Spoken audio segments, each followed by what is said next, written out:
Arriving in the trophy section, Wyatt looked at Redfall, who was busy reviewing his rules and runes, and informed him, "Get ready.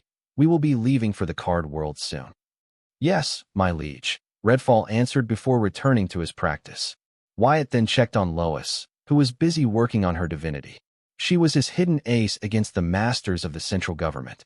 Once she reached at least the level of a chief knight in the chivalry class of the card demigod realm, without any aid from her primordial calamity daughter gem, he would greenlight her mission to infiltrate the organization, pulling the strings of the puppet central government. This was necessary because otherwise, it would be like delivering a sheep to a den of wolves. Considering Agent Lois was one of a kind, he wasn't prepared to lose this sheep yet. Making sure she was progressing smoothly, Wyatt then found an empty floating island and made himself comfortable to prepare for the urgent problem that had just come to his notice: his police chief aunt and daughter. According to Aunt Denise, something about her last call with her daughter left her feeling odd and unsettling. As a cop, she had an intuitive gut, and it screamed that something was wrong. So, she tried reaching her daughter outside of the stipulated phone time by Morningstar University, under the guise of a family emergency. However, they said her daughter couldn't answer her call because she was busy with research and that she should leave a message if it was important. This wasn't the first time Morningstar University had dismissed her calls to her daughter using this reason, but this time, her gut told her something was definitely wrong. So, she reached out to Susan to get a meeting with him, who then contacted him and updated him on what was going on. Instead of agreeing to meet Denise, Wyatt asked Susan to tell her that her daughter would be home within the next 24 hours. Denise just wanted him to check on her daughter, but knowing the history of Denise, her daughter, and Morningstar University, Wyatt thought he might as well rescue the poor girl before other pressing issues pushed her to the back of his mind. However, Wyatt didn't do anything without something in it for him. He wanted to use this opportunity to announce to the world that he would soon be taking over the southern academic city, hoping to increase student enrollment. Not that it wasn't already known to most. It was mostly limited to higher-ups in the 5 regions. He needed to spread awareness to the general public of the 5 regions. Knowing this would get him enough attention, Wyatt posted the following update on the VR Universe main page of the Grimoire Network. The VR Universe services within the area of Morningstar University in the central academic city of the Central Region are being permanently suspended unless Morningstar University facilitates the reunion of the untainable princess with her mother, Chief Denise Johnson, in Sky Blossom City within the next 6 hours. P.S. If anything were to happen to the untainable princess, the central academic city would have one less top 10 university to boast about. Posting the update, Wyatt grinned, knowing that Morningstar University would likely not take his threat seriously and just ignore it. However, losing access to VR Universe would make it hard for them to ignore. That inconvenience, along with the threat in the post, would generate enough buzz, setting the stage for him to announce to the world that he would be leading the Southern Academic Region from the next academic year. Then, Wyatt turned his attention to creating a noble class title demon core forging method for the Frostling race, as he had promised Moonfright. It was much earlier than the promised time, but he planned to forge a few Frostling corpse puppets for his visit to the Central Region. While he was at it, he decided he would surprise Moon by sending her the noble class title demon core forging method earlier than the specified time. To show her that he was the peerless craftsman she believed him to be, he was capable of fulfilling his promise of building the frozen utopia for her race, as long as they were willing to show him absolute obedience.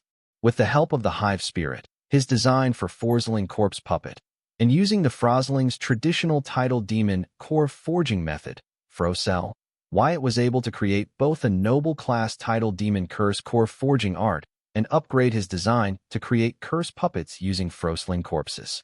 The new design would incorporate his primordial calamity daughter gem and also his insights from Agony's title demon core. After revising the noble class title demon curse core forging method one last time, he renamed it from Frocell to Frosilk before sharing it with Moon using the Demon Merchant Codex. Then, without wasting any time waiting for Moon's reply, he scoured the Devil Merchant's Interrealm network. Wyatt managed to get his hands on a dozen Devil rank, pseudo-noble class, Frostling female corpses that were in mint condition. Without any further delay, He and his primordial spirits began to refine all 12 Frostling corpses into Frostling corpse puppets following the upgraded blueprint with the help of the Hive spirit. This time, Wyatt went all out creating these corpse puppets, unlike back in the dual world. Here, with no one watching him, he could make full use of all his cheats and means available to him, ensuring that these corpse puppets were going to be the best Frostlings out there in the myriad realms. But despite his means and ingenuity, there was a limit to how much he could enhance the capabilities of these corpse puppets. After all, they were just pseudo-noble class corpses. However, if his insight from Agony's tidal demon core worked, he might be able to exceed even his own expectations. Arriving in the trophy section, Wyatt looked at Redfall, who was busy reviewing his rules and runes, and informed him, "Get ready. We will be leaving for the card world soon." "Yes, my liege," Redfall answered before returning to his practice. Wyatt then checked on Lois, who was busy working on her divinity. She was his hidden ace against the masters of the central government. Once she reached at least the level of a chief knight in the chivalry class of the card demigod realm, without any aid from her primordial calamity daughter gem, he would greenlight her mission to infiltrate the organization, pulling the strings of the puppet central government. This was necessary because otherwise, it would be like delivering a sheep to a den of wolves. Considering Agent Lois was one of a kind, he wasn't prepared to lose this sheep yet. Making sure she was progressing smoothly, Wyatt then found an empty floating island and made himself comfortable to prepare for the urgent problem that had just come to his notice: his police chief aunt and daughter. According to Aunt Denise, something about her last call with her daughter left her feeling odd and unsettling.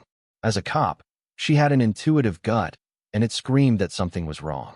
So, she tried reaching her daughter outside of the stipulated phone time by Morningstar University, under the guise of a family emergency.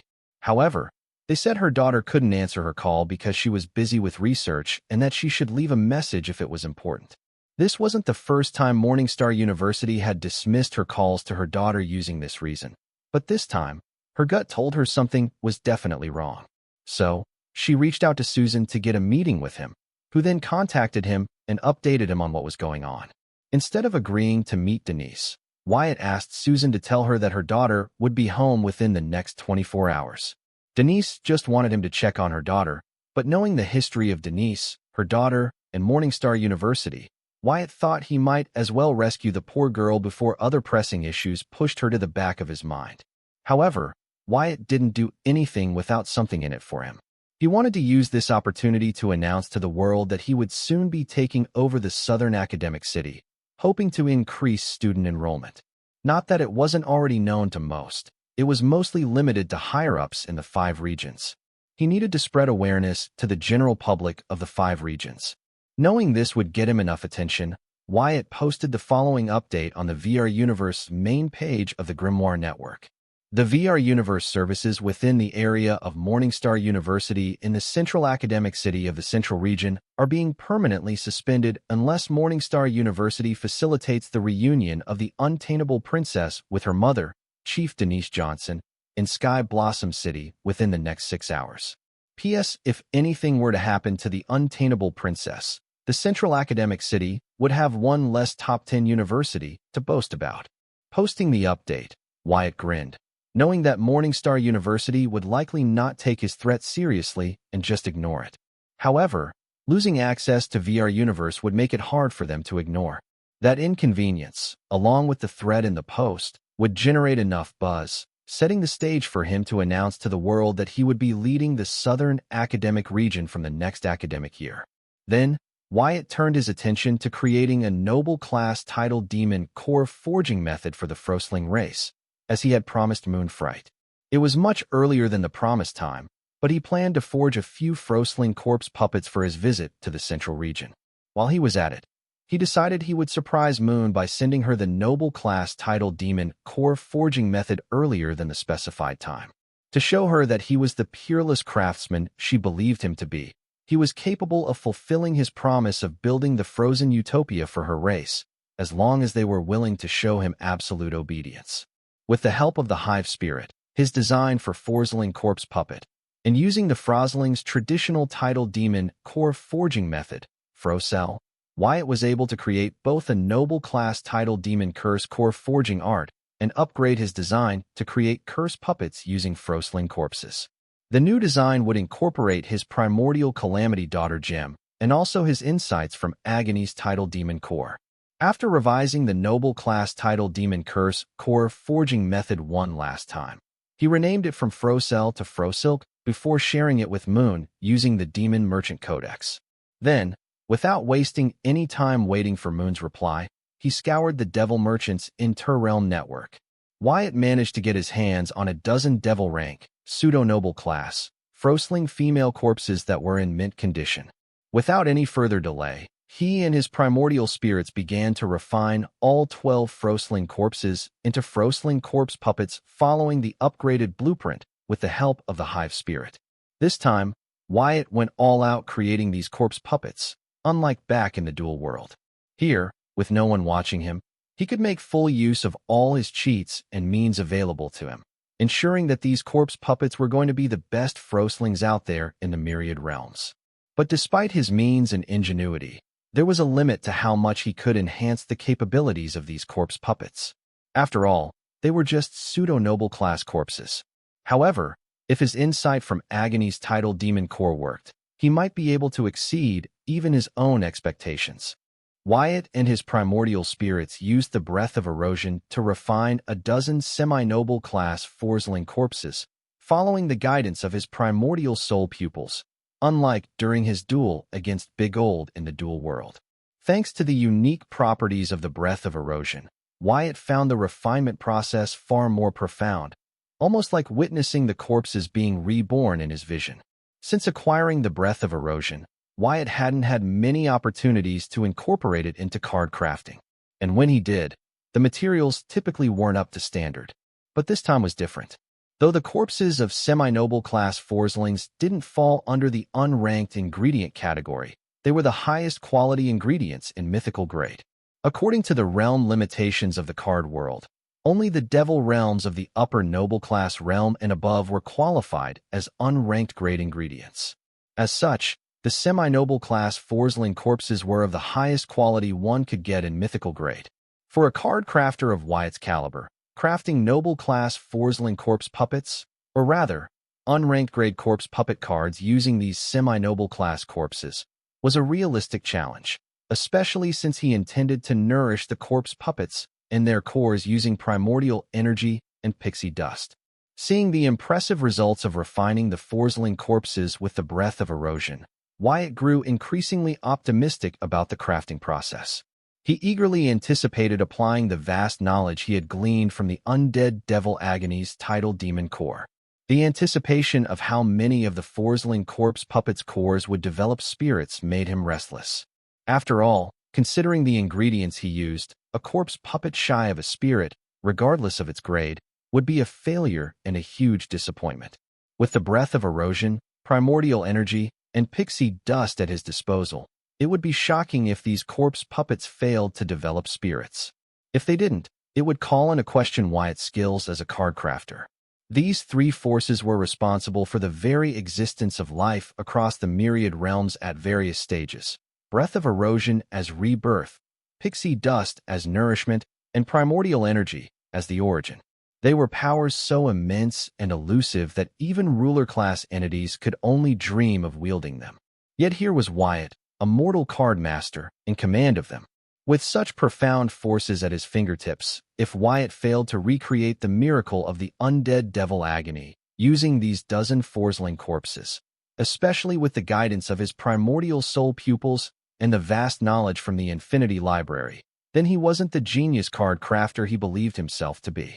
He would be no better than a lucky hack in the vast and competitive field of soul crafting in the myriad realms. Once the corpses were refined using the breath of erosion, Wyatt began the next phase: core creation. Drawing on his extensive knowledge of corpse puppet crafting, he worked following the guidance of his primordial soul pupils and hive spirit. He didn't hesitate to use primordial calamity daughter gems in their construction. Additionally, he made sure to align the development of the cores with his newly devised Silk Title Demon Core technique, the complete version of the Forsling Title Demon Core technique he had designed for Moon Fright and her race. This complete version would allow the spirits of the corpse puppets to cultivate all the way into the upper ruler class realms, making up for the lack of ruler class Forsling corpses to create ruler class Forsling corpse puppets. Now that Wyatt's grimoire had advanced to the unranked grade, it was no longer bound by rank or realm limitations of the card world. Using the breath of erosion to upgrade, it had successfully broken free of the limitations of the card world. In other words, he could now equip unranked cards crafted using the ruler class ingredients. One must understand that the unranked grade in the card world was equivalent to the noble and ruler classes of the devil realm. In other words, anything above the semi-noble class in the devil realm fell under the unranked grade in the card world. This distinction is important because if the will of the card world were to grow, the realm limit for living beings within it would rise from the chivalry class to the noble class, mirroring the structure of the devil realm. However, Wyatt had no idea how long it would take for the card worlds to achieve such growth, let alone reach the point where it could raise its limit to the ruler class. He also didn't know how the card worlds would apply that growth to the living beings within it. Despite their similarities, the power systems of the card world and the devil realm were fundamentally different. That said, Wyatt, who had already surpassed the limitations of the card world despite being mortal, had no choice but to look to the various power systems of the myriad realms for guidance. Given that the devil realm's power system, thanks to the devil merchant code, was widely accepted throughout the myriad realms, he used it as a blueprint for his own progress. It was no secret that corpse puppets with spirits, or any tool or relic with a spirit, could ascend in rank and grade just like demons and devils did in their realm. But when it came to cards, this wasn't usually the case. Aside from origin cards, which evolved alongside their card apprentices, most cards would not naturally ascend in rank or grade over time, unless they were deliberately upgraded or fused by their card apprentices. Yes, there were exceptions, like rune cards. A rune card's rank and grade would increase along with the tier of its rune. It was important to note that only rune cards created using runes with a spirit and nourished within the ego gem of their original master were capable of evolving. However, the birth of a rune spirit was an extremely rare occurrence in the mortal realms, as mortal card apprentices were incapable of nourishing their runes with enough rule power to give rise to a spirit. If they planned to, they would have to pause their realm progress, wasting their golden years. Only demigods were generally considered capable of achieving this. Having reached the realm limit of the card world, they alone possessed both the time and the talent required. At that stage, they had no choice but to turn to rules and runes to continue enhancing their strength, as they had already hit the ceiling of the card world's power system. This meant that the corpse puppet cards Wyatt aimed to craft were poised to become the first of their kind. To create a card capable of ascending to ruler class over time, he would need to use a ruler class core in its creation.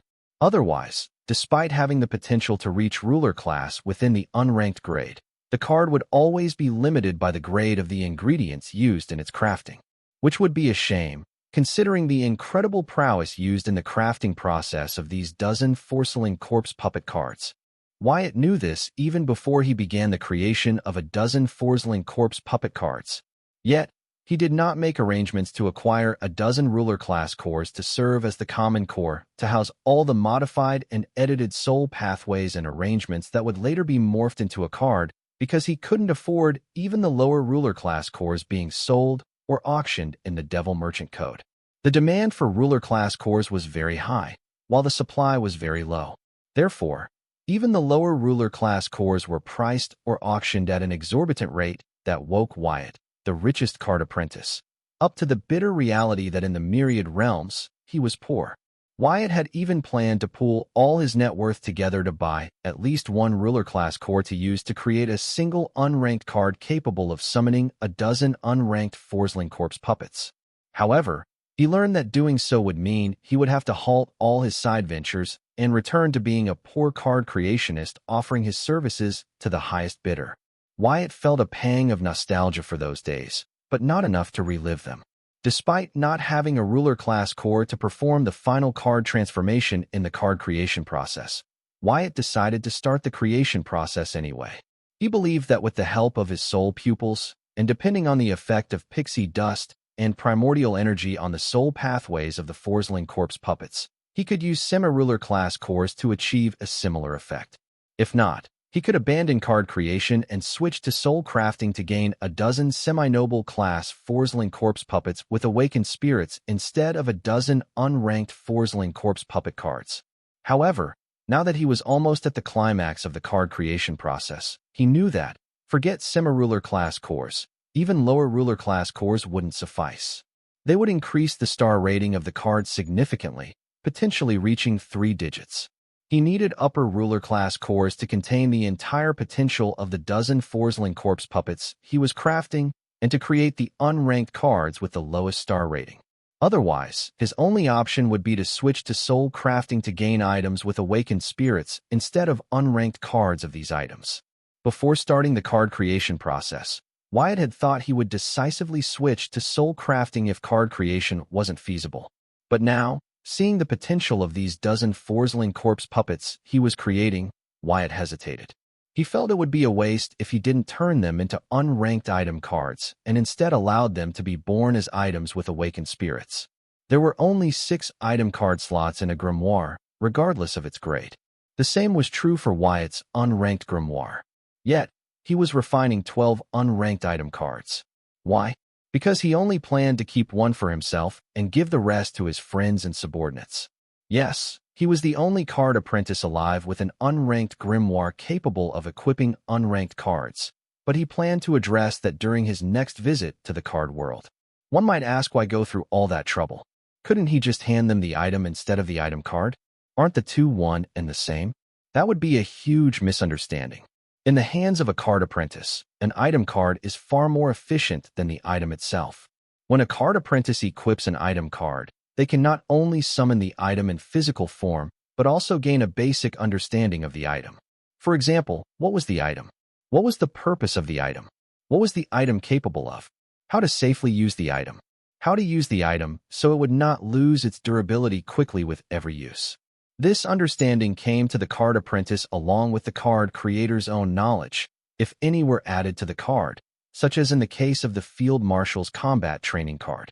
Because of this advantage of item cards, Wyatt believed his friends with lower realms would be able to use the Forsling corpse puppets much more efficiently, especially considering that these Forsling corpse puppets were bound to have spirits. After all, items with spirits tend to be very picky about their masters, but not in this case, as they were made using primordial Calamity Daughter gems. But there were other problems the Calamity gem could not solve.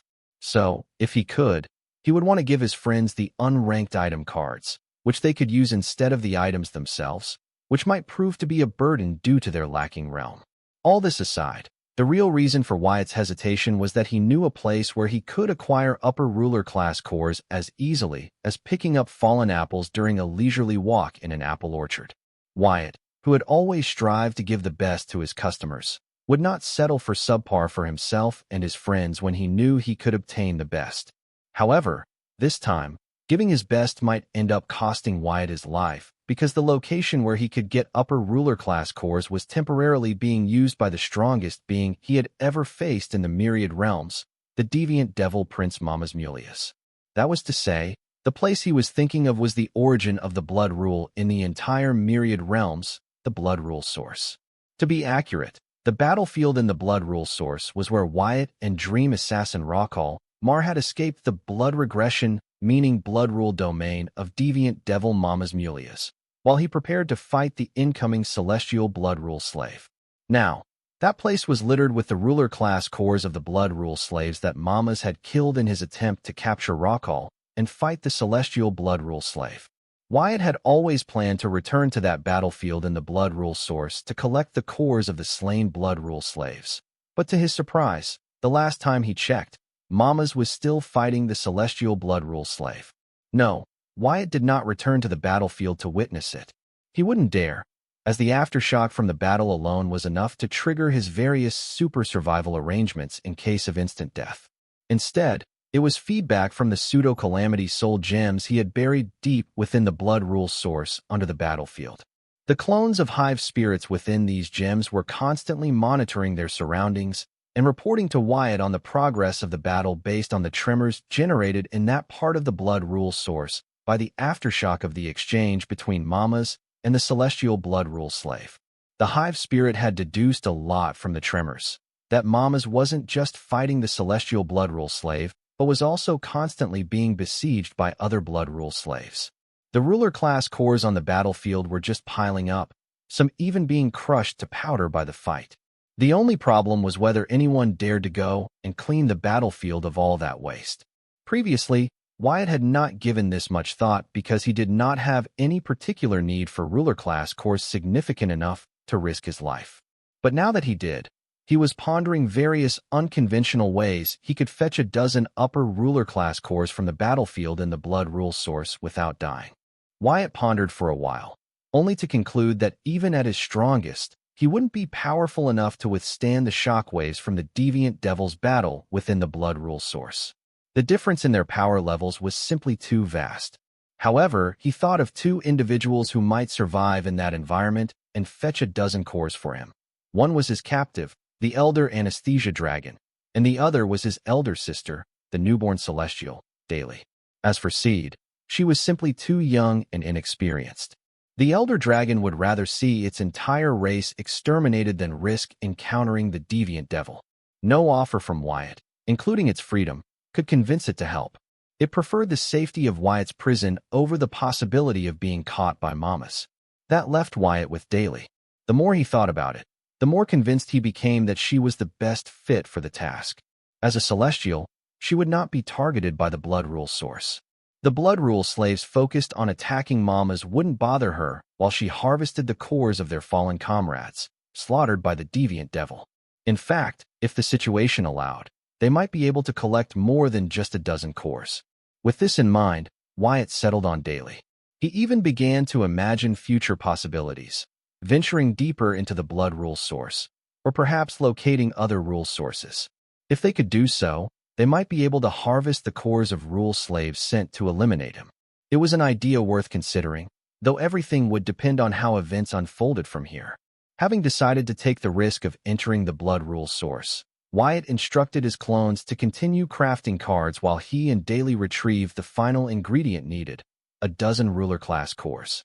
Leaving the trophy section with Seed's assistance, Wyatt returned to his penthouse suite at the heart of the megalopolis, where Daily was observing mortals and learning from them.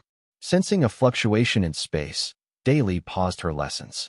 Recognizing Wyatt's soul energy signature, she greeted him as he arrived. "Hello, little brother." "Hi," Wyatt replied awkwardly. Apart from a few soap operas, he had never seen anyone greet their siblings so formally. It was uncomfortable and a little unsettling. Their bond sublimated that of ordinary siblings, thanks to his cursed bloodline. Things shouldn't have felt so stiff and awkward between them. But they did, because Daily was trying too hard, while Wyatt, distracted by too many responsibilities, barely tried at all. But now that he was aware of it, he decided not to rush into business. Instead, he asked, "Daily, are you really okay with all the changes around here? If not, I can have them relocate." Though he had confirmed several times with Daily that she was fine with the freedom fighters moving in before they built the megalopolis and immigrated millions of card apprentices, he now feared that while she may have liked the idea, she might not be enjoying the reality. "No, I like it. I'm learning so many new things from them," Daily answered quickly, worried that Wyatt might misunderstand her feelings and get the wrong impression. Wyatt frowned, sensing that Daily wasn't telling him everything. He pressed gently, "If something's bothering you, just say it. Maybe I can help." "Well, since you asked, I want more siblings." "No, actually, a bigger family. Like the ones mortals have," Daily confessed. "Daily, you know better than anyone that I can't control my bloodline. I'm still figuring it out. Maybe someday, but for now, you have me and Seed," Wyatt said, shaking his head helplessly. Of all the things she could have asked for, she chose the one thing completely out of his hands. Wyatt didn't mention the clown mask or the others. They might share his bloodline, but they weren't celestials like the three of them. And in Daly's eyes, that meant they weren't truly family. "Well, Seed and you aren't enough," Daly said bluntly. She knew she was being unreasonable, maybe even greedy, but she couldn't help how she felt. The heart wants what it wants. Ever since the mortals moved in, her yearning for a larger family had only grown stronger until Wyatt finally pulled it out of her. Then create your own race of mortal beings. It's about time, honestly. If you need inspiration, I can borrow books from the Infinity Library, Wyatt suggested, doing his best to offer a solution. He figured that starting her own native civilization might keep her occupied and perhaps fulfill her desire for a bigger family. No, that's not the same. They wouldn't be like you, Seed, and me. Daly rejected his suggestion without hesitation, clearly something she had already considered and dismissed long ago. Well, what about the Chaos Dwarfs? Weren't you planning on taking doulas as your apprentice? How are they adjusting, by the way? Wyatt asked, desperately trying to change the topic. He had a gut feeling Daly had a specific way to expand their family, and he was sure he wouldn't like it. They're settling in nicely, Daly replied. Then, with a deep frown, she asked him, why did you even ask what's bothering me if you had no intention of helping me? Daly, I want to help you. But this isn't something I can control. I'm sorry, but I can't help you with this one, Wyatt said sincerely. He owed Daly a lot and fully intended to repay her kindness somehow, but what she was asking was out of his hands. Yes, you can. All you have to do is find a suitable mate and give me dozens of nieces and nephews, Daly explained eagerly, hoping her brother would agree. Hearing Daly's words, Dre nestled warmly within Wyatt's hair, couldn't help but poke her head out and glance at him, curious about his reaction. Knowing about Wyatt and Susan, the gossip bug inside her was already itching. She couldn't help but grow interested in where this conversation was headed. Hell no, there's no way I'm doing that. Wyatt shouted at the top of his lungs, utterly stunned that Daly wanted to reduce him to a breeder just to fulfill her own desires. Why not? You're the only one among the three of us who can reproduce. Trust me, if I could, I would have already given you tons of nieces and nephews, Daly protested, trying to persuade her little brother to have children, for her sake. If she could, she would have done the same for him without hesitation. Yes, you can too. Just refine a human incarnation and have as many kids as you want. Leave me out of this, Wyatt countered, already regretting that he'd tried to be a considerate brother instead of just getting to business like usual. Again, that's not the same. The resulting children would be human, not celestials. For that, I don't even need to create a human incarnation. I could make them now, Daly said, making it clear that she wanted a celestial family, not a mortal one who wouldn't live long enough for her to remember them in her long lifespan. It wasn't that Daly looked down on mortals. On the contrary, she respected them deeply, so much so that she had chosen to learn from them. What she admired most was their familial bonds. She longed for that herself. As a celestial, she was bound to live until the end of time, assuming nothing unexpected happened. Even the lifespans of the ruler-class beings paled in comparison. Hence, her understanding of time was fundamentally different. That's why longevity was one of the most important factors she considered before forming deep attachments. Based on her experience, she preferred companions who were celestials like herself. Daly, nothing you say will change my mind. Let's just drop it, Wyatt said firmly. He had no intention of using his various bloodline authorities to force Daly to let the matter go. If he started using his authority for every little disagreement, then what was the point of evolving the Calamity Daughter's gems into bloodkins in the first place? Besides, this was the first real disagreement between him and Daly. You'd like that, wouldn't you? Since it's not you who wants a bigger family, but me, Daly argued, showing no intention of backing down. Wyatt brooded, feeling like he had just dropped a hammer on his own foot. He truly regretted trying to be a considerate brother to Daly instead of simply getting down to business as usual. He wanted to give her a good brother, but all she wanted were cute nieces and nephews. Tell me why you're against this idea. Maybe I can talk some sense into you, Daly said, urging Wyatt to explain why he wouldn't sire dozens of quarter-celestial babies for her. After all, Wyatt himself wasn't a full celestial yet, though his world calamity tree lineage made up the difference. Wyatt stared blankly at Daly. Seeing that she was serious, he didn't even feel like responding anymore. Honestly, Wyatt had never thought about having children, not even in his past life. Considering the state Earth was in when he left it, he would have preferred to get a vasectomy rather than commit the sin of dragging an innocent soul into that purgatory. Even in this world, Wyatt had never really given the idea any serious thought, except for that one time when Jill's origin card schemed to steal his semen, and now, when Daly brought it up. Otherwise, it wouldn't have even crossed his mind until it stared him in the face on his wedding night, if he was lucky enough to have one. So, why was he so against the idea when he hadn't even truly considered it before? It was because of his cursed bloodline. He didn't want to pass it on to his children. It would turn them into another one of his bloodkins, and he didn't want that kind of fate for them. Unless he could figure out the intricacies of his bloodline and learn to control it, he wasn't planning on having offspring, no matter how tempting the opportunity might be. Wyatt, answer me. Daly pressed, not letting his silence slide. Sigh. Wyatt let out a long breath and explained, pointing at the buildings below through the glass window. Daly, the families you admire down there all have one thing in common: love. Humans don't need love to mate, but if they want to build a real family, they do. So, until I find someone I love, and who loves me back, there's no point in trying to force me to breed dozens of nieces and nephews for you. Listening to Wyatt's words, Daly's eyes dimmed, but she nodded. Even though it had only been a short time since humans had moved here, she had seen love among them in various forms and had begun to understand that it was an integral part of their society. Demons, considered the most vicious race in the world, sought love and were capable of it. Even she, a celestial, supposedly one of the most detached beings, longed for it. So, she understood the message Wyatt was trying to convey, loud and clear. With that understanding, Daly decided to drop the matter. But before she could say anything, Wyatt continued, "Still, all hope is not lost. There's another way we can expand our family, by finding unborn celestials across the myriad realms.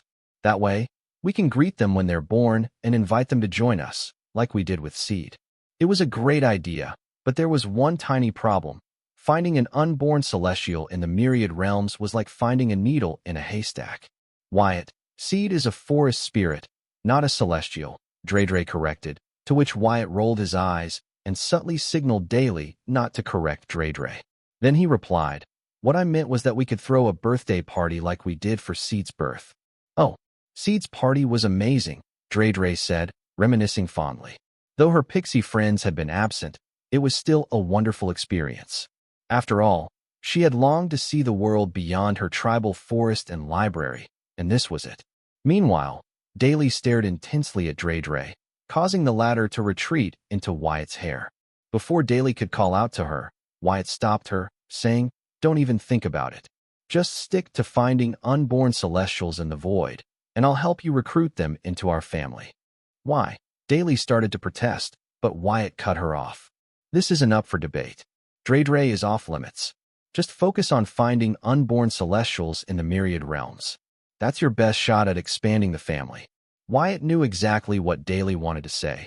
She wanted Dre to create more forest spirits so he could recruit them as bloodkin using his bloodline. He also sent her a mental warning. Dre belonged to the librarian, one of the most powerful ruler-class beings in the myriad realm.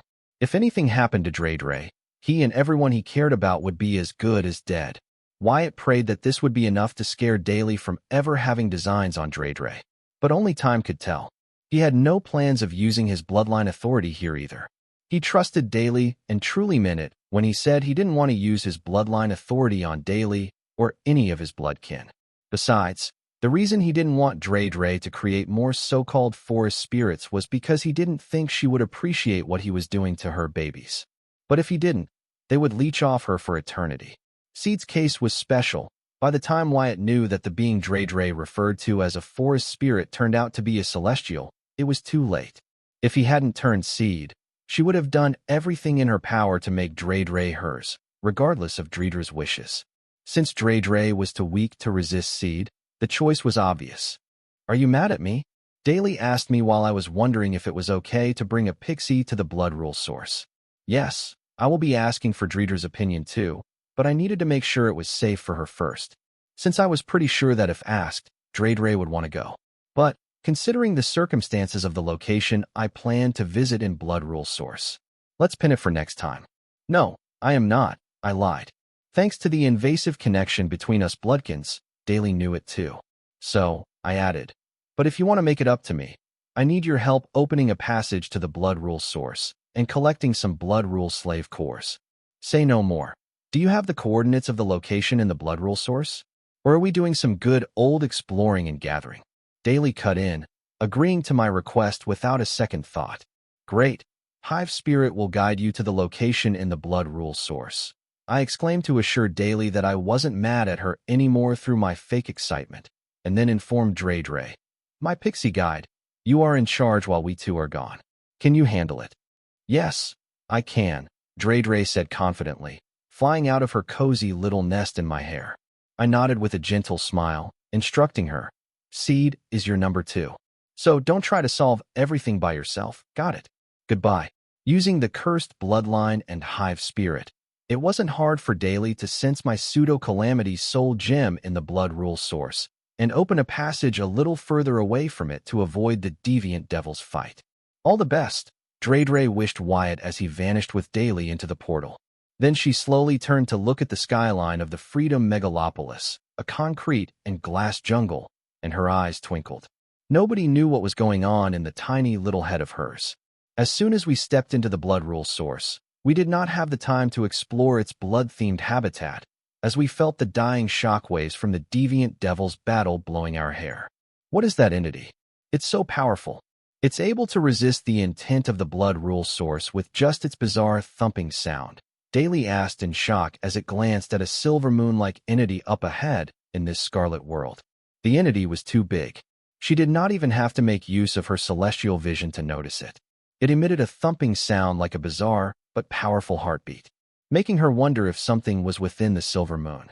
FCK, I cussed, observing the truth using my primordial soul pupils. The Owlape Prince had not only defeated the celestial Blood Rule slave, but devoured it, and was attempting to undergo an evolution of sorts. The silver moon was truly an Owlape egg containing a ruler-class deviant prince. The Blood Rule source was doing its best to destroy the egg that did not belong here using its Blood Rule slaves.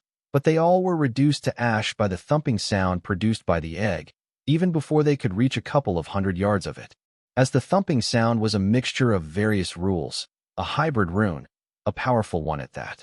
After losing the celestial Blood Rule slave to the deviant devil, the Blood Rule source should have upped its response by sending out a more powerful Blood Rule slave to deal with the deviant devil.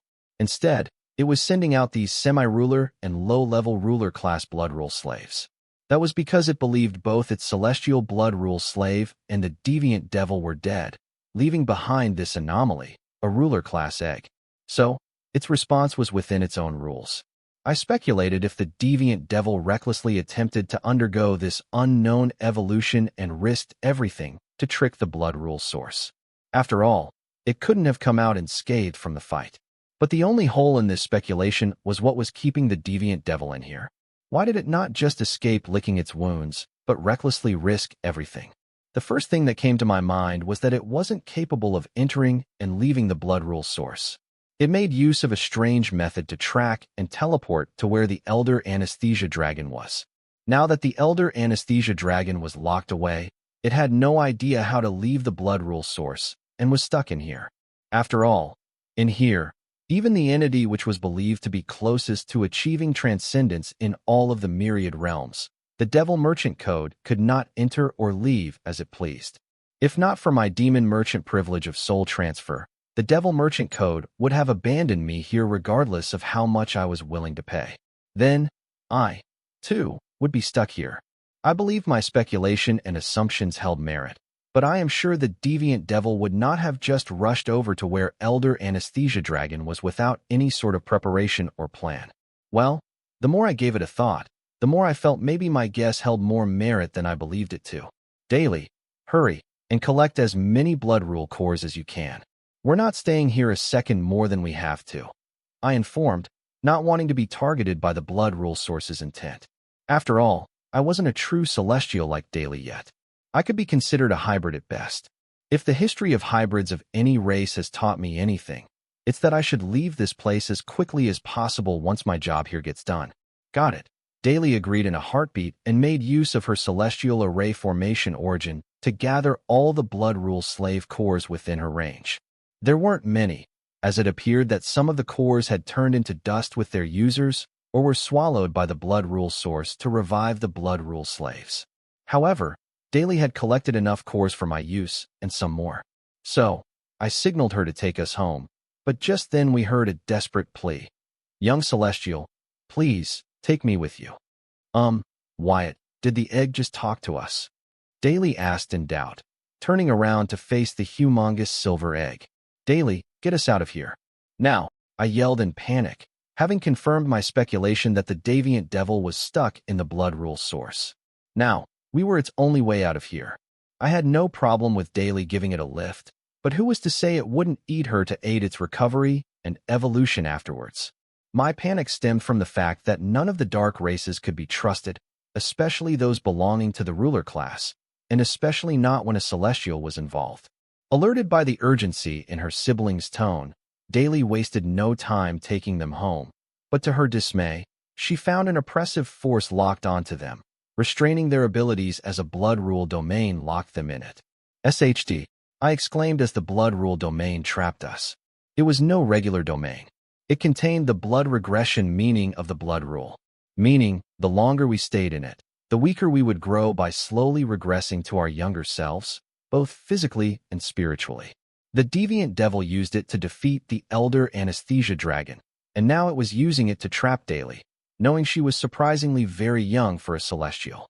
Considering that it did not take long for the blood regression domain to revert the elder anesthesia dragon to an anesthesia dragon, Daly was in deep trouble, considering she had only been a celestial for a few days. I had no idea how the deviant devil was able to activate its blood rule domain in its current state, but one thing was for sure. It was now or never. We had to act now or be stuck with it in the blood rule source. Knowing we had to act fast, I immediately ordered, "Daly, use the skill, suicide over death." Before having Devil Merchant Code transfer my soul to one of my pseudo-calamity soul gems hidden in Seed's world. Suicide over death was the name I gave to the last resort skill, where the soul abandons the body and heads to a new one prearranged by the user, while I was teaching it to Daly and Seed, my celestial bloodkins. However, I required the help of Devil Merchant Code to use this skill, as Celestials Daly and Seed achieved a similar result when in their earthly incarnation and not in their celestial body. In their case, after abandoning their earthly incarnation, their will just returns to their original celestial body, as if being pulled back into it. And earthly incarnation? Bloodette is the earthly incarnation of Card World's blood rule stream spirit. It took over Bloodette's body to help Wyatt enter the blood rule source and retrieve unconscious Courtney. If Bloodette is an incarnation, how does she have a will of her own? It's just that Bloodette got incredibly old and ultimately developed self-awareness and began getting into trouble along with other earthly incarnations, naming herself Bloodette and whatnot. PS to be continued in Supreme Beings, Origins. Stay tuned.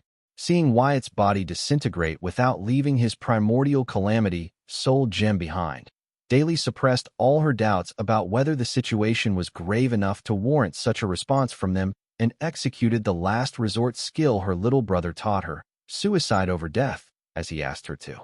Daly headed home, taking one last look at the ginormous silver egg, wondering why her little bro was so wary about the latter.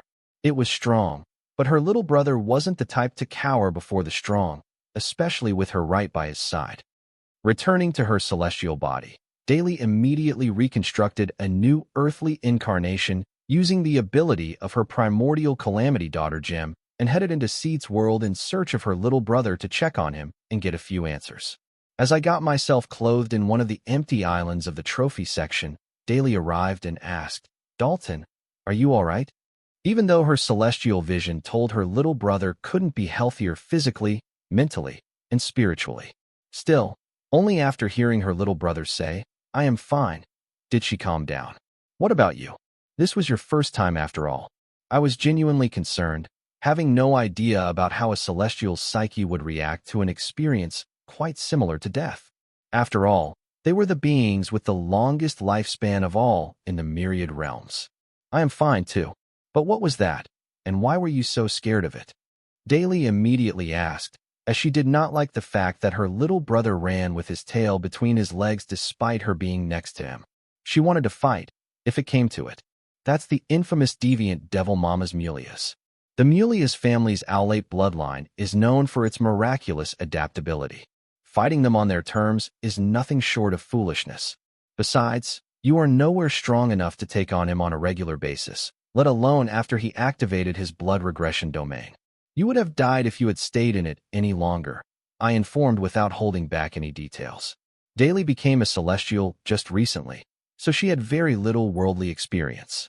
Therefore, her actions to me appeared like a young calf challenging the tiger up the hill. Blood regression meaning? Daly only understood this part of what her little bro just spoke, and the rest just went straight over her head.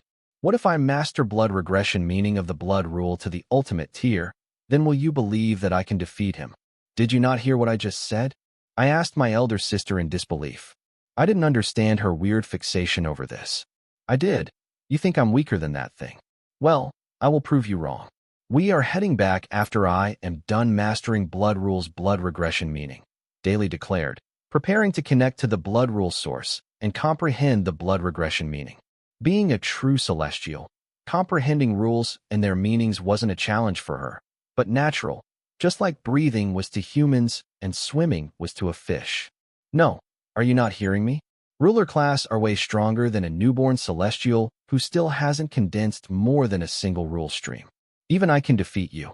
Let us talk after you manage to form your first rule stream spirit. I wasn't lying to Daly. I could easily defeat any of my Calamity Daughter gems. Also, though comprehending rules was natural for celestials, comprehending a rule enough to condense a rule steam spirit would take her a lot of time. As a newborn celestial, except for the space rule, Daly wasn't very proficient in any of the other rules. If not for her celestial array spirit background, she wouldn't have her current comprehension of the space rule. Honestly, except for her celestial strength and abilities that she gained after becoming a true celestial and my Calamity Daughter gem abilities, she wasn't actually that strong. However, the strength and abilities she had now were enough to make her part of the top 1% in the myriad realms. I can defeat that thing, Daly exclaimed emotionally, catching me by surprise. Why does it matter? We're back home safe, aren't we? Just let it go, I said in response to Daly's emotional outburst. My rational mind couldn't figure out why she was being so irrational about this and having such a hard time letting go of it. No, I can't let it go. I'm the eldest. I'm supposed to protect you, but you don't think I'm capable of protecting you. Daly spoke what was on her mind, revealing the thing that made it difficult for her to let this matter rest for good, as I asked her to. From her words, I gathered what bugged Daly was not the fact that she was weaker than Deviant Devil, but the fact that I thought she was weaker than Deviant Devil. Realizing this, I let out a long sigh. For a second, I even considered whether the Bloodkin Calamity Daughter gems were worth it. It was just Daly. Seed and Clown Mask didn't bother him with their drama. In Daly's defense, she chose to become my Bloodkin Calamity Daughter gem seeking kinship. I guess this was one of the prices I paid to get myself a celestial goon. Many elder siblings enjoy having their younger siblings depend on them, and they will push themselves above and beyond to come through for their younger siblings even at the expense of themselves. Daly was the same.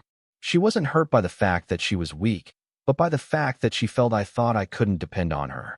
I guess for the price of a celestial goon, I got a selfless celestial elder sister. Some would consider it a bargain, but I felt the same. Daly, you are not omnipotent. You have your strengths and weaknesses. You have already helped me in so many ways. I know you would fight the deviant devil to death for me, but I couldn't bear to see my elder sister get hurt over something that could be solved so easily.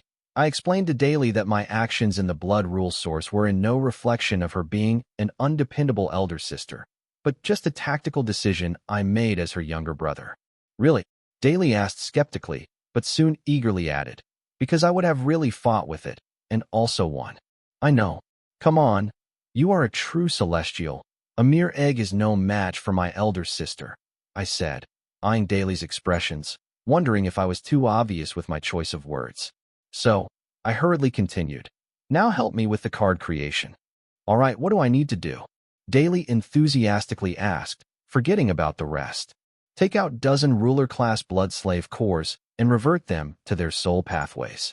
Next, Follow Hive Spirit's instructions to refine select parts of their soul pathways as per my needs for the card creation, and then add them respectively to dozen clusters of soul pathways following the card recipe. Then, leave the rest to me. I informed daily as we made to my clone that was holding down the fort in my absence.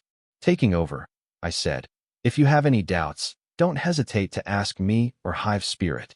Breath of Erosion was incredible when it came to refining soul pathways. But at my current rank, it was too taxing to use, especially if I planned to use it to refine the soul pathways of dozen ruler-class bloodslave cores. Therefore, I had to recruit Daly's help with the card creation process. Besides, this way I get to distract her from how we left the blood rule source. Whoa, you are fast, I exclaimed, expressing my fake surprise just to stabilize Daly's emotions. She was a celestial. Not to forget, her background as a celestial array spirit. This much was expected of her, especially with Hive Spirit guiding her. With Daly taking over refining of the ruler-class soul pathways and my clones having already completed the rest of the creation process, I had nothing left to do but go through their work again and again. I wasn't trying to find faults, but trying to find if there was a way for me to further improve the card recipe I had decided on or any last-minute additions I would like to make. I guess this was why other card creators referred to creating higher-rank cards by forming a party with their trusted aides. Not only does it help me conserve my mental strength, but it also allows me to keep trying to improve the card being created until the very last second. Or at least this was true in my case. This experience, involving Daly, was different, not the same as me using my clones and Hive Spirit. It was the first time I had invited someone to help with my card creation. Well, considering that Daly was my bloodkin, I don't know if it counted as me trusting outside help with my card creation.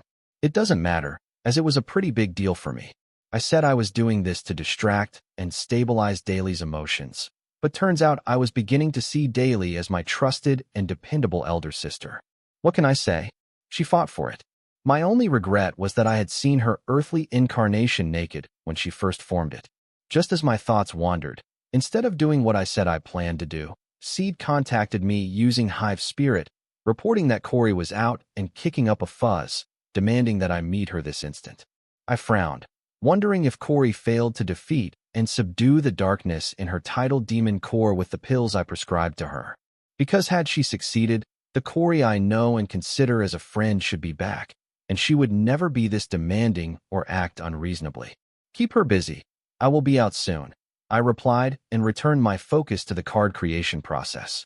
But I couldn't help but look at Daly with stern eyes mid-process, realizing I almost lost my way. Never have I ever let my thoughts wander during a card creation process, but today, I did, and I believe Daly and her selfless love were to be blamed for it. What? Did I make a mistake?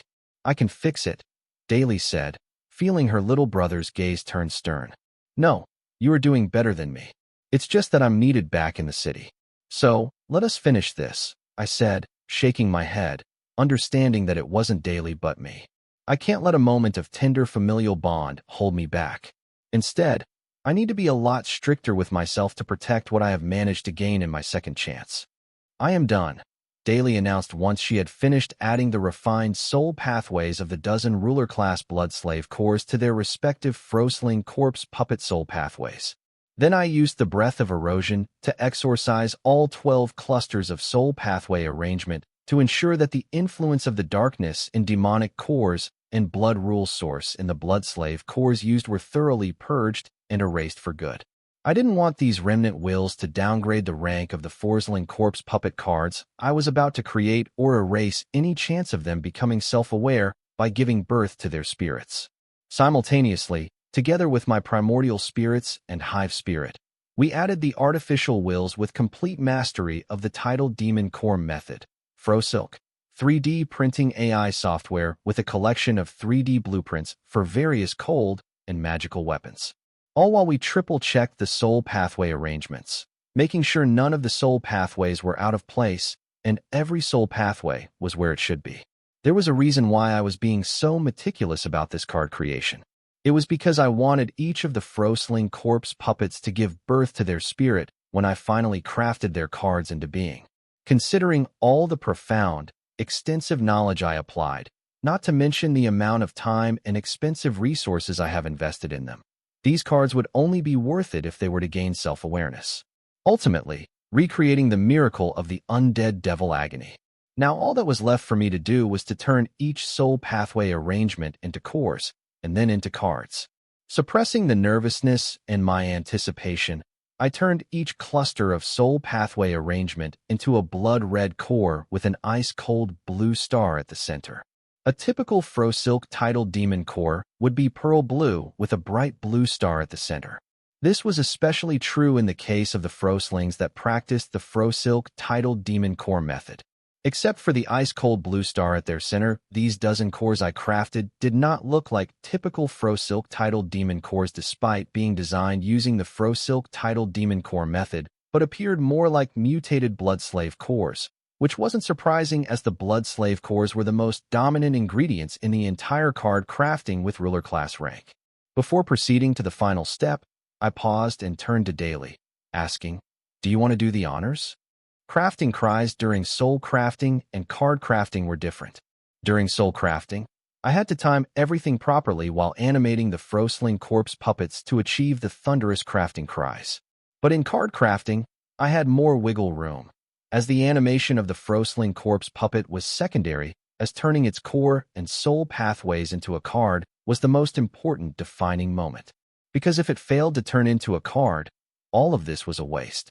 Also, in card crafting, craft cry wasn't actually the sound emitted by the successfully crafted item, but the light emitted by the successfully crafted card. What I meant to say was, the last step in card crafting, though very important, wasn't actually that complex and pivotal. It was like turning in the answer sheet after taking a test. It was a silly thing to forget and an important thing to do at the same time. Meaning, it didn't matter if Daly or I completed the last step as long as we took it. However, in terms of significance, I hoped this told Daly that I had genuinely come to accept her as my elder sister. After all, there's a wise saying that if words weren't enough, use your actions to get the message across. No, how could I? Daly politely rejected me, but I insisted, I want you to. Daly briefly looked at her younger brother with a warmth-filled gaze before she nodded in agreement. Then, following Hive Spirit's guidance, Daly mobilized her mental strength to simultaneously tug on the transformation soul pathway of all 12 cores, handing in our answer sheets. Meanwhile, I quickly sprinkled some pixie dust on all the cores, increasing my odds of creating a miracle today. Soon, the blue stars at the center of the 12 red cores flashed with brilliant, blinding blue light, filling the entire trophy section. Fortunately for me, I had celestial vision and primordial soul pupils. So, I witnessed the entire miracle without missing a single second of it. I watched as the dozen blood-red cores turned into the dozen red diamond cards with their colorless diamond frames emitting a rainbow-colored hue. Soon the red diamond on the dozen cards revealed the portrait of a blue humanoid emitting a pale blue hue. They were female Froslings, each posing differently, donning different style of glacier armor for their portrait, as if showing though they were the same cards, they were inherently different from each other. As if feeling my gaze on them, the eyes of these portraits moved and met my curious gaze, almost frightening me. Then their radiance grew brighter before it reduced to form a silvery bubble with rainbow-colored hues around them. Soon, these cards that were floating in the air began to move and circle around me like mischievous little butterflies instead of their usually falling into my palm or grimoire. Seeing this, I almost teared up with sheer joy, as this was the sign that I had successfully managed to recreate the miracle of undead devil agony's birth. Not once, but 12 times simultaneously. I didn't think I would fail in my pursuit, but I didn't think I would succeed so excellently. To think all 12 Frosling corpse puppets succeeded in giving birth to spirits, I had no words to express the joy and sense of accomplishment I felt. I let the cards continue hovering and dancing curiously around me in circles and do as they pleased, curbing my eagerness to check their card info. I finally understood Dreedra's thought process when she was letting Seed boss and push her around. It wasn't a matter of one's intelligence. This willing compliance I showed towards these cards was just unexplainable. Hopefully, I will get used to it. I thought so because the Celestials don't seem to care so much about the countless mortal life forms they create. I guess I owe Dreydre an apology, but I don't regret what I did. Settle down. Daily used her celestial voice to command the dozen card spirits that were circling her little brother unruly. The cards paused for a second, but they reduced the radius of their activity before continuing to scrutinize me out of curiosity, as they could feel a weird connection with me. I felt it too. It was my crafter's sense and primordial calamity daughter gems that I used in their creation. However, their blatant disregard of Daily caught us by surprise, because even powerful demigods and devils wouldn't be able to resist her while carried by the celestial voice. So, I guess they were not only unranked cards but high-class and unranked without having to go through their card info. How are they able to do that? They were born just recently. How can they resist my will? Daily asked in disbelief. She recalled the time when she had just been born as a celestial array spirit. At first, she just existed, trapping and extracting resources from passing meteorites. She knew nothing but her duty. She had no concept of freedom or loneliness until one day she suddenly began to hear the voices of nearby celestials communicating. She learned many things by listening in on them. It took a while, but she finally managed to join in, yet their will immediately pushed her out of the conversation without telling her why. It took her millennia to grow her will to resist the celestials' will and ask why they wouldn't talk to her. That was when she learned what she was, not a celestial. Then what followed gave birth to her kinship complex, because of which she went as far as to put her life in the hands of someone who not only trespassed on her property, but stole from her. Back to the matter at hand. As a celestial array spirit, it took daily millennia to grow her will to become capable enough to resist the will of the other celestials. But the spirits of the Frosling corpse puppet cards they created were able to resist her will, the will of a true celestial, right after their birth. This was just incomprehensible to her. Looks like they managed to retain most of the realm of the blood rule slave cores used to create them. Meaning, unlike other spirits that slowly grow stronger, they are strong from birth, I explained to my stupefied celestial elder sister. I was proud to see that my trick to fuse the blood rule slave cores to the soul pathways of the corpse puppets, then condensing them into cores and transforming into cards instead of just using them as common cores to move the soul pathways into before transforming them into cards worked out as I hoped it would. But I know better than to use this trick in regular card crafting because the card wouldn't have chances of forming card spirits to retain and guide such energy, which will go rampant during the transformation step, causing the card crafting to fail. That was to say that while crafting these dozen corpse puppet cards, I was prepared to see the crafting fail than successfully craft cards that failed to develop card spirits. I guess without such conviction, I wouldn't have managed to craft a dozen miracles. I don't like them, Daily said honestly, sternly glaring at the cards hovering around her little brother like birds hovering around a tree. Don't say that. They are my best creations till date. And you helped me make this happen. I think we should commemorate this, I said, feeling that the creation of these dozen card spirits was a big breakthrough in my card crafting career worthy of celebration. If Susan were here, she would have brought it up before me. Since you put it that way, they do seem pleasing to the eye, Daily nodded, no longer seeing the card spirits as runts that defied her, but as a symbol of her progressing bond with her little brother. And yes, you are right. We should commemorate this by throwing a huge banquet at Freedom Megalopolis. Everyone is invited. Don't worry about the details. I will handle everything. Just make sure you will attend it and not skip it for work, Daily declared enthusiastically, leaving me no room to refuse her. Not that I planned to. It was my idea after all. Sure, but don't be shy about assigning others tasks or seeking ideas. After all, everyone needs to enjoy themselves for it to be a banquet. I agreed to let Daily be in charge of the banquet. Usually, I would turn to Susan for stuff like this, but now that I was giving Susan the space she asked for, I let Daily do as she pleased. Hopefully, she wouldn't go overboard. Trust me, Dalton. I will contact you once I have decided on the time, Daily assured before leaving the seed world and heading to her penthouse at the center of Freedom Megalopolis. Shaking my head, I decided to trust Daily on this one, recalling the wise words, one learns by making mistakes. I had to let Daily make her mistakes so that she would grow. My only concern was her bankrupting us by going overboard. Well, this wouldn't be the first case where someone went bankrupt by throwing a party beyond their means. Are you guys done? I asked the restless card spirits applying my crafter's sense. They paused and finally lined up before me side by side, showing their obedience towards me, their creator. They were the same cards, but they used everything at their disposal to highlight that they weren't. Like posing differently or wearing different types of glacier armor. It became apparent to me that these duodecaplet sisters were trying their best to stand apart from each other. I let out an impressed chuckle at their attempt to highlight their individuality by showing me 12 different styles to use each one of them. I strongly believe that a card was only as strong as how you use it. And these card spirits just showed me 12 different ways to use a frosling corpse puppet that were cut from the same cloth. Then I reached for one on the far left and began to go through its card info. Card name, Frosella. Card type, spirit item card. Card rank, unranked, semi-noble class, upgradable. Card rate, 12 stars. Card durability, 100 of 100 auto repair. Card effects, a frosling corpse that has successfully given birth to a spirit while being animated as corpse puppet, becoming self-aware and naming itself Frosella. Additional effect, 1. Child of Frost, blessing of the frosling race's native world's will. 2. Undead spirit, a spirit born from the dead. It is not afraid of death, but complete annihilation. 3. Mutated tidal demon core, mutated Frosilk. Tidal demon core has absorbed all the skills of primordial calamity daughter gem, etc. used in its creation and underwent a mutation.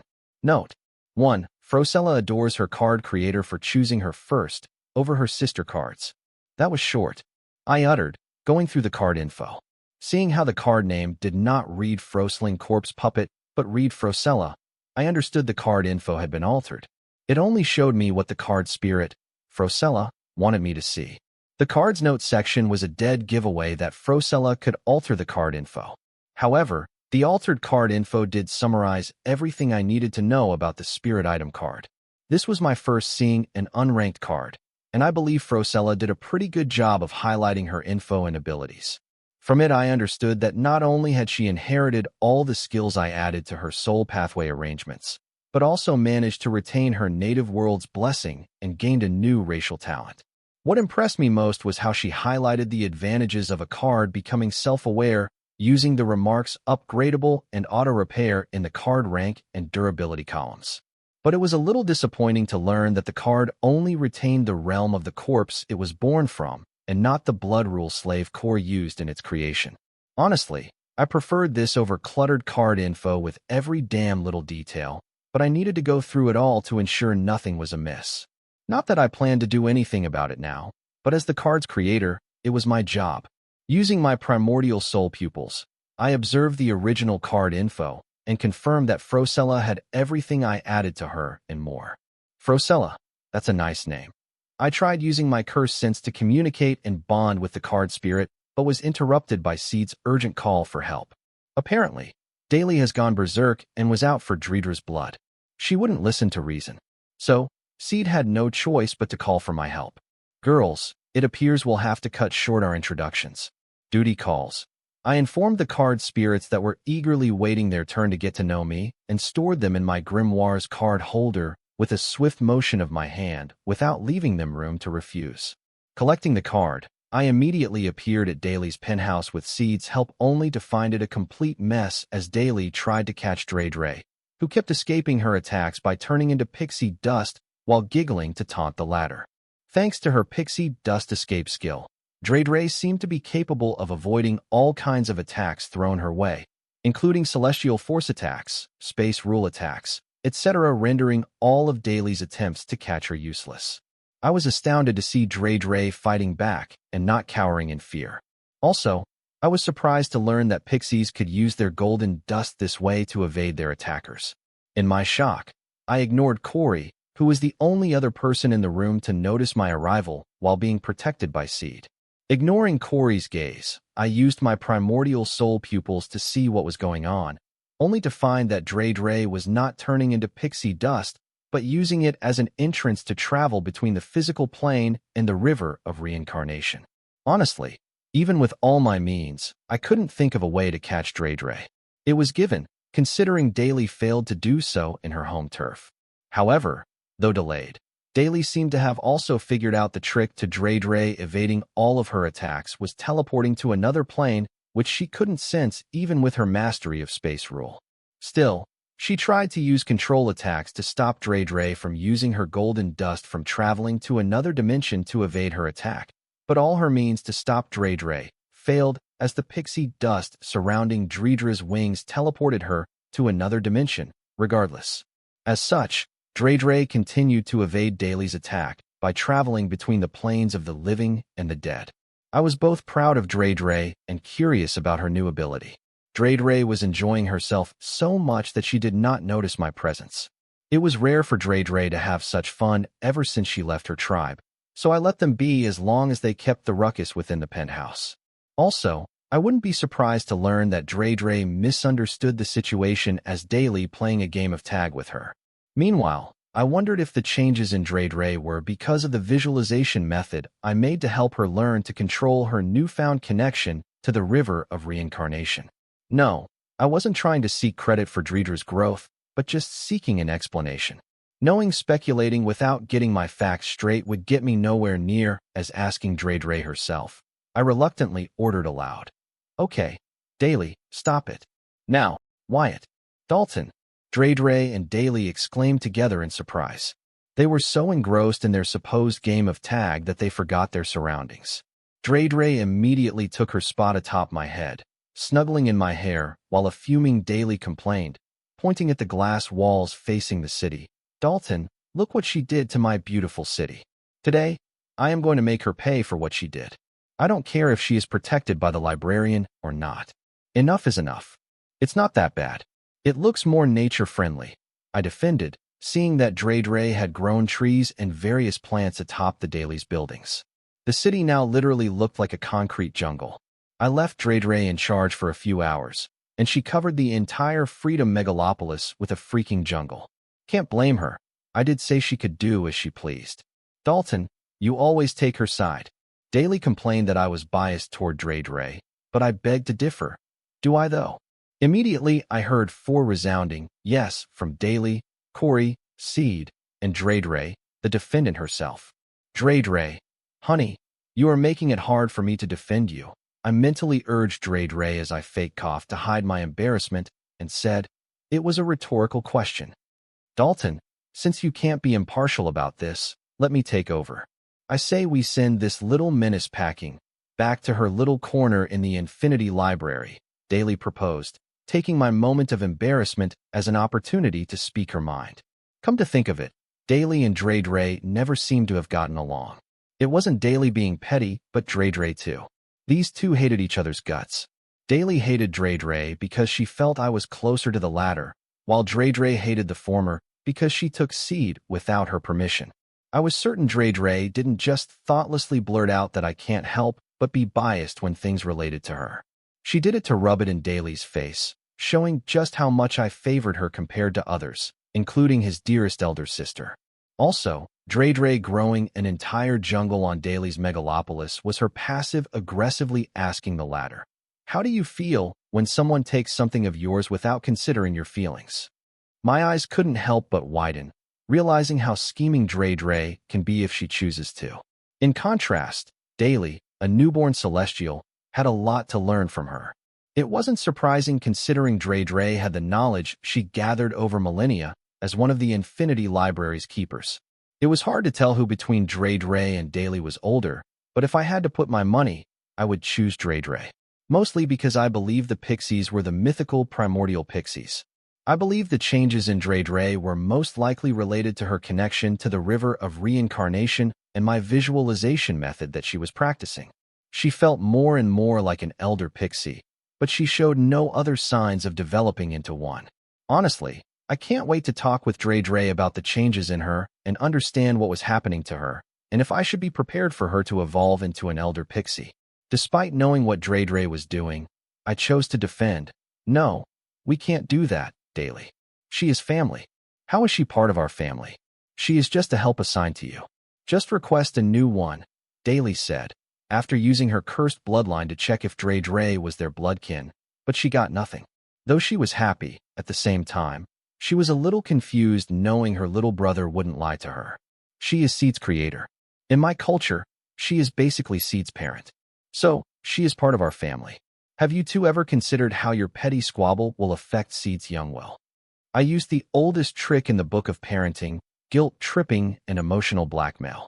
I have no idea why you two are at each other's throats, but I want you guys to solve your differences amongst yourselves before this goes out of hand. Got it? Yes. Daly and Dre agreed in unison. Good. I nodded, deciding not to interfere more than this because I wanted them to really connect and not connect through me. Because I wanted them to be together and looking out for each other even in my absence. And the best way to achieve it was to trust them and let nature take its course.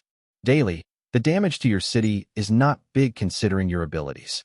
Just use the array formation I gave you to build the city, to clear the trees and plants, and repair the damaged buildings, I said, trying to ensure that Daly did not feel dissatisfied with how I handled this. Of all of us, Daly was the one who valued the family the most. So, I was sure Daly would put all her past dissatisfactions with Dre aside and try to make up with her. After all, Dre wasn't just Seed's mother, but an immortal too. Meeting Daly's condition for one to be considered family. In this case, extended family. As far as Dre goes, I was sure Dre would do the same considering she was just returning Daly's punches. However, keeping my faith in her, Dre issued Daly an apology.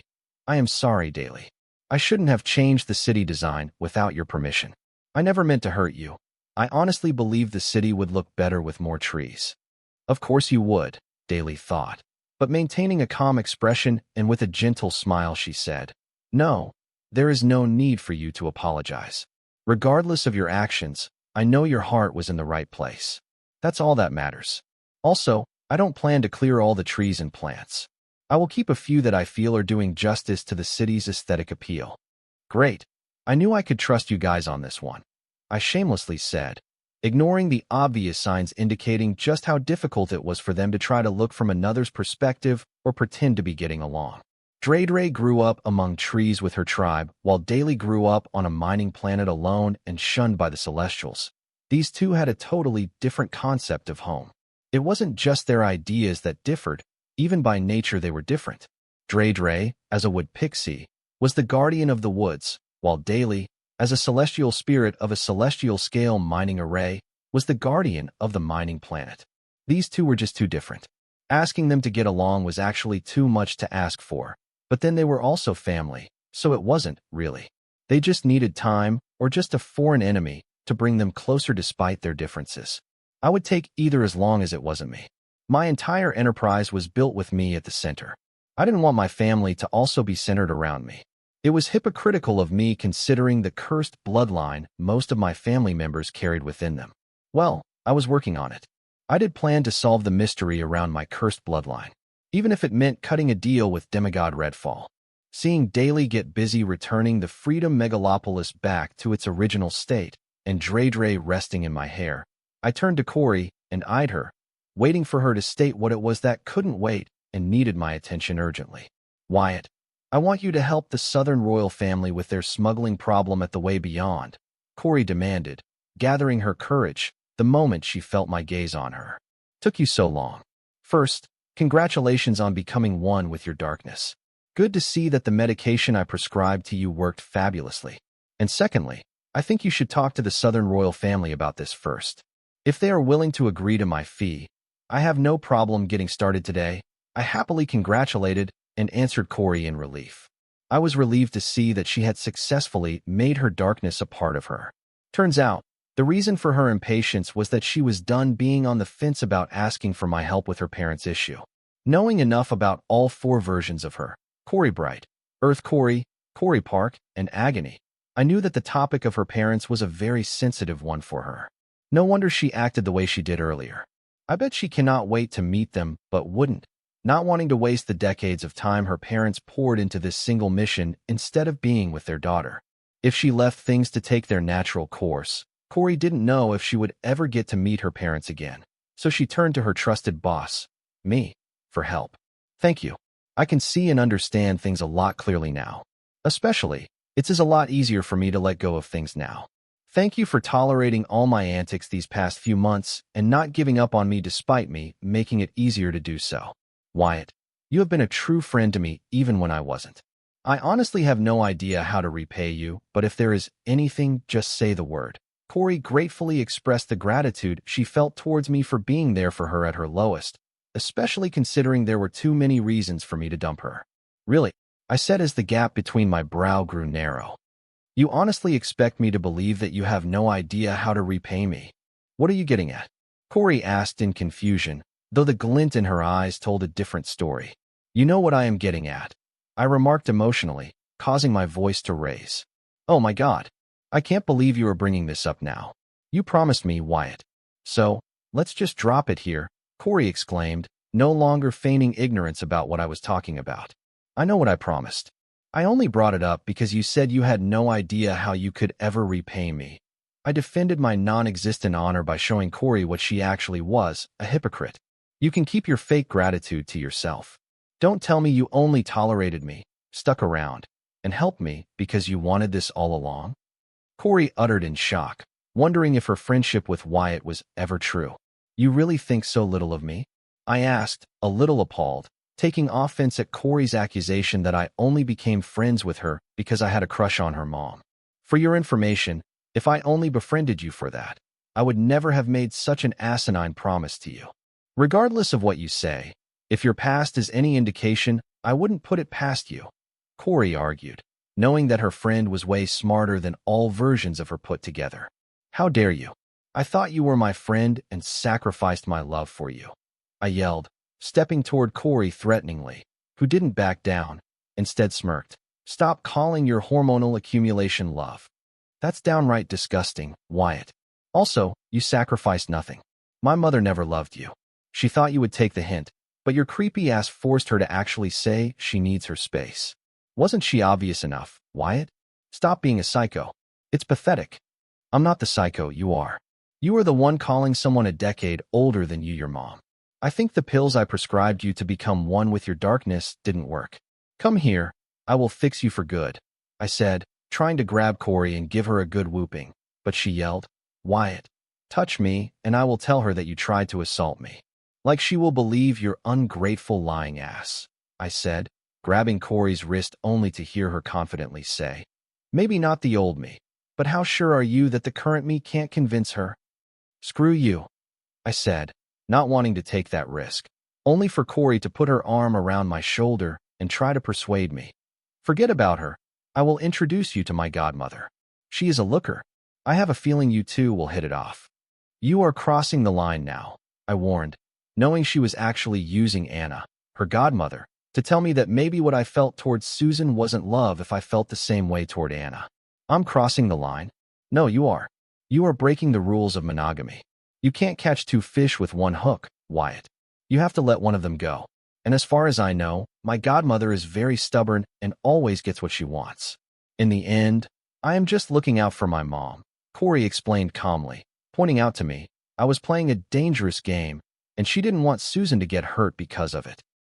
I found myself unable to argue against Corey's argument because I hadn't made up my mind and was just following what I wanted at that moment, putting off thinking about the future implications of my actions. It dawned on me that, be it Susan or Anna, before I approached either of them, I had to make a decision. Otherwise, I would never be able to truly move forward with either of them. I was astounded that it was Corey of all the people who made me realize this simple but tough truth.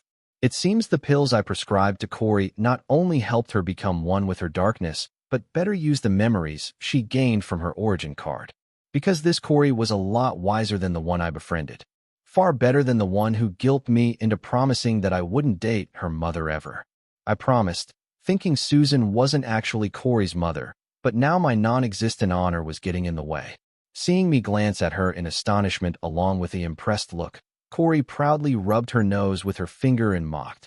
Don't tell me you fell in love with me too. In your dreams, psycho, I retorted, thinking now that Corey was cured, calling her psycho wouldn't be considered insensitive. Speaking of psychos, how about I pay you for your services at the Way Beyond instead of the Southern Royal Family? Money is money, regardless of who pays you for a job well done, right? Corey took the opening to bring up the thing bothering her the most. You? With what money? I freaking own your ass for the next century. Don't even think about asking advance payment for the century after that, I said, trying my hardest not to sound snobbish or appear as if I was belittling Corey. I ran enough startups to know where Corey was going. Besides, me giving Corey advance on her salary so she can pay my service fee instead of the Southern royal family wasn't the answer. Because the fee I wanted for solving the smuggling problem at Way Beyond was a share in the taxes they would impose and collect on the goods brought from the Way Beyond. I couldn't compromise on this because I planned to offer similar services to the other regions too. I couldn't have my customers thinking that they were paying way too much for something that was basically free for others. Now that was bad for business, and next thing you know they will ask me to make the currency exchange in the VR universe free for all. I knew this because history had proven that if you give them an inch, soon they will be asking for a foot. Don't get your panties in a bunch, Wyatt. I am not here to ask you for an advance on my salary. Besides, I have no interest in being your slave for another century. Park has a few treasures stashed away for emergencies in the Dark Realm. I think that should be enough to pay your fees for the Way Beyond job. Corey explained how she planned to pay me. Unfortunately, I knew that whatever she offered would fall short. Oh, honey, it's not a one-time payment job. I wouldn't care if it were just that. I donated more than you can imagine every day. I informed Corey to see her brimming smile collapse instantly. Shaking my head in dismay, I remarked, "You have no idea what the Way Beyond job is, do you? Didn't Park tell you anything?" She has no idea that I know about her hidden funds to help revive her old forces and my plans for them. I thought she would come around after meeting our parents. Corey came clean about her little devious plan. It appears after she became one with her darkness, her control over her tidal demon core and Park, her ego flame, has risen to new heights. I guess it sucks for Park. Honestly, I don't blame Corey. She had a valid reason and was doing what she felt was right for both of them. This was nothing compared to Park conspiring against her with me. If Corey could forgive Park for that, then Park could forgive Corey for this. Besides, Corey still hasn't done any real damage yet, and Park doesn't get a say in this as Corey had inherited all her wealth. It was up to Corey what she wanted to do with it. My question was, how did Park hide this little fortune from Corey in the first place? Wyatt, say something. I feel lost. What do I do now? Corey called out. Seeing that I was lost in my thoughts and hadn't reacted to her shocking revelation filled with betrayal. First, take a deep breath and calm down. These things can't be rushed. They have a lot of bureaucratic hurdles. Honestly, with everything going on, the Way Beyond isn't on anybody's priority list.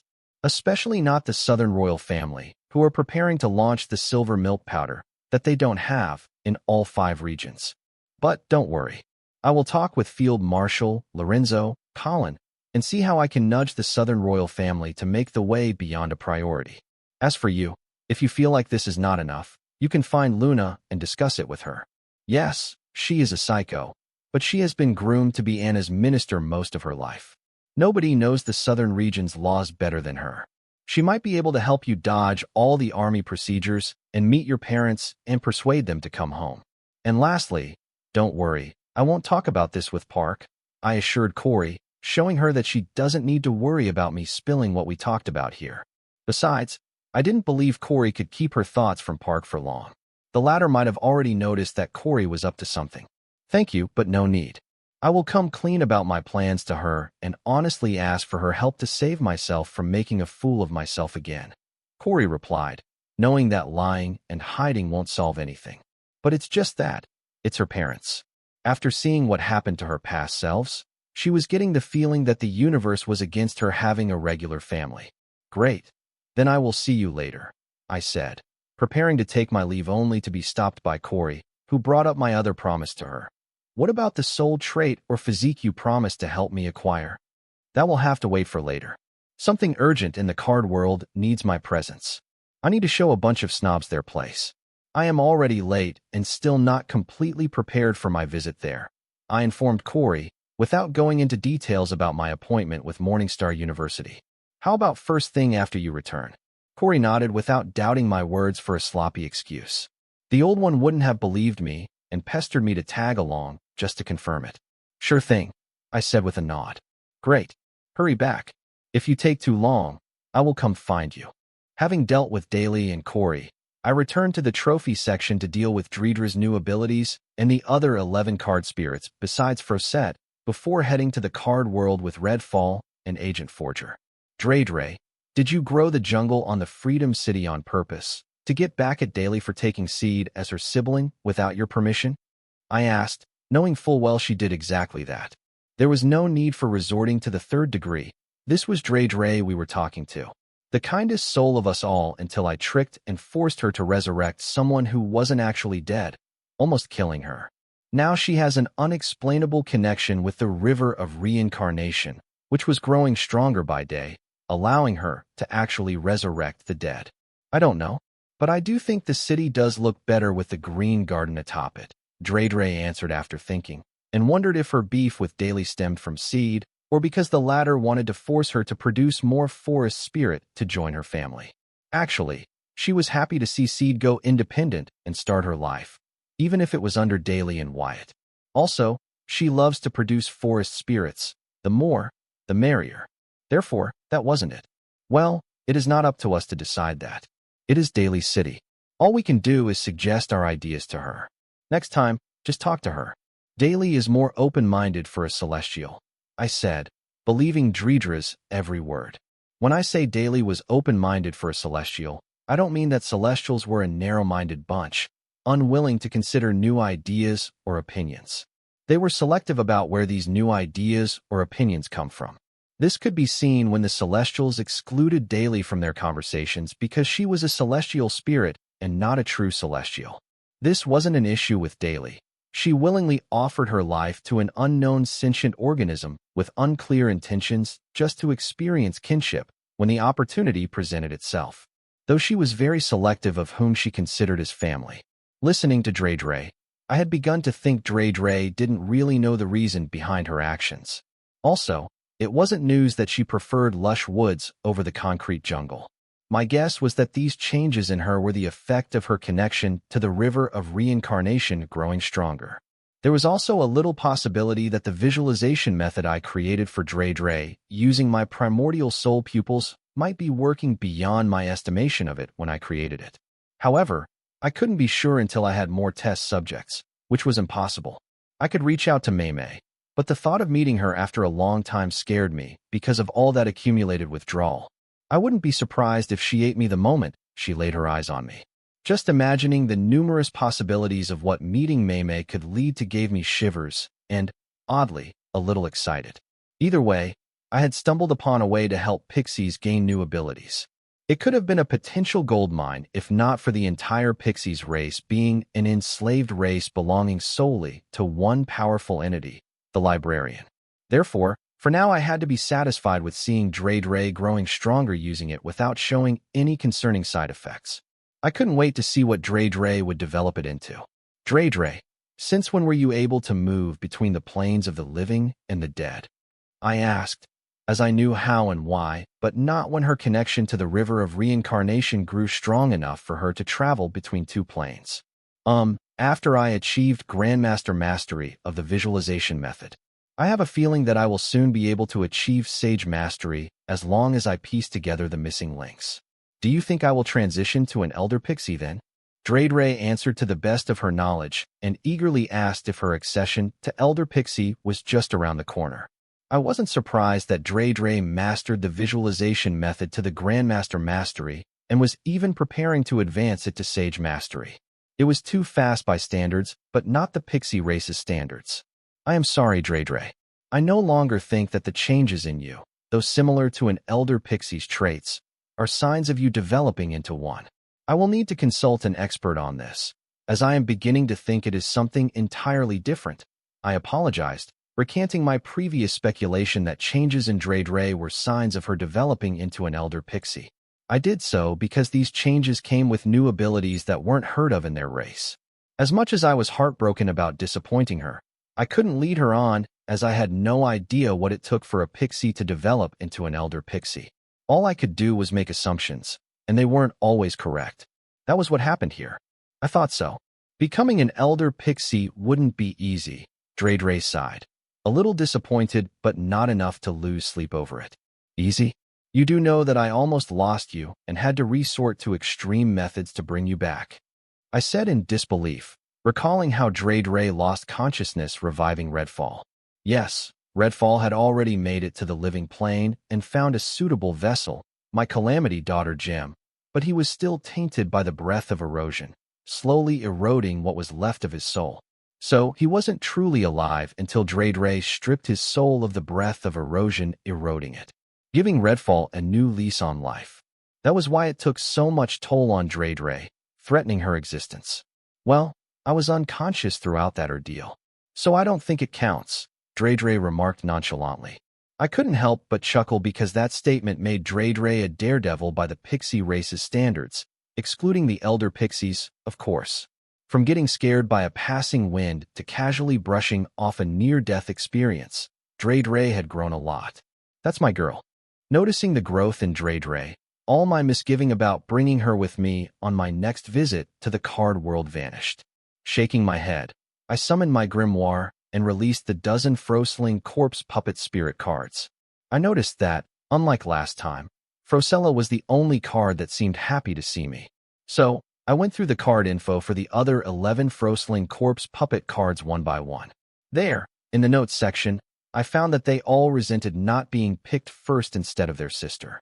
Resented was putting it mildly. Some of the spirits straight up stated they wouldn't want to be part of my deck if they had a choice. I observed that this resentment increased with the order I picked them to go through their card info. I was wondering if calling them sister cards would be correct, seeing how much they competed with each other. However, goddamn, they were fearless. Seeing how they put it, they clearly realized that they were not in charge. Yet they didn't hesitate to state their honest thoughts. I did read that the snow elves and Froslings had their pride in common along with their appearance. I didn't think the card spirits would pick up their nasty pride. I guess pride was indeed ingrained in bones. The Frosling corpse puppet spirit card's reaction was a little baffling because I had to start with someone. It was purely coincidentally that it was Frosella and not someone else from the 12 sister cards. I mean, what did they expect me to do? Summon 12 of my primordial spirits to go through their card info simultaneously? Now that was just crazy. Heck with you ungrateful dozen. I just need 2 of you. The rest of you can eat dust in here until you fix your attitudes, I said, eyeing all 12 of the Frosling corpse puppet spirit cards. You want to be petty? I'll show you what being petty was truly like. There were only 6 item card slots in my unranked grimoire. I never planned to fill all of them with the Frosling corpse puppet cards. Even if I did, there weren't enough item card slots to begin with. Then, why did I create 12 of these cards? To arm the demigods under me. With these cards, they could fearlessly continue to do my bidding in the card world. Seeing how these cards had serious attitude problems, I decided to postpone my plans for them until they fixed their nasty personalities. Last chance, which 2 of you want to join my deck? I asked the cards sternly. I never planned to coddle them. They were tools. Their sole purpose was to please me with their capabilities, not the other way around. Listening to my offer, Frosella was the first to come forward while the other cards didn't even budge a little, as if telling me that they were prepared to eat dust in my trophy section rather than be a part of my deck. Is this the AI rebellion that the philosophers feared back on Earth? I wondered, looking at the 11 Frosling corpse puppet spirit cards coming together to take a stand against me when given the choice. I frowned glancing over the 11 Frosling corpse puppet spirit cards while equipping Frosella in one of my empty item card slots. I pondered what was going on here. I clearly used my primordial calamity daughter gems in the creation of each of these cards, having considered that if successful the resulting card spirit might rebel against me. I could feel my control over them through the primordial calamity gem used in their creation. But the primordial calamity gem failed to influence their feelings. For some reason, they were putting themselves before me. Like my other primordial calamity daughter gems, shouldn't they be prioritizing me above all else? How are they able to prioritize their feelings over mine without the help of the cursed bloodline? As I mulled over this dilemma for several minutes, I ultimately came to the conclusion that naturally born spirits were more complicated than I previously assumed. Yes, I created the Frosling corpse puppet spirit cards, but their spirits had formed naturally. I just facilitated all the right conditions for these cards to give birth to spirits. Ultimately, these cards giving birth to spirits was a natural process. Just like how parents with all the advancements could only choose the physical traits of the baby, but not what kind of soul they will have. It formed naturally. All right, suit yourselves, I said, taking one of the 11 cards against her wish and equipping it in one of my empty item card slots. This Frosling corpse puppet spirit card called herself Frosong. She was the second card whose card information I went through. Before I burned the bridges with them, she just expressed dissatisfaction over not being chosen first and being chosen second. Now, after my threats, she seemed not to want to do anything with me if she could. This was just crazy. If not for my appointment with Morningstar University, I would have left her with the rest to eat dust in the trophy section until I explored each of their soul pathways and figured out the reason behind their nasty personalities. I mean, rebelling against your creator just because they didn't get to you first, but your siblings. This was just crazy.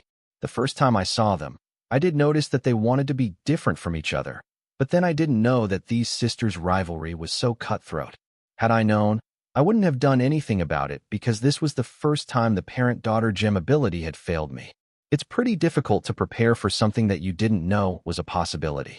Until today, I was under the impression that it was impossible for a Calamity Daughter gem to prioritize their feelings over mine without help from the cursed bloodline.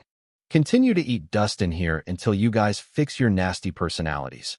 I barked at the 10 Frosling corpse puppet spirit cards that hovered before me and turned to head toward Redfall and Agent Forger, but paused, seeing the cards following behind me.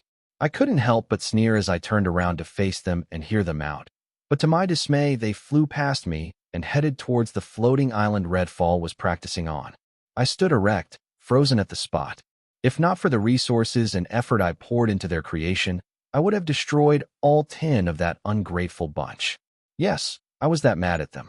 Also, I was intrigued by their actions. Were they just curious about their surroundings? Or were they up to something? Forgetting my embarrassment, I watched as the cards floated towards Redfall in unison. Alerted by their arrival, the latter coldly opened his eyes and glanced at them, causing the cards to pause and change their direction simultaneously. Then they continued towards Agent Forger, who was further away. I wondered what happened. Were they spooked by Redfall opening his eyes suddenly? These jerks stood up to me, but were scared by Redfall.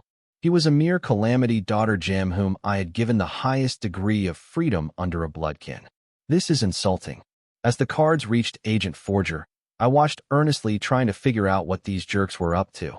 Feeling their presence, Agent Forger too opened her eyes and curiously glanced at the cards. This time, however, the cards didn't seem to be deterred by the latter. Instead, they continued to be near her. Then they began to circle her, similar to the time they circled me after I created them. I felt a sense of betrayal. I thought that was something only I could enjoy, i.e. considering how they wouldn't even spare Daly a second of their time, even though the latter had helped in their creation, let alone listen to her. Come to think of it, these jerks have been rebellious since the beginning. I just failed to see it because I was blinded by the fact that I created them. It seems I was no less naive towards my creation than Dre. I didn't let my emotions get the best of me and patiently watched the cards in action. I wanted to figure out what they were doing and why they reacted differently toward Agent Forger and Redfall. Is it because they can tell Redfall was just a Calamity Daughter gem and Agent Forger was a bloodkin? Or was it because Redfall didn't have his grimoire and Agent Forger not only had her grimoire, but was of the card demigod rank now? Master, they want me to choose one of them. What do I do? Agent Forger suddenly said, turning towards me. This was when it hit me. They were choosing their card apprentice. But with whose permission? I, their freaking creator, never said they could go find their card apprentice. They were freaking supposed to honestly eat dust in the trophy section, reflecting on their nasty personalities as I punished them to. Not go find a card apprentice of their choice. This was simply maddening. However, I didn't stop the cards from selecting Agent Forger as their card apprentice because she was soon returning to the card world with me to work as a double agent in the organization secretly controlling the central government. She would be serving as my eyes and ears around the masters. It was a dangerous job. Having an unranked card in her deck would surely help ensure her safety. How does one equip an unranked card in a diamond-grade grimoire? They don't. It was impossible unless the said card had developed a spirit. The cards that awakened their spirit could place probations on themselves such that they could be equipped by a grimoire lower than their rank. Meaning these unranked Frosling corpse puppet spirit cards can be equipped in a bronze grimoire if they choose to. These cards were self-aware and were constantly learning and developing. That was what made them great.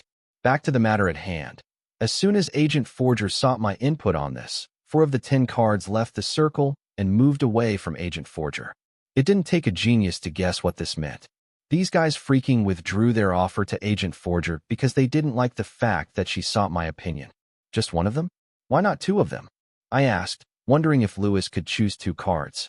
However, before she could even ask them, another 3 cards left the circle.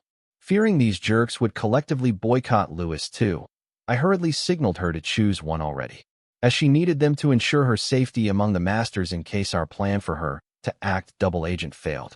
Getting my permission, Lewis immediately chose one of the 3 cards, Frosier, that still showed interest in her. Lewis chose this card particularly because of its name Frosier.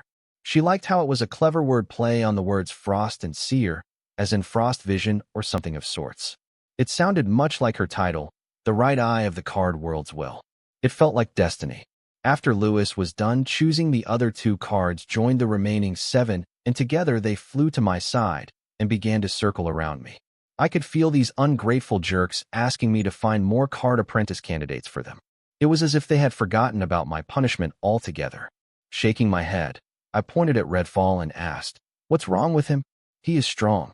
I meant it when I said Redfall was strong. Though he was still in chivalry class, the runes that Redfall had reforged were just too powerful. Their rule meanings were not only sinister and shameful, but very rare. I had come to understand why he was considered a menace in the 5 regions and conspired against. As I pointed at Redfall, the 9 Frostling corpse puppet spirit cards wouldn't even bother to glance towards him. I could sense collective disdain and disgust from the cards when I mentioned Redfall. It surprised me as I thought they were spooked by his cold gaze. But no, they just didn't think he was worthy of being their card apprentice. Why? Is it because he is a primordial calamity daughter gem? I asked, feeling their actions were like the pot discriminating against the kettle for being black. After all, these cards were also made using primordial calamity daughter gem, making them part primordial calamity daughter gem. Thinking of this, it dawned on me that these card spirits were only part primordial calamity daughter gems. They weren't like my other primordial calamity daughter gems that were converted into a primordial calamity daughter gem. They were the spirit born from a part of primordial calamity daughter gem that the Frostling corpse puppet spirit cards retained after their creation. No wonder these guys were able to put their feelings above mine. They were spirits of primordial calamity daughter gem, but also, at the same time, they were also spirits of the cards I created. How do I put it better? Let's take the birth of a human baby as an example. They were basically their father's clones except for the part that they got from their mother, ultimately making the baby the best of the 2 of them together. In the card spirit's case, my primordial calamity daughter gems were a part, and the other part was the natural card creation and spirit formation process. I don't dare to claim my part was exactly half as in the case of a human baby. That was because the fact that the card spirits could rebel against me proved that the natural card creation and spirit formation process was more dominant than my primordial calamity daughter. Thanks to my primordial soul pupils, I soon knew the natural creation process was dominant in the creation of the Frostling corpse puppet spirit cards over my primordial calamity daughter gems, both qualitatively and quantitatively. Hence, though the card spirits were not completely free of my control, the card spirits could not only choose to ignore my control, but challenge it until I forced them to submit. Yes, they could strengthen their already powerful wills further to completely free themselves from my control. I believe that was why they were searching for a card apprentice that I didn't control. Unfortunately for them, their card creationist wasn't just some card apprentice, but a hybrid between a Viltronian, a world calamity tree, and a celestial with access to the primordial energy and pixie dust. Regardless of how strong their wills got, they could never get rid of me. Thinking of this, I found their combined rebellion against me funny and cute. But this also surfaced a fear scenario in my mind. Me losing to a being I created. It's not like it was the first time something I created came back to collect my head. The superhuman serum I discovered on Earth was a prime example of that. I discovered it to fight the F-King Viltronian bastard, or at least buy me time until I found a permanent solution. But in return, it became the tool for him to take over Earth even faster. Therefore, I couldn't help but take a second glance at the 9 card spirits before me, wondering who among them would come for my head later. It was entirely possible, as card apprentices had many weird physiques, traits, and innate cards. Who knows? One of them could be a fated ingredient of some card apprentice and could completely erase my control over them with one baptism. The possibilities were endless, but the chances were near nil. But hey, a miracle was also a possibility. I couldn't help but shake my head in dismay, thinking, one cannot underestimate anyone in the myriad realms, even the card spirits you created. I awoke from my thoughts as the card spirit began to bug me about taking them to choose their card apprentice. Now that 3 of their sisters had chosen their card apprentice, they couldn't wait to find their own.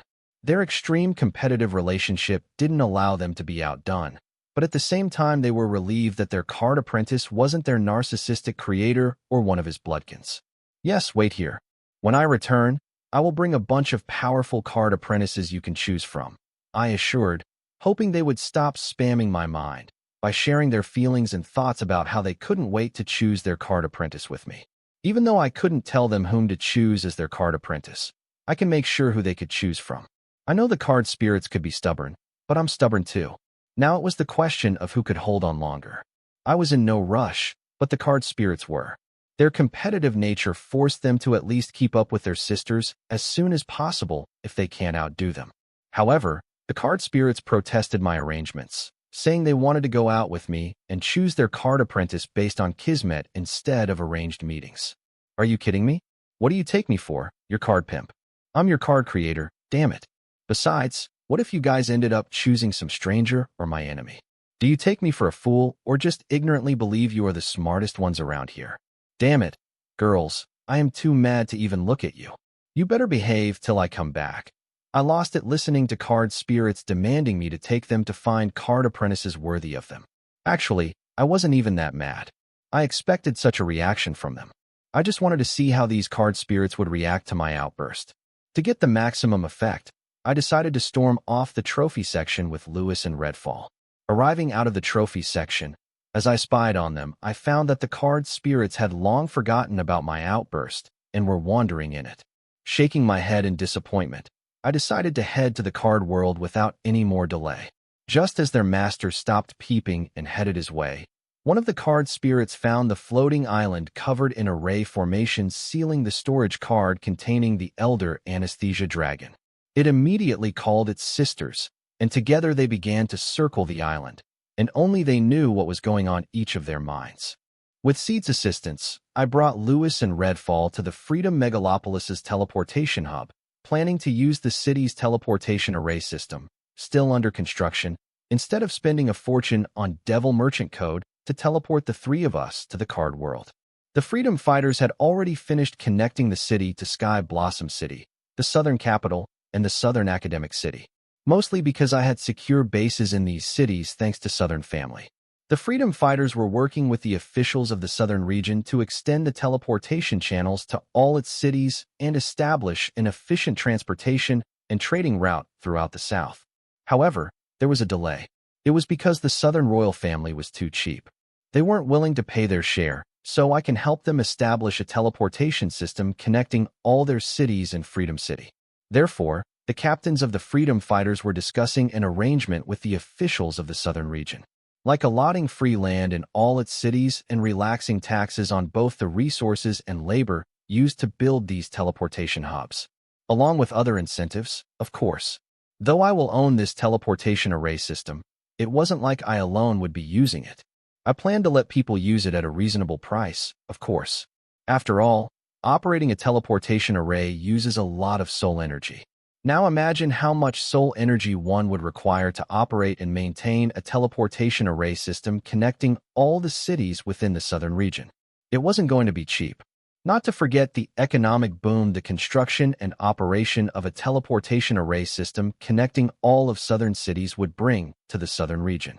The southern region and its royal family stood to gain a lot from my teleportation array system. So, if they were too cheap to pitch in their share of the capital, they could at least give us tax relaxations and attractive incentives. After all, the taxes they stood to gain from an operational teleportation array system were unimaginable. Yes, the Southern royal family did promise not to tax me as long as I don't leave the southern region and don't take my business to another region. So what if they can't tax me? They could tax the citizens using the teleportation array system. Merchants, Guilds and other businesses across the region would be willing to pay a premium if it meant they could travel or just transport their goods safely between cities across the southern region without having to worry about running into a field dungeon or roaming monsters. All I wanted to say was that the southern region and the southern royal family stood to gain a lot from a teleportation array system connecting all their cities. So, they should be enthusiastic and willingly investing in it. Instead, I have to beg them. It was as if they were taking advantage of the fact that I would build the teleportation array system regardless of their investment. And once I was done and was earning enough, they would come to demand their share. It's not just the southern royal family. The other royal families were the same. Not just them. Any governing body would do the same. When a bunch of people sit in a luxurious hall and discuss the matters concerning those they didn't even meet, the conversation always concludes with them seeking maximum profit with little investment and risk. Though the royal family had the final say, they couldn't just do as they pleased without giving a good reason or risking civil unrest. This was how things worked. Each side is negotiating to get the most. Unless I plan to replace the other side with myself, I should just stick to trying to game their rigged system and accept my losses, hoping to make up for it in the long run. Everything can't be perfect.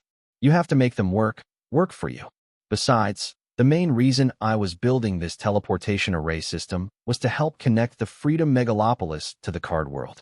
It wasn't just for tourism, trade, creating jobs for the freedom fighters, but most importantly increasing the real estate value of the Freedom Megalopolis and attracting foreign investment. Only then would Freedom Megalopolis be considered a real city. As of now, it was just a big human settlement. Which one of these is operational and linked to the array in the southern capital? I asked Henrix, who was on site overseeing the construction of the teleportation array system. With his origin card and mastery over the space rule, he was the perfect test subject for a newly established array or testing its connection to the other arrays through the network of teleportation arrays that can allow a single array to link to all the others, creating a multi-way teleportation channel rather than a simple two-way one. Huh, the one on the right platform, sir. Other arrays will be operational soon. Henrix answered after gathering his thoughts from the shock of seeing the notorious Redfall alive and stronger than before. Conjuring all his courage, he asked the red-headed handsome devil in human flesh, "Excuse me, are you by chance related to demigod Redfall anyhow?" "Henrix, it's me, old friend." Redfall corrected him with a gentle smile, reaching to pat the former on the shoulder. "Who the FCK is your friend?" Henrix exclaimed, retreating a few steps in disgust, avoiding Redfall's touch. Then, with a gaze filled with disbelief, he asked, "How are you still alive? We killed you. I saw you draw your last breath as your soul left the physical plane with my own eyes." Henrix regretted not looking into the recent rumors that demigod Redfall was resurrected by his mother, Een Widow. However, back then he didn't believe them, having learned Southern Emperor Annihilation had killed her while she was attempting to resurrect her son. Without waiting for Redfall to answer him, Henrix turned to their young leader and warned while pleading, "Wyatt, I don't know what lies this deviant has fed you, but you can't trust anything he says. Help me kill him." "Whoa, that escalated quickly," Lois commented, appearing behind Henrix. Putting her arm around his neck, she uttered, "Calm down, old fart." Henrix's eyes widened in shock because he hadn't sensed the female demigod approach him until she spoke or reacted as she put her hand around his neck. With his mastery of the space rule, it was basically impossible for someone weaker than him to sneak up on him, apart from Wyatt, of course. Clearly, it hasn't been long since this female demigod had built her divinity and had just taken a step into the demigod rank. Yet, somehow she made his instincts blare out of control. He could hear his heartbeat race as sweat trickled down his forehead. "Now, that's like it," Lois said, as she left his side, and then, turning to face him, she said, "We used to work together. I trusted my back to you. Not once did I stop to imagine that a day would come when you would backstab us and be a traitor along. That goes to say, things change, so do people. Just stop making a fuss and start the teleportation array before I change my mind and decide to kill you." "Who the heck are you?" Henrix asked, feeling threatened, not just for his life, but for his position in the new group the freedom fighters had just joined. He found it hard to believe that except for Field Marshal Lorne, there were other demigod card apprentices working under their new leader. Not to mention, each one of them was a deadly force to reckon with. Me? I'm Calamity Eye, Master Wyatt's humble dragger. You can think of me as your death, because I will kill you if you dare to pull the kind of SHD you did with me. Here, Lois warned Henrix, claiming the moniker Calamity, and making clear where her allegiance lay. Bloodkin Lois's loyalty to me aside, it appeared she blamed Henrix for her being captured by me back at the Sky Blossom City. After all, Henrix was supposed to protect her and her team if things went south during their mission. Instead, he watched them get slaughtered one by one and then ran off with the dungeon relocation card they were after, leaving her to fend for herself. Calamity Eye? Henrix uttered, confused, trying to remember if he had ever heard the name before. He had no recollection of that name. He had no recollection of the person before him claiming that they used to work together. There was a reason Henrix failed to recognize Agent Lois Forger, the right eye of the card world, because she was in disguise and didn't have an empty right eye socket. Thanks to the reconstruction ability of her primordial Calamity daughter gem, she was able to disguise herself and her right eye perfectly enough to fool Henrix, who once used to be her colleague. Not to mention, she was a demigod now. Lois had a very important mission: infiltrating the organization controlling the central government and spying on the masters. As a precaution, she decided to hide her identity and her relation to their master even from their allies, because she couldn't risk anything jeopardizing this mission. Being caught by the masters and dying a worst death possible was the least of her concerns. She just didn't want to fail the mission her master had assigned to her. Listen, little girl. I have no idea who you are or what you keep talking about. I think you mistook me for someone else, Henrix said, controlling his emotions, realizing that if the freedom fighters don't pull their weight around here, others will soon replace them. Yes, I did mistake you for someone you are not, but that was before. Now, I know exactly who I'm dealing with, Lois said. As she suddenly vanished from Henrix's field of vision, he immediately activated his space runes. But just as they screamed a warning, it was already too late. Lois grabbed his head from behind and slammed it hard on the floor. A spiderweb-shaped crack spread across the tiles, breaking them. Then, leaning her lips next to his ear, she whispered, "Old dog, remember to behave, or I will destroy you and everything even slightly related to you." Calamity Eye, stop playing around. I'm already late as is, I said sternly with a frown, ignoring her fight with Henrix. I didn't want the change of scenery to make the freedom fighters as demigods lazy, get comfortable where they were, and start playing politics. Besides, a little competition won't hurt. It would keep everyone on their toes, especially now that they had something to lose, the Freedom Megalopolis. I wasn't surprised to see Lois wiping the floor with Henrix because with the primordial Calamity daughter gem, celestial vision, and right of the card world aiding her, it would be a surprise if she failed to do so. With buffs from all these skills and physique, Lois could move between the physical and spiritual planes faster than Henrix's intense sense, and runes could react. I'm sorry, Master Wyatt. I saw a rat and couldn't help wanting to stomp on it, Lois said, returning to my side as Henrix got back on his feet, not daring to start anything. But he glanced into Wyatt's eyes trying to figure out what brought this on. Start the array, I ordered, continuing to head toward the platform carved with the teleportation array linked to the array in the southern region. Seeing I didn't plan to answer or comment, Henrix just nodded and personally started the array formation as the trio got on it, while trying to figure out if he or the others from the freedom fighters do something wrong. Nice meeting you, old dog. Until next time, Lois waved at puzzled Henrix before they were teleported out of the planet Lil Red Storm. As the three figures vanished, Henrix finally roared, "Who the FCK are you? Itch?" Then, turning to the array masters working on the arrays still under construction, he gave an ultimatum. I want all these teleportation array formations fully operational by evening. There are only a dozen of them at present, yet you are taking so long to set them up. What will you do once the Southern Royal Family green lights the project? By then, we will have thousands of these arrays and be on a strict clock. Unless you guys want to lose your jobs to the array masters from the southern region, you better shape up fast. Do you hear me? Then stop dragging your feet and sighing. I'm back, I said, breathing in a lungful of air, standing on the teleportation platform in the card world.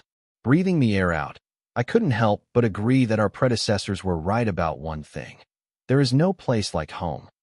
Welcome back, boss, Cindy greeted us on our arrival. She was overseeing the development of the Feingold's branches both in the Southern Capital and Southern Academic City. Diana had her hands full back in the Sky Blossom City, while others were busy or not skilled or didn't have enough experience to oversee any of these projects. The burden then fell on Cindy alone. Not that she was complaining. She saw this as an opportunity to climb up the ladder. It wasn't news that their organization had now grown to the point of doing business with demigods and across the myriad realms, yet still far from reaching its ceiling. So, Cindy planned to make up for the lack in her realm with her skills and loyalty, becoming the core of their organization, such that she can keep up with the organization's fast growth, if not just grow with it. As now, her single focus was to become a crucial part of its identity and future. "How's work?" I asked with an amiable smile, pleased that I had successfully managed to poach Cindy from Diana. Though they both now worked for me, Cindy's loyalty belonged to me, not Diana. "Can't complain, boss. But people are calling you names I'd rather not say as a lady in the Grimoire Network," Cindy said, reminding me of my ultimatum to Morningstar University. "Ha ha, we both know you never were a lady," I teased Cindy, ignoring the noise in the Grimoire Network. Somehow, I had gone from being praised as the Southern hero and for my generosity to one of the most hated people in the card world. My loyal Southern fans tried to defend me, but their posts were buried under a pile of insults: arrogant, cheat, fraud, coward, and more. "You're one to talk, boss. They're calling you the Southern Emperor's pretty gigolo," Cindy snapped back playfully, noting that Dre was sleeping, nuzzled in their boss's hair. I wish I were the Southern Emperor's pretty gigolo," I joked. But before I could get back to business, I suddenly felt an unfathomable presence watching me. It wasn't just me. Lois felt it too. She rushed to my side, ready to use her body as a shield if it comes to it. When we searched our surroundings, we couldn't find the presence whose gaze we could still feel on us. "What's wrong?" Cindy asked, seeing her boss and Lois literally go on guard. Only then did I notice that it was just me and Lois who felt this overwhelmingly powerful gaze. Everyone else, including demigod Redfall, didn't seem to feel a thing. Before I could inquire about it, I felt a sudden tug on my soul, pulling it out of my primordial calamity soul gem, through the physical plane, and into the spiritual plane. I found myself in a place I was very familiar with, the womb of the card world's will, helplessly floating before myriad colorful streams of rule power that flowed in the darkness, joining and interconnecting like a huge loom. I noticed I wasn't alone. Lois and Clown Mask souls were on either side of me. Just as they noticed my presence, I had a dreadful realization. Lois and Clown Mask souls were out of their primordial Calamity Daughter gems. The Calamity Daughter gems were what made the souls imprisoned within them subservient to me. Now that Lois and Clown Mask souls were free, I wondered if they were no longer under my influence. However, my racing heart settled as I felt my cursed bloodline connecting the three of us. Only then did I begin to wonder what I was doing here in the womb of the world's will. Suddenly, 3 strings of rule power, thinner than a card apprentice's I could see, split from their respective rule streams and headed our way at an incredible pace, like a snake striking at its prey. Before I could react, the strings of rule power had entered our souls. The next thing I knew, my soul was back in my primordial calamity soul gem, and I was in the teleportation hub of the Southern Capital. What the heck just happened? I muttered, searching my soul for the foreign string of rule power that had entered it. It was the card Celestial, Lois answered as I finally found the foreign string of rule power in my soul, but I was too late. It had already melted and mixed with my essence. I soon entered a state of trance, achieving enlightenment. "Congratulations on your enlightenment, boss." I woke to the sound of Cindy's voice. "Thank you," I said, turning to look at Lois. She had also awakened. Feeling my gaze, she nodded in a reassuring manner. Then, I made up an excuse to leave.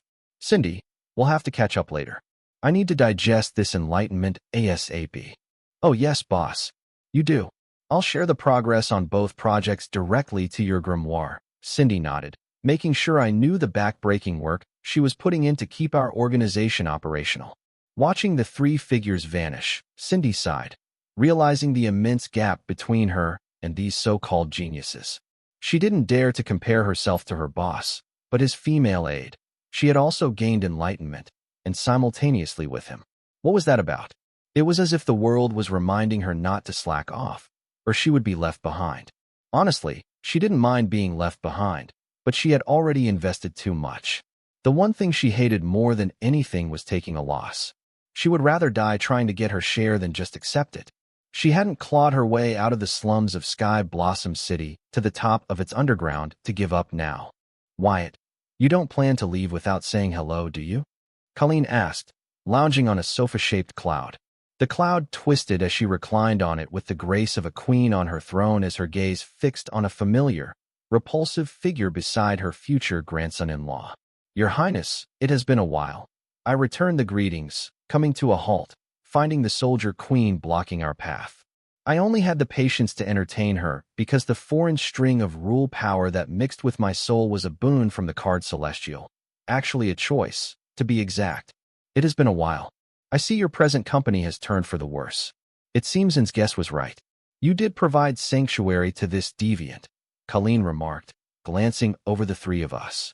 She eyed demigod Redfall with a hatred befitting someone meeting the murderer who killed her entire family. A story was here.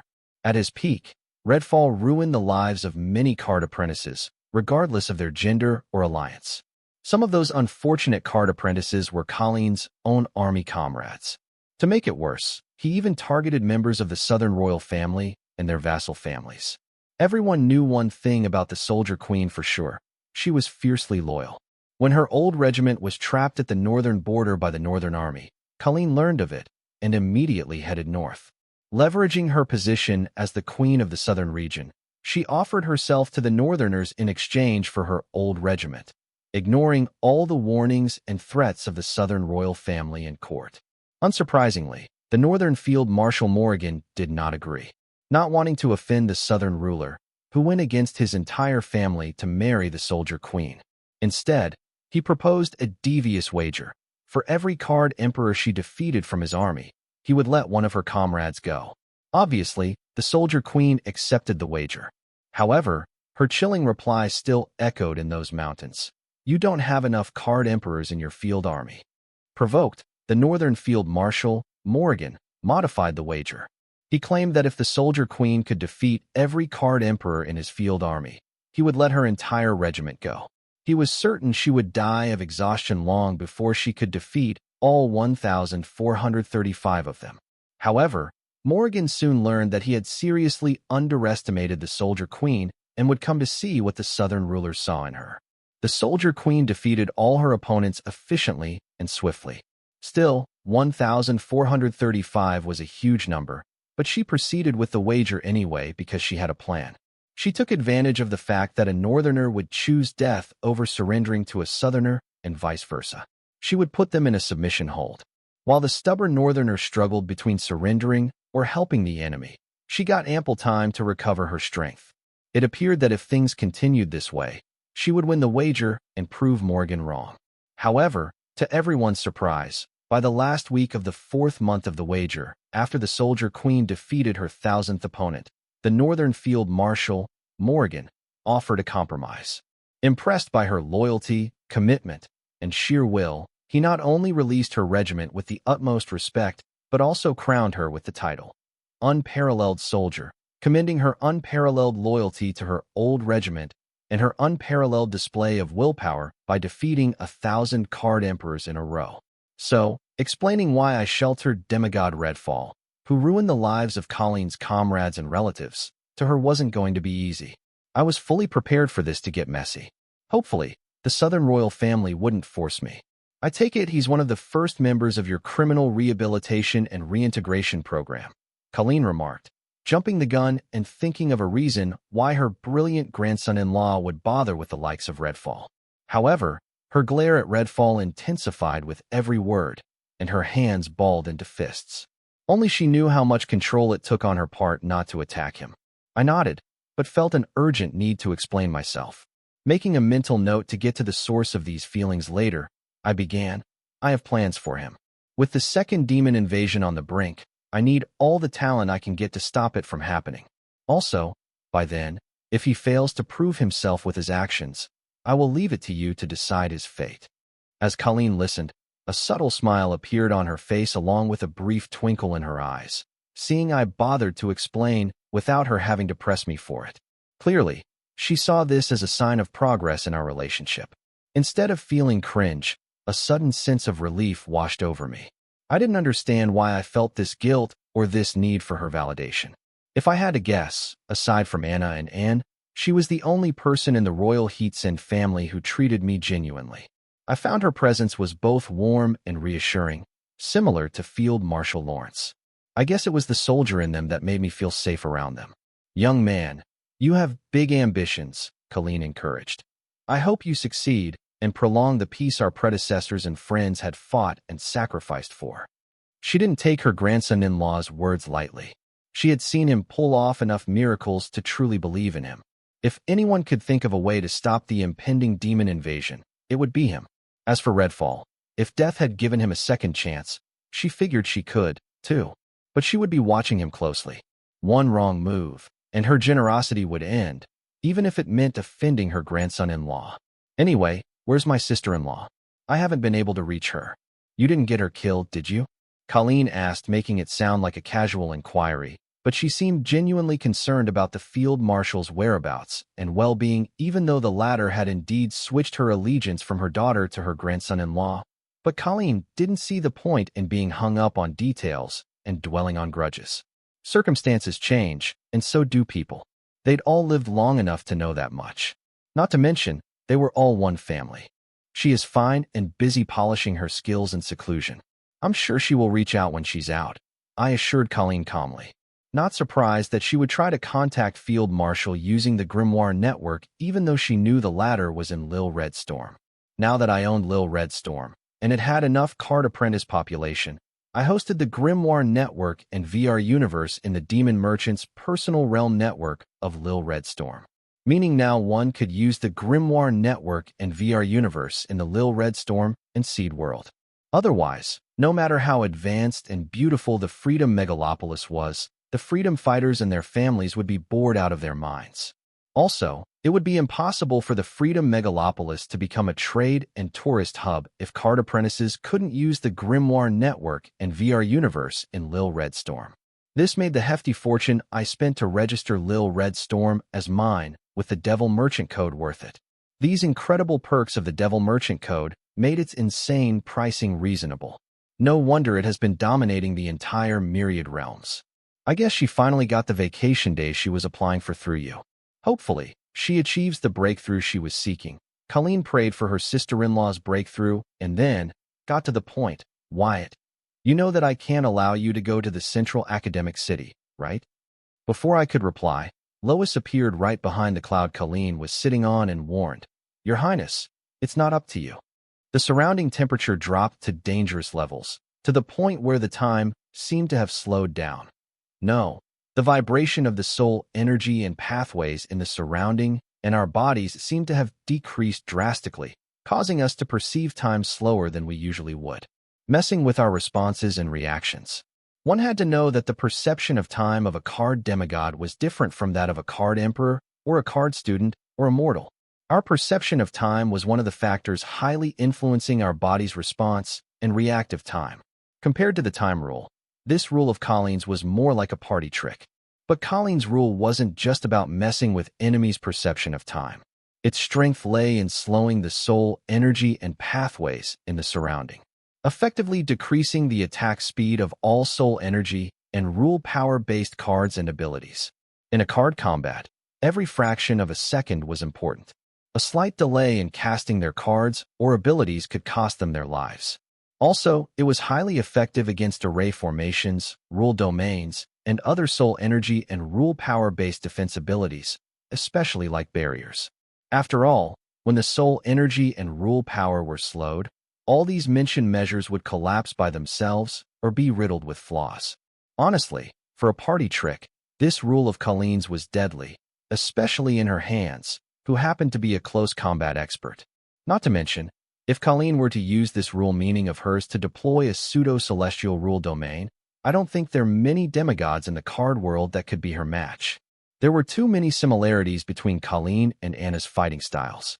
Considering that Colleen trained her as the next Southern Emperor, Her influence on the latter's combat style wasn't surprising. Anna's numerous field cards made more sense now. The grandma and granddaughter duo weren't afraid of pain or dying, but afraid of their enemies escaping. They were like soldiers, prepared to kill for their nation at any cost. Soon, the surrounding temperature had returned to normal, so did our perception of time. However, Colleen was no longer seated on her cloud but hovering in the sky, grasping Lois by her neck, while the latter's skin had turned pale blue in color under the effect of her ability. Having caught Lois, Colleen concentrated her attack on the former, completely subduing the target by drastically slowing her perception of time. For example, a fraction of a second for us could be a second or a couple or even an entire minute. Only Lois and Colleen knew that, as I didn't plan to intrude because Colleen was testing my aids. If she were serious, based on her nature, she would have deployed her strongest attack, her pseudo-celestial rule domain, to destroy her enemy as quickly as possible. To Colleen's bafflement, Lois's dangerously pale blue body disintegrated and vanished from the physical plane. Then, she heard a play voice from behind her. Boo! Had it been old Lois, Colleen's attack would have indeed rendered her helpless, but she now had a Bloodkin-tier primordial calamity daughter gem. Not only was she incredibly strong, but versatile too. The moment Colleen caught and subdued her physical body on the physical plane, Lois immediately switched to her spiritual body on the spiritual plane. Becoming a Bloodkin, Lois has not only gained celestial vision from the cursed bloodline, but dual existence too. Like me, Lois can exist on both the physical and spiritual planes simultaneously. That was to say, unless one didn't subdue both our bodies in both the planes simultaneously, they couldn't truly catch us, especially due to the reconstruction ability of our primordial calamity gems. Once on the spiritual plane, Lois was like a fish in the water. However, if she wanted to enter the physical plane, she had to create a new physical body because the old one was captured by Colleen. Therefore, abandoning the old physical body, she created a new one in her spiritual channel that connected/anchored the spiritual body to her physical body in the physical plane. Once her new body was complete, Lois appeared on the physical plane behind Colleen, quietly watching the latter's astonishment as her old physical body disintegrated in the latter's hand. I see why you dared to return without my sister-in-law by your side, Colleen said, slowly turning around to face us. Then passing Lois, she neared me, saying, "She is good, but she is not enough. If you go to the central academic city, it will not be just Morningstar University you will be facing, but the entire academic city and maybe even the central government and the nobles from the central capital. Don't deny it. They orchestrated a demonic attack within the southern capital for you. There is no saying what they will do if you go to their home turf. I'm hoping they will," I replied with a confident smile. Locking my eyes with hers, I announced, "Celestial Blood Fate Domain." Soon the whole world as far as we can see turned crimson as I robbed everything of its fate, and asked Colleen, "Home turf? Honey, what's that?" The real deal is way closer to the myths than the fake one. "How are you doing this?" Colleen asked, ignoring the pressure her will was under. It got easier as she stopped resisting, realizing within the domain of her will was helpless against her grandson-in-law's will. However, this destroyed all the confidence she had gained with her recent growth in her primary rules and mastery over the pseudo-celestial rule domain. She told herself not to compare herself with a monstrous genius like her grandson-in-law, but in front of him, she could help but feel humbled. Honestly, it's instinctive. I just like to chant its name because I like to announce I am coming. Like death. You know it's coming, and it's imminent. You just have to live knowing that. So, don't waste your time using the pseudo-celestial rule domain to figure out the method to a real one, because there isn't one. I wasn't completely honest when I shared the method of pseudo-celestial rule domain with the royal instructor.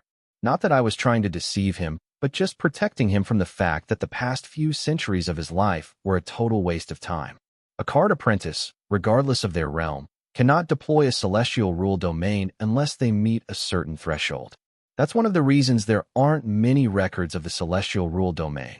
Just stick to increasing your mastery in the pseudo-celestial rule domain.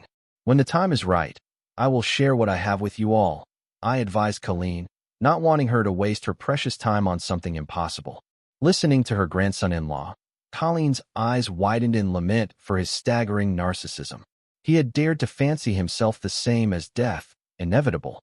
However, thinking about the consequences of the information he revealed to her, she asked in curiosity, "Aren't you concerned that I will use this information to get the royal instructor to our camp?" Ha ha ha, you are funny. The royal instructor's loyalty was mine the moment I showed him the true celestial rule domain from the myths. It's just that he appeared too fascinated with the celestial rule domain to the point where I was worried if I told him the truth, he would be of no use for either of us. I said without any exaggeration because in the royal instructor's eyes I was akin to the chosen when I showed him I can use the celestial rule domain from the myths. However, that old fool was spellbound with his research into the celestial rule domain.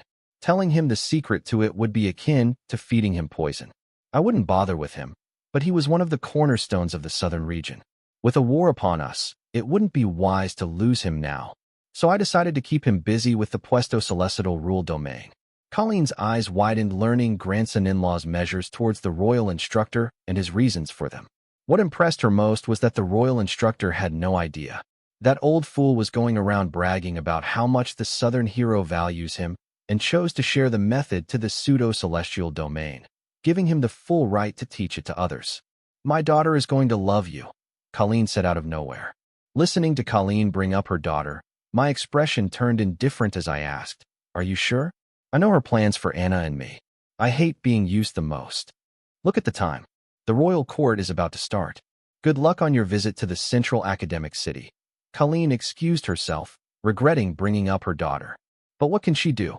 Every time she talks with him, she cannot help but feel like she was talking to her daughter. Also, there were more details to her daughter's plans, but she couldn't share them with her grandson-in-law. Colleen nodded at Lois, but fiercely eyed demigod Redfall before heading to the royal court. I stared at her back, wondering whether, instead of heading to the central academic region, I should head to the southern royal palace to confront Anna's mother and demand an explanation. She used me like a whetstone, sacrificing Anna's love for me to sharpen her daughter and help her forge an extreme divinity. I should have known. How could a royal family be so enthusiastic about marrying the heir to the throne to an orphan from the slums of some third-rate city, no matter how miraculous his inventions and discoveries were? The southern princess knew her daughter the best, enough to use her rebellious nature to get the exact results she wanted. I glared intensely at the southern royal palace. However, I knew it wasn't the right time to meet the southern princess yet. She took Anna from me, so I took Field Marshal Lorne from her. As I waited for her retaliation, she gifted the freedom fighters to me. By the time I realized it was a gift, I had already accepted it. She was formidable, so I planned to meet her bearing a gift, not just any gift. "Go ahead, summon your grimoire," I ordered Redfall, hovering over the burning SSS-rank Titan Forest Field dungeon near the way beyond at the southern border. It took the three of less than 5 minutes to reduce this SSS-rank field dungeon bustling with gigantic trees and monsters into an enormous bonfire spreading across the entire field dungeon, turning it into a perfect arena to meet the card apprentice holding demigod Redfall's origin card. "Yes, master," Redfall nodded, extending his hand out. Soon, a few seconds later, a diamond grimoire appeared above his palm. Redfall retrieved it within himself with the expression of twins meeting after decades of separation. Suddenly, Redfall began to glow brilliantly. Soon, the brilliant light emerged out of his body. On second glance, it turned out to be his diamond grimoire. "Did those assholes rig the grimoire?" Lois asked, enraged but also confused, wondering how Redfall didn't notice the trap. After all, it was his grimoire. "No, it's upgrading," I uttered in shock as this wasn't the first time I was seeing this phenomenon. The other time was when my golden rank grimoire upgraded to an unranked grimoire. How is this even possible? Redfall stole the words in my mind. The only reason my grimoire upgraded to an unranked grimoire was because of the breath of erosion, tainting Redfall's soul separated by Drade Ray when I fooled her into trying to revive Redfall, who was pretending to be dead on my orders. Most of the breath of erosion was used up for my grimoire's upgrade while the rest returned to the river of reincarnation. That was to say there should be no more breath of erosion left for Redfall's grimoire to upgrade. Yet, here I was watching Redfall's diamond rank grimoire upgraded into an unranked grimoire. This didn't make sense unless there was more than one condition a card apprentice could choose from to satisfy, to upgrade their ranked grimoire to unranked grimoire. Or maybe this had something to do with Redfall's soul having come into contact with the breath of erosion. I had too many questions yet no time to find answers for them. For now, as I sensed the fluctuation in the space.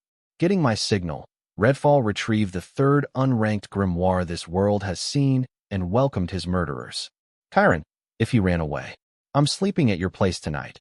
A sleazy old man joked with the female group mate next to him as soon as the group of 6 appeared in the field dungeon. Sure, Ollie, as long as you root out your third leg. My social circle could use a eunuch demigod. Chiron, a cyan-haired demigod, shot back at the sleazy old man, who finally glanced at Redfall and cried, "Why are you still here?" Feeling the creeped-out glances of his group mates on him, the sleazy old man explained, "I can always grow my third leg back, but never get such an offer from Chiron. Besides, I'm more of a tongue guy. I'm only satisfied when my partner is satisfied." Ollie, stop.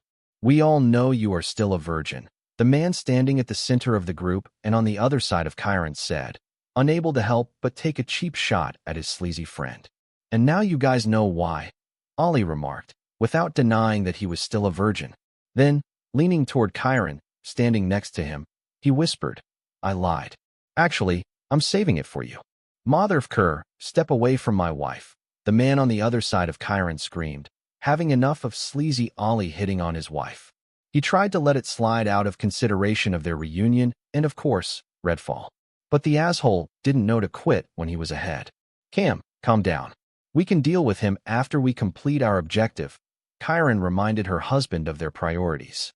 "Tisk," Ollie clicked his tongue in annoyance, uttering, "Just because you married her doesn't mean I lose my birthright to hit on her." "Birthright?" Chiron asked in confusion.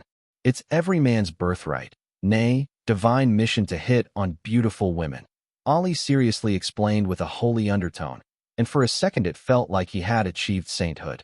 Cam wanted to punch Ollie in his self-righteous face, but Chiron signaled him not to. Suppressing his anger, he glanced at Redfall and grinned grimly, adding, "You are gonna wish you should have stayed dead." Finally, Cannibal Cam is the house people. The only other female group mate besides Chiron announced aloud. Then winking at Ollie she commended him. "Good job, Ollie. Happy to be of service, Your Highness Christina." Ollie thanked like a gentleman, completely opposite to his sleazy self. After all, he was in the presence of royalty. The Westerner royalty, Princess Christina Chase, to be exact. Listening to the exchange between her friends, Chiron shook her head helplessly, fully aware of her anger issues. The more his rage builds up, the stronger he gets until it hits the limit, and one of his other personalities surfaces, Cannibal Cam. This personality of his was called Cannibal not because it fed on its own kind, but because when it first surfaced it bit off the neck of the card apprentice, one entire realm above theirs, for trying to insult her before his eyes. As Christina Chase was cheering for Cannibal Cam, one of her guards whispered in her ears, recognizing one of Redfall's comrades. "Who? Dalton Wyatt? Are you sure?" Christina asked, eyeing the young man with the card master soul energy signature. "Master, I'm surprised there are still card apprentices out there who don't know about you. Was she living under a rock?" Lois commented, expressing her dissatisfaction that the group of card demigods before them didn't recognize her master immediately, and a few of them genuinely appeared not to know of him. Ignoring Lois, Christina gazed at the boy and asked, "They say you are Anna's fiancé. Well, are you?" "Master, you sure you don't want to just kill them and be done with it?" Lois asked in annoyance but stopped, catching her master's signal. She didn't like this group of demigods. "No need to resort to the extreme," I answered, because I didn't want to kill a bunch of demigods who not only helped the world rid of a filth like Redfall, but also made it their duty to ensure he didn't get a chance to make a comeback. They looked like reasonable people. There was no need to escalate things, especially considering one of them was Western royalty. "Then, why do you have her family's heirloom?" Christina asked, eyeing the dummy ring on my finger. FCK. Recalling the ring and its name, I couldn't help but curse, realizing that the clues were all over the place. I was carrying one of them with me. Yet, I failed to see it. "Excuse me." Christina was a little taken aback listening to the boy curse out of nowhere. "You are excused," Lois said sternly, prepared to attack if they showed any sign of hostility. Lois, stand down, I ordered before turning to Princess Christina and explaining. The Southern royal family loaned it to me for my safety. Christina's eyes widened in shock, knowing that the dummy ring represented the partner of the future Southern ruler, who takes the throne in the ruler's absence, hence the name Dummy Ring. Just then, her two bodyguards mentally shared all the information they had on the Southern Hope, as their princess had been exploring the way beyond for the past year and only returned recently after learning that Redfall might have been resurrected. What is someone like you doing with him? Having digested all the information, Christina was surprised to learn the boy before her had achieved so much at such a young age. Now she felt that the Southern royal family loaning him the dummy ring was a little believable. I believe in second chances, I said, prepared to hear them argue, calling me a fool. But to my astonishment, Ollie, Kyron, and Christina burst into laughter while Cannibal Cam returned to original Cam, who calmly said, "Young man, you are funny." That was the funniest joke heard in a while. "Princess, he is being serious," Christina's guard informed, reporting about the criminal rehabilitation and reintegration program already implemented by the boy in the Sky Blossom City and the wonders it had done to the city. "Guys, he is the real deal," Christina said in disbelief, unable to believe that an 18-year-old not only thought of something so selfless, but also managed to successfully implement it. Princess Christina knew how hard it was to successfully integrate a program into the society. Granted, the boy only achieved it in his city, but considering the nature of this program, it was 10 times harder than any other program she saw being implemented in the Western region. Ollie, Kyron, and Cam stopped laughing and glanced at the cardmaster. Finally, Ollie spoke out. "Young man, did he promise to help you get laid? Let me tell you, he promised me the same thing and then asked me to drop my pants as he dropped his and bent over. If you didn't catch my drift, he asked me to FCK him in the ass even though he knew I didn't swing that way. He almost gave me a lifetime worth of trauma, but I managed to get the hell out of there." "Master, maybe we should let them kill him," Lois said, listening to Ollie, feeling that Redfall's past would stain her master's unblemished record. I knew all of Redfall's past endeavors, including the one Ollie spoke of, having read his memories. But listening to someone else narrate it just hit differently. I too couldn't help but look at Redfall, despite knowing that he only did it to capture Ollie's mind and make him a part of his cult. However, he had seriously underestimated Ollie.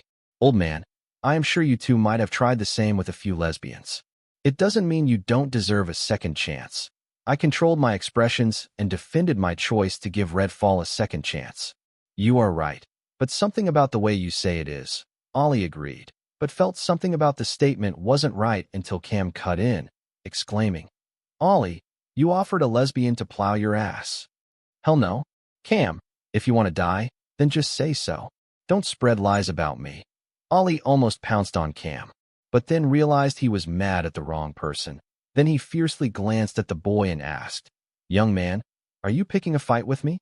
"It was a mistake, I lied, not wanting to apologize to the sleazy old man, and then got to the point. The way I see it, you guys have two choices. First is to trust me and leave Redfall in my custody. And the second is that you guys join my criminal rehabilitation and reintegration program. So, gentlemen and lovely ladies, what will you choose?" "Reasonable," Ollie said, nodding his head as if had given my offer a serious consideration and then proposed a counter-offer. "Or we kill Redfall, and then I will take you to the fanciest brothel in all of the 5 regions. You are paying." The smile on my face receded as I eyed Princess Christina and announced, "Demigod Redfall is under my protection as long as he doesn't break any rules of my criminal rehabilitation and reintegration program. If you guys continue to pester him, I can only assume you guys also need my criminal rehabilitation and reintegration program. Young man, we don't mean to undermine your idea, but trust us, this one is beyond saving. Instead of wasting your strength and resources on this one, why not go help others who really need it?" Kyron stepped forward, attempting to persuade the young man. "Kyron, is it? I don't think you don't understand what's happening here. We're not negotiating with you. We're ordering you to choose between the two choices. You better hurry and choose, or we will assume you have chosen the second choice." Lois aggressively clarified to Chiron and her group mates, seeing that they were underestimating her master because of his age and realm, treating him like some second-generation rich, pampered card apprentice. Listening to Lois's tone, Chiron wasn't offended. She was used to handling aggressive people, especially with her husband's special condition. Therefore, she remained patient, and with a gentle smile she introduced herself. Yes, I am Chiron John. And you are? I am Calamity Eye, the dagger of Southern Hope, Lois proudly announced, causing Chiron and her group to look at her oddly. But they had met enough quirky and flamboyant demigods to ignore what they just heard. I am Ogre Ollie, the side piece of Chiron John, Ollie proudly announced, ignoring the disgusted look of everyone in his group, but Camida's wife's self-proclaimed side piece head to toe before nodding in agreement. You know what? Now that you pointed it out, I get why you look like an elderly, malnourished, perverted loon with multiple STDs despite being a demigod.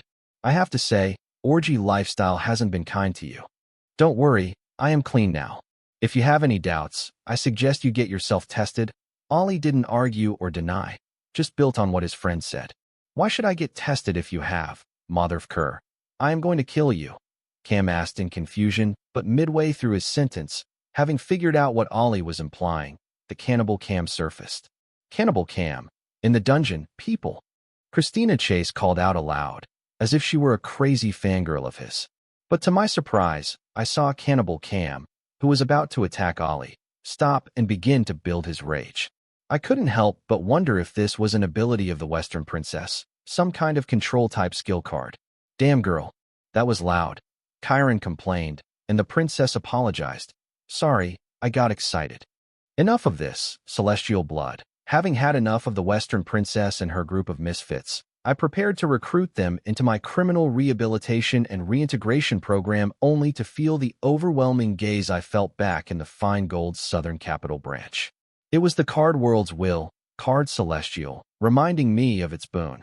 The string of rule power that melted into mine, Calamity Eyes, and Clown Mask souls. I called it a boon, but it was more like a mandate. But I stuck with boon because it could have been a lot worse considering I was completely exposed and totally helpless against the card celestial's means.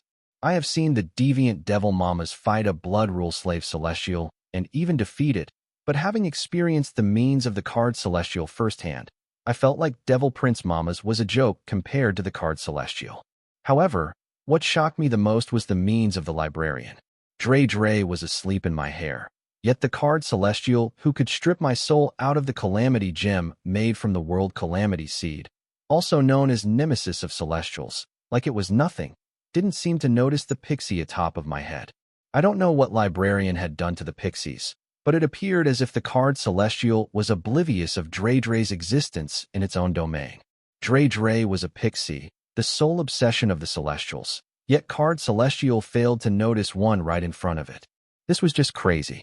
I wasn't able to fathom the extent of librarian's power. Realizing this, I now knew why Librarian Jr. confidently gave away Dre to me as a personal guide. I got a headache thinking of the favor I owed him. Hopefully, he won't cash it anytime soon. Back to the matter at hand, the Card Celestial's boon.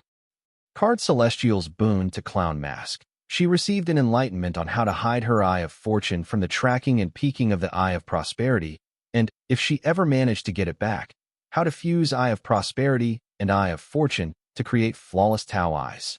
Card Celestial's boon to Calamity Eyes.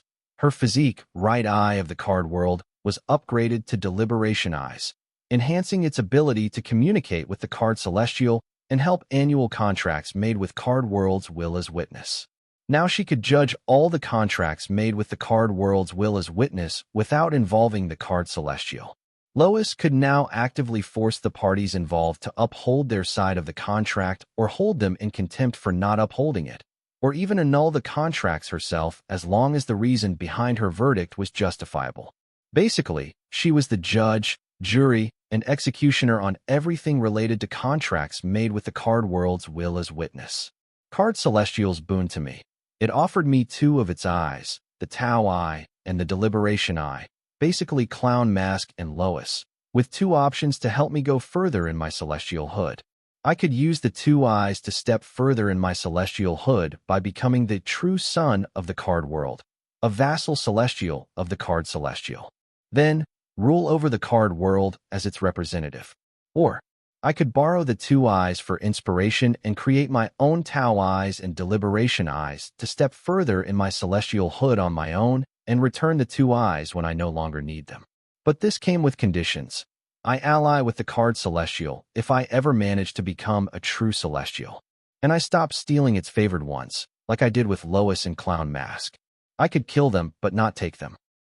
It was because of such generosity and consideration shown by the card celestial, I didn't call it the celestial mandate, but the celestial boon. It also made one thing clear to me. The card celestial had no malice against me. It had chosen mutual growth over any of the stupid options out there. The situation was a classic corporate dilemma. When a company's star employee outgrows his role, they don't resort to devious plots like in a TV show. Instead, they make a pragmatic choice. Either offer him more shares and a higher salary to retain him, or invest with good faith in his next venture to profit from his success. The card celestial was doing exactly the same thing, protecting its interest from all angles. Redfall, go beat them till they're an inch from death. I ordered, going back on plan to turn the Western Princess and her group into my calamity gems. Apparently, one of them was a favored one, like Lois and Clown Mask. I went through Clown Mask's future vision again to check which one of them was the favored one. But these guys weren't even background characters in it. I wonder what the deal with these favored ones of the card celestial was. Both Lois and Clown Mask had tragic fates in their own ways. Shouldn't the chosen ones live life on easy mode, like ABA Windsor? Speaking of ABA, she had her difficulties, but who didn't? Ultimately, she won and became the chosen one, the hero, while Lois and Clown Mask died tragic deaths. In their entire life, only tragedy remained loyal to them, since I didn't plan to kill them over trying to do something they believed to be greater good. Also, these guys didn't totally disregard me and my criminal rehabilitation and reintegration program to do what they came here for. Instead, they tried to reason with me. I mean, if I was in their position and was confident about my strength, I wouldn't be as patient and tolerant as these guys were being with me. So, instead of killing them and helping the card celestial recycle one of its favored ones, I decided to force them to back off by showing Redfall was way stronger than the Redfall they knew. They weren't even in his league and should give up their stupid, meritless agenda. I mean, they weren't even being paid or praised for killing a scourge of the card world. I can never understand why people like them did what they did. Wait, what? Chiron uttered in shock, wondering if the kid really did what he preached. Otherwise, why would he order a criminal he plans to rehabilitate and reintegrate into society to act as his thug? Was he fooling the 5 regions? Was he gathering the cruelest criminals the card world has to offer to secretly assemble the cruelest army the world has ever seen? Now, that would be diabolical. Here's the third option. You guys duke out your differences with Redfall. The winner gets their way. If you guys win, you get to kill Redfall for the second time. If Redfall wins, you guys will leave him alone to live his second shot at life honestly. I spoke, making an excuse on the spot. Sounds good. Ollie agreed, feeling that boy made things a lot easier. He wasn't a big fan of kids anyway. He has always only been good with his fists and his digging bar. Otherwise, it would have been difficult to maintain his virginity at his age. I mean, isn't that why we are here? Ollie defended, feeling his friends glaring at him with a look that said, "Shut the heck up." His brain automatically filtered the obscenity. Since when did we let others decide for us? Princess Christina declared. Chiron was quick to agree. I say we get to the bottom of his criminal rehabilitation and reintegration program. You're thinking what I'm thinking? Christina asked, her eyes locking with her girlfriend's. Chiron nodded excitedly. With a shared grin, they announced together, "We'll join your criminal rehabilitation and reintegration program. Where do we sign up?" I and Lois looked at them as if they had a few screws loose in their minds. Then, turning to Redfall, who was awaiting my orders, I barked, "What the heck are you waiting for?" Getting the green signal from his master, Redfall descended on the Western Princess and her group of misfits like the Red Plague he was. However, Christina and others weren't pushovers. They held their ground until Redfall began to use his primordial Calamity Daughter gem. But Cannibal Cam proved a tough opponent, assisting others in the nick of time. Man, he could take a beating. Letting the fight take its course, I wondered why the card Celestial didn't call me out when I turned Clown Mask and Lois into my regular tier Calamity Daughter gems, but it did when I turned them into my Bloodkin tier Calamity Daughter gems. I understood that an underdeveloped world Calamity tree was of no threat to a Celestial. Therefore, it was able to separate our souls from my primordial Calamity gems. However, I didn't understand why Card Celestial was so concerned about the cursed bloodline.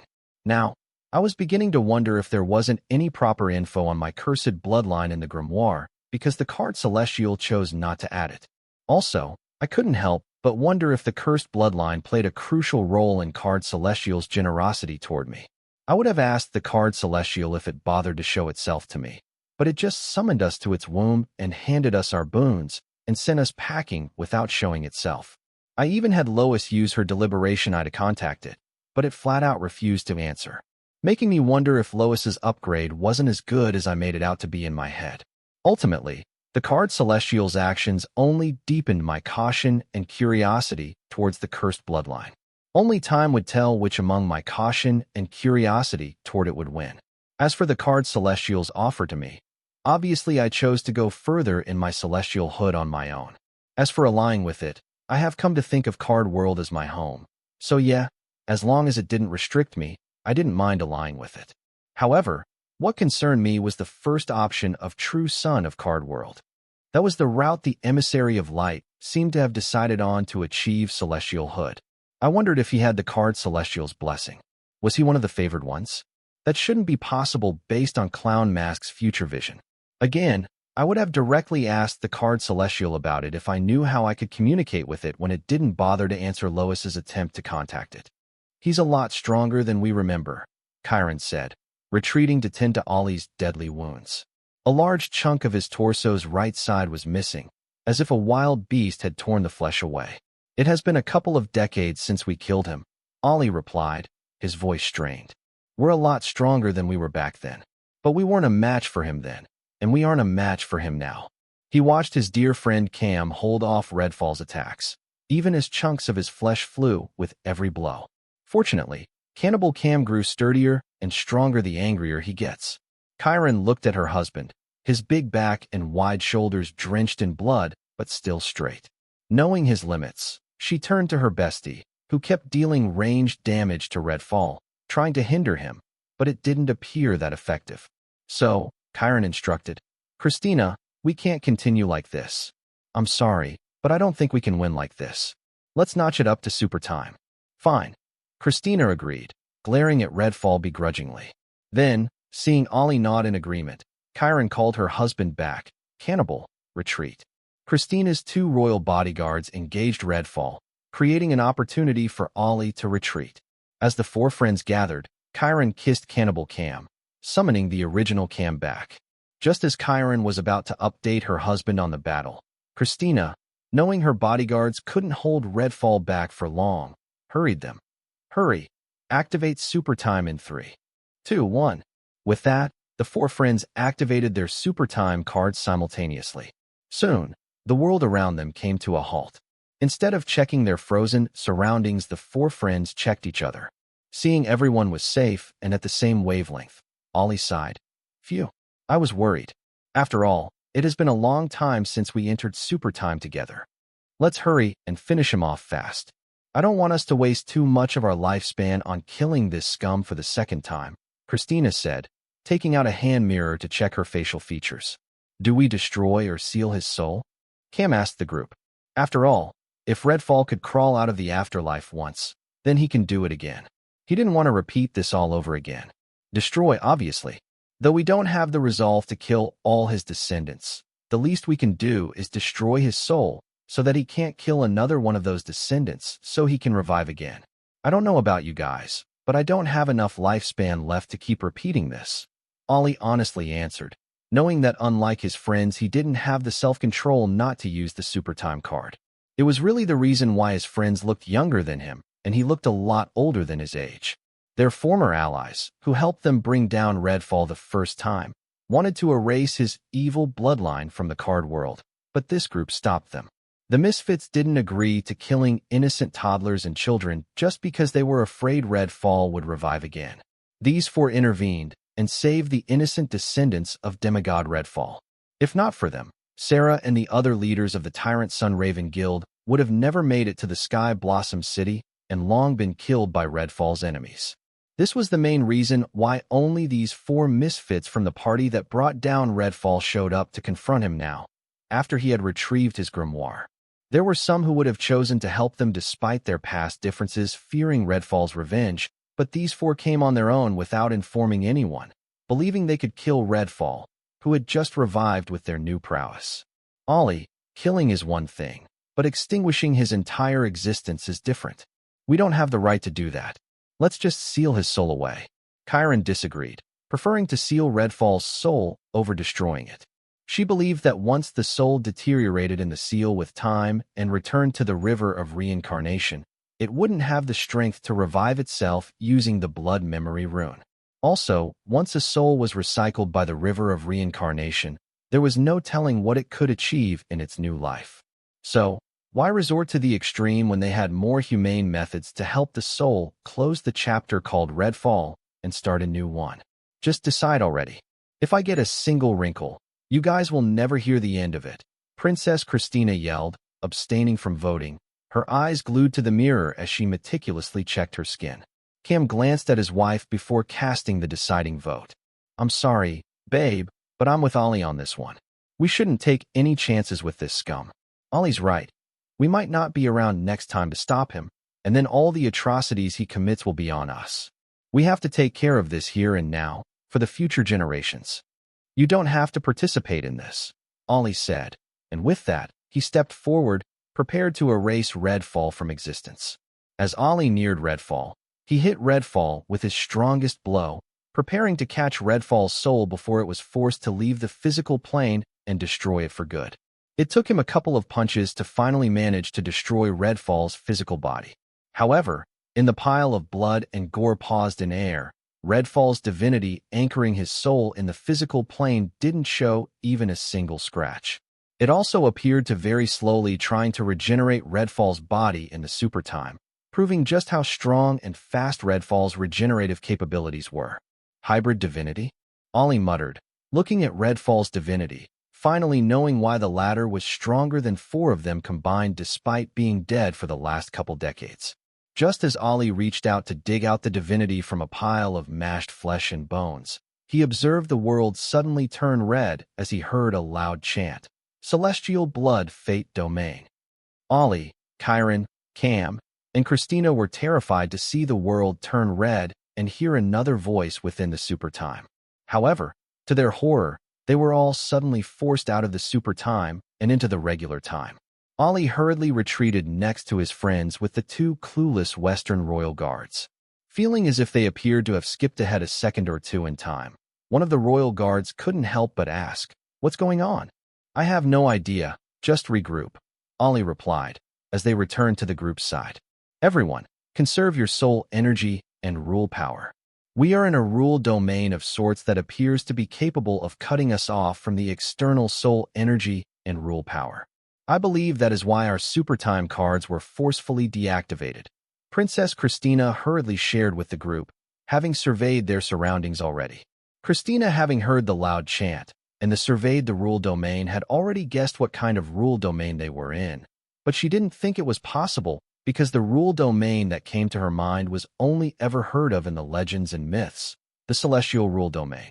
"I really underestimated you guys," I admitted, gathering the attention of the misfits on me, as Lois and the restructured Redfall stood behind me in obedience. I finally discovered that there wasn't one of them who was Card Celestial's favored one, but that all 4 of them were. "Nah, it seems we have underestimated you, little buddy," Ollie straight up asked. "Are you a card demigod or a card master?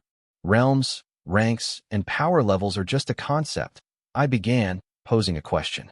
"Did you know that in the Dark Realm, some races have younglings that possess demigod rank prowess from birth?" Knowing the misfits were strong, and having decided to recruit them, I tried to gauge if they knew about the Dark Realm itself, or if they were only familiar with the common stories about devils and demons circulating in the 5 regions and the Empire. The super time skill card they used was a peculiar one. It wasn't a time-related skill, but a speed-related one. It made the misfits so fast that they existed on an entirely different timeline, one way faster than the original one.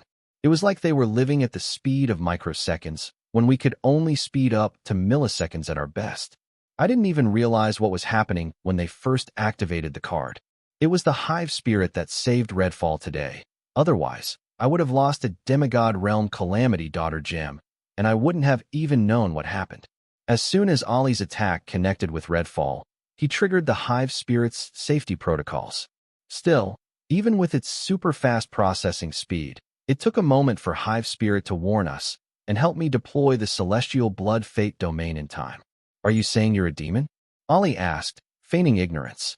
Chiron immediately stepped forward to say, don't listen to him. You know what? Just ignore him. But I thought this fight was just between us and Redfall. Chiron was not interested in small talk. She brought the conversation back to the matter at hand. As the more she saw this so-called Southern hope in action, her doubt that there was more than what met the eye about him strengthened. Yes, it was, and I only took action because you won. I can hand him over to you right away, I replied, and then threatened. But if you plan to live to see another day, I suggest you exchange your lives for his. Is that a threat? Princess Christina asked, standing beside her bestie. Huh, I laughed, seeing the misfits hadn't understood their current circumstances.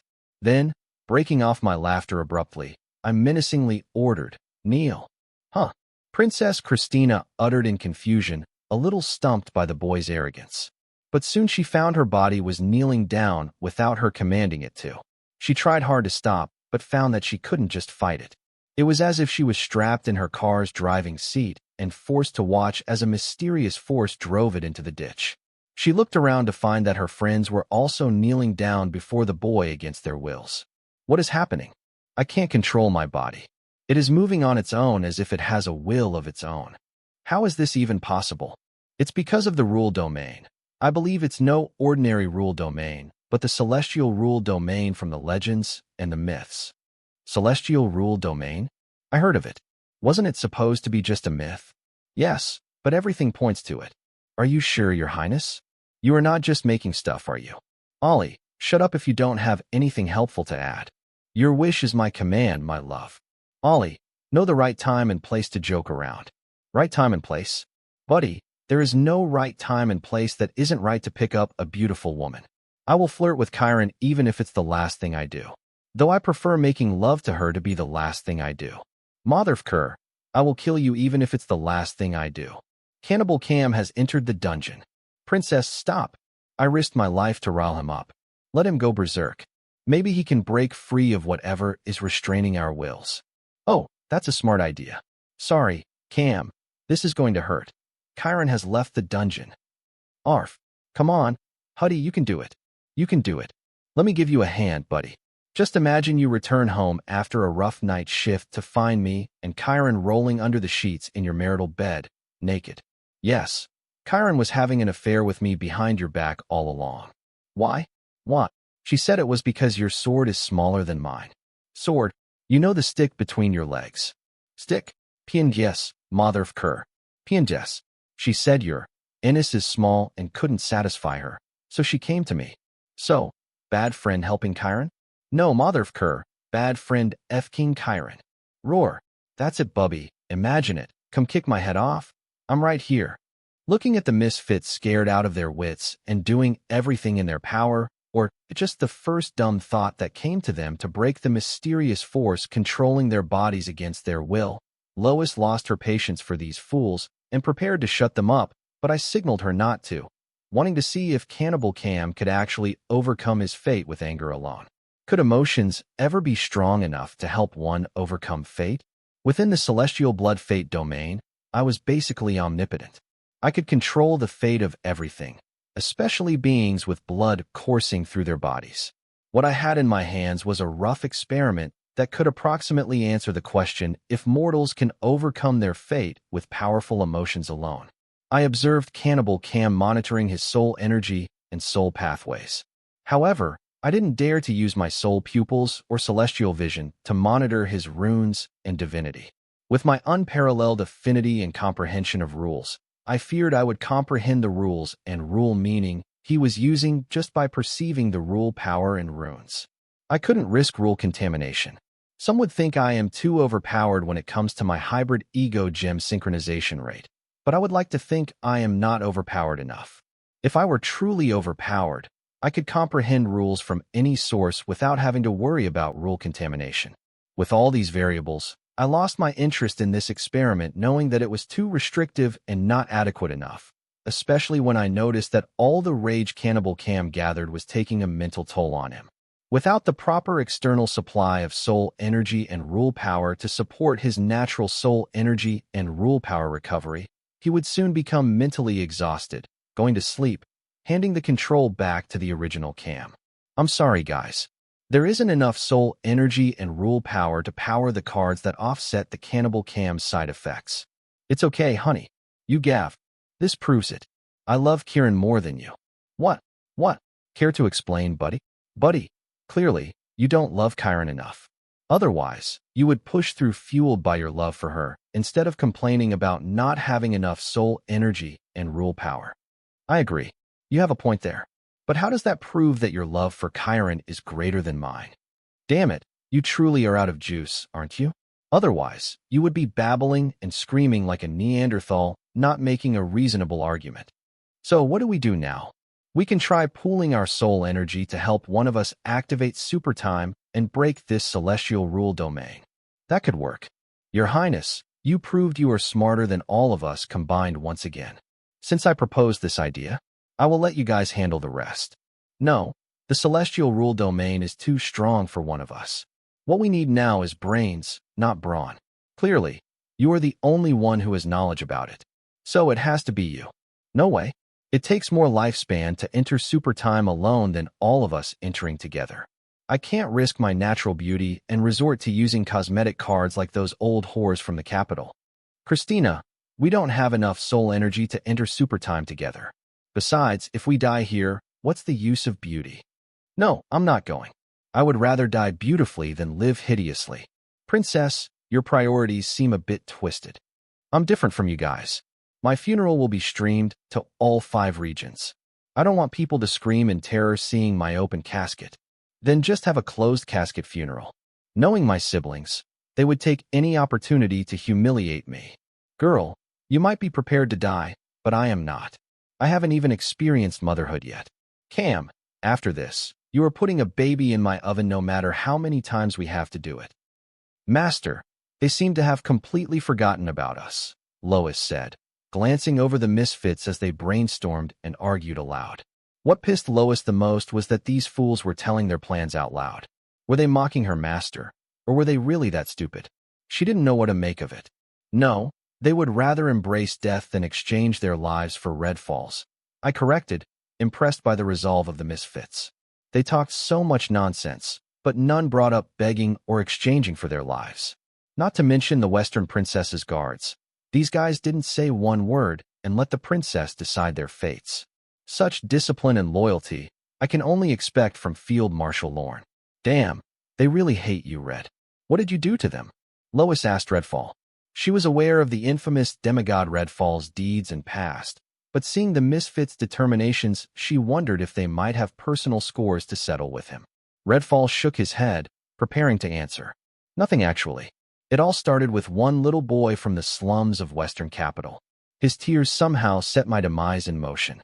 I have killed and ruined more lives than I can remember, but that little twerp's tears snowballed into my downfall. Within weeks, my cult was reduced to ash.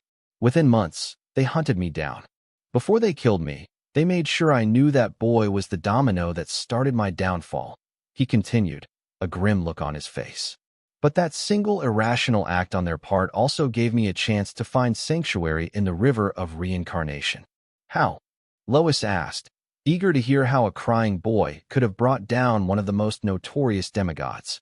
Apparently, the Western Princess was on one of her secret outings in the slums of the Western Capital, Redfall explained. That single crying boy caught her eye. His father had abandoned their family to join my cult. For some reason, among all the other miseries plaguing that godforsaken place, that one detail resonated with her. He shook his head in disgust. I suppose you can guess the rest.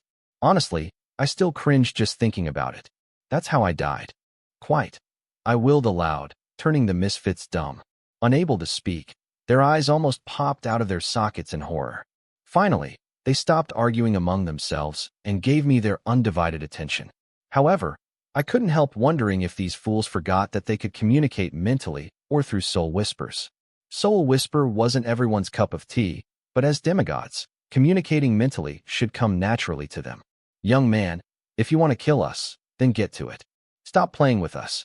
Chiron mentally complained to me. I almost began to think that you guys couldn't communicate mentally. I remarked, eyeing Chiron. No, stop. You will wake up others in Cam's mind. Just speak normally. Trust me, you don't want to wake them up. The last time they woke up, they started the way beyond massacre, Chiron hurriedly warned, helping me understand why they didn't dare to communicate mentally. However, the fact that they weren't even willing to awaken the others in Cam's mind, even when they thought they could die, made me curious about the others Chiron spoke of. About a few decades ago, at the Way Beyond, an unknown entity descended from the sky and began to kill card apprentices and supreme beings indiscriminately, making the Way Beyond massacre the only incident in history when the card apprentice and supreme beings worked together to fight a common enemy. It was announced that the unlikely alliance managed to kill this entity into oblivion and might be the first step in card apprentice and supreme beings living in harmony. However, according to Chiron, the entity wasn't dead and was in Cam John's mind. I couldn't help but wonder if the others in Cam were similar to Adrian's trait, inner goddess. No, the fake goddess was leeching off Adrian's incredible soul, hiding from the card world and the myriad realms, but Cam was a favored one and surrounded by favored ones.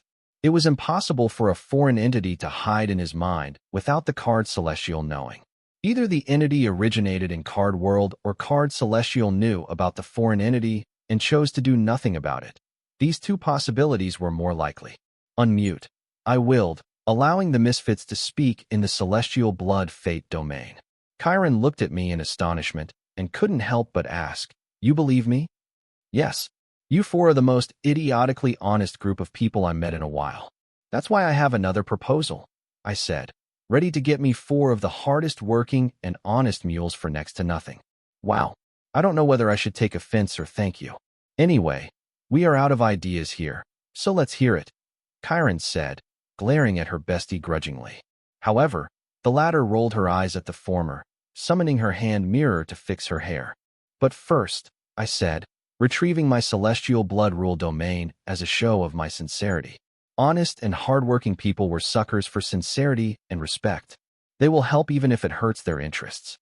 Finally, Ollie cried out, an exaggerated sigh of relief leaving his lips. The misfits rose to their feet, their bodies eagerly absorbing every last bit of soul energy and rule power they could. After just a few minutes of being cut off, they had felt suffocated, as if they were suffering from withdrawal. As card apprentices, soul energy and rule power were as essential to them as the very air they breathed. Putting the mirror away, Princess Christina locked eyes with me and signaled, "You can begin. This is not your royal palace. Pull that SHD again, and honest to God, I will skin that face of yours and infect the flesh underneath with the most resilient parasites the world has to offer.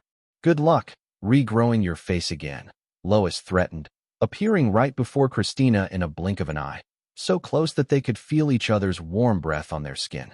"I'm sorry, old habit." Princess Christina calmly apologized. Her friends were impressed by her calmness until the horror in her eyes gave her away. "That's more like it," Lois uttered, appearing behind me. "You folks look like good people who believe in second chances." I began only to be interrupted by Christina, who cut in, declaring, "I would rather die than let him live another second." Christina wanted to add more, but feeling Lois's glare on her, she trailed off. Shaking my head, I asked, "Do you guys have to be that extreme?" I glanced at the misfits, my gaze stopping on Christina, who appeared to have a lot to say. But under Lois's glare, she didn't dare to speak up. "So," I continued, "I know Redfall is guilty of a lot. I'm not here to defend him. I'm here to ask you to give him a second chance, to allow him to spend the remainder of his life trying to make up for his crimes. All I'm trying to say is, don't be in a hurry to kill him. Give me a chance to prove that despite his past, Redfall can still contribute to society, I pleaded. You wanted to join the criminal rehabilitation and reintegration program, right? Well, you're hired. You will be responsible for Redfall. Are you still interested? I knew Kyron and Christina were skeptical of the criminal rehabilitation and reintegration program, so I handed them the perfect excuse they were looking for to investigate the program without stepping on any feathers. After all, the Southern royal family had shown its support to program by sending prisoners from the capital to participate in it. If they were to blatantly throw accusations and investigate, they would upset the political relations between the southern and western regions because of Princess Christina's origin. Now, with a legitimate way to monitor Redfall and the program's results, it would be much harder for them to refuse me. Not to mention, joining the program was their idea to begin with. I think we can give it a try. It will be good for my PR, Princess Christina suddenly remarked, feigning disinterest and avoiding Lois's eyes, forgetting that she said she would rather die than let Redfall live another second. Also, a few minutes ago, she and Kyron, in chorus, announced they wanted to join my criminal rehabilitation and reintegration program. Princess, make up your mind already. Orgy Ali cried in dissatisfaction. Because in his mind, if they could make it out of here alive, he planned to visit the most expensive and fanciest brothel in all the southern region to celebrate and forget that they got beat by a kid in Cardmaster realm. The world no longer made sense to him. Don't rush me, Christina exclaimed, only to be interrupted by an even louder voice. Kyron cut in screaming. Everyone shut up. When all the other voices went silent, Kyron locked eyes with me and asked, why or how do we trust you? What's stopping Redfall from using this as an opportunity to escape? I can't tell you guys why and how you should trust me, but I will tell you this. If I want to harm you, none of you can stop me. And as far as Redfall is concerned, the question you should be asking is why he isn't trying to escape and willingly serving as my dog. I replied in a deep voice, as my gaze slowly glanced over all four of the misfits and rested on Kyron. Yes, why is he docile towards you? Cam asked, as the Redfall he knew was daring enough to challenge the royal families, the noble clans, and the central government all together. He cheated death, for God's sake. Yet, here he was, taking orders from a card master. Cameron John, you have your secrets, and I have my secrets. I don't want to sound arrogant, but if I were present during the Way Beyond massacre, it wouldn't be a massacre. Heck, it wouldn't even be mentioned in the pages of our history, I said, as my primordial soul pupil peeked into his mind to find the others slumbering in it. Staring into Cam's mind, I felt like I was staring into a dark, bottomless well until a pair of glowing eyes stared back. They felt familiar. They belonged to Cannibal Cam. Under the intimidating gaze of my primordial soul pupils, Cannibal Cam retreated into the darkness and went back to sleep. Ignoring him, I went deeper into the seemingly bottomless while to find out what else was hiding in here. Stop! Cam's scream interrupted me before he desperately began to plead with me to stop. I beg you, please stop. Seeing her husband's state, Kyron hurriedly exclaimed, we accept. Stop, you don't have to prove anything to us. I said we agree, goddammit. This isn't right. I feel like I coerced you guys, I teased as Kyron tried to persuade me. No, we already planned to join your program. Now we get to see how the program will fare at the highest difficulty as Redfall undergoes the program. That's great, because I don't want to force you guys to do anything you don't want, I said, feigning concern. Though I wondered how these guys managed to survive so long and even managed to become card demigods. These guys were too easy. The misfits' thoughts could be read on their faces and through their actions. Fortunately, these guys met me instead of some random-ass demon merchant. It wouldn't find their honesty cute like I did, but disgusting. Anyway, I will make good use of them. To think the card Celestial wanted me to help it recycle these four. Yeah, Kyron agreed with a nervous laugh while Ollie bluntly asked, so what now? He couldn't wait to find a whorehouse. Redfall will lead you to Southern Capital. From there you can teleport to Sky Blossom City, where Redfall will introduce you to my other staff, who will help you guys settle in. Any problem? I asked, despite knowing that these guys would rather get lost than follow Redfall. What about you? You aren't coming with us? Princess Christina asked in doubt. Before I could answer her, Lois warned, you guys now work for Master. You will address him as Boss or Master Wyatt. Any disrespect to our master will not be tolerated and will be swiftly dealt with. Did we just join a cult? Ollie joked, only to feel coldness on his throat. He had no idea when Lois appeared behind him and placed an icicle dragger on his throat, whispering, "You're lucky. Our master is a generous man. Make sure this doesn't repeat, or I will." One last question. Can I make a quick stop at Southern Capital's Red Little District?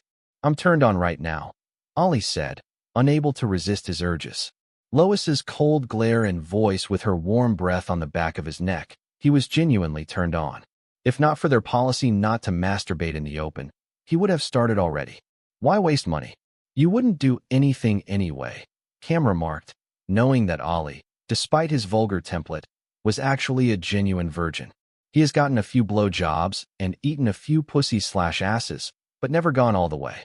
Cam believed that this was the root of Ollie's frustration, which led to him venting it verbally, giving birth to his vulgar personality. No, it's not a waste of money. It will help me temper my will, Ollie refuted without any shame. But if you want to help me save money, you can ask KIR. Punch. Ollie cried in pain as Kim punched him on his nose, interrupting him from shaming Kyron to tease him. Good shot, buddy. I totally deserved it. Instead of complaining, Ollie took it like a champ, proving that he was not only good at dishing it out, but taking it too. I suggest you wait until you reach Sky Blossom City.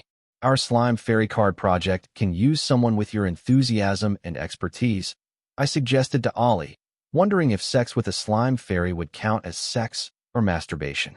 Slime fairy card?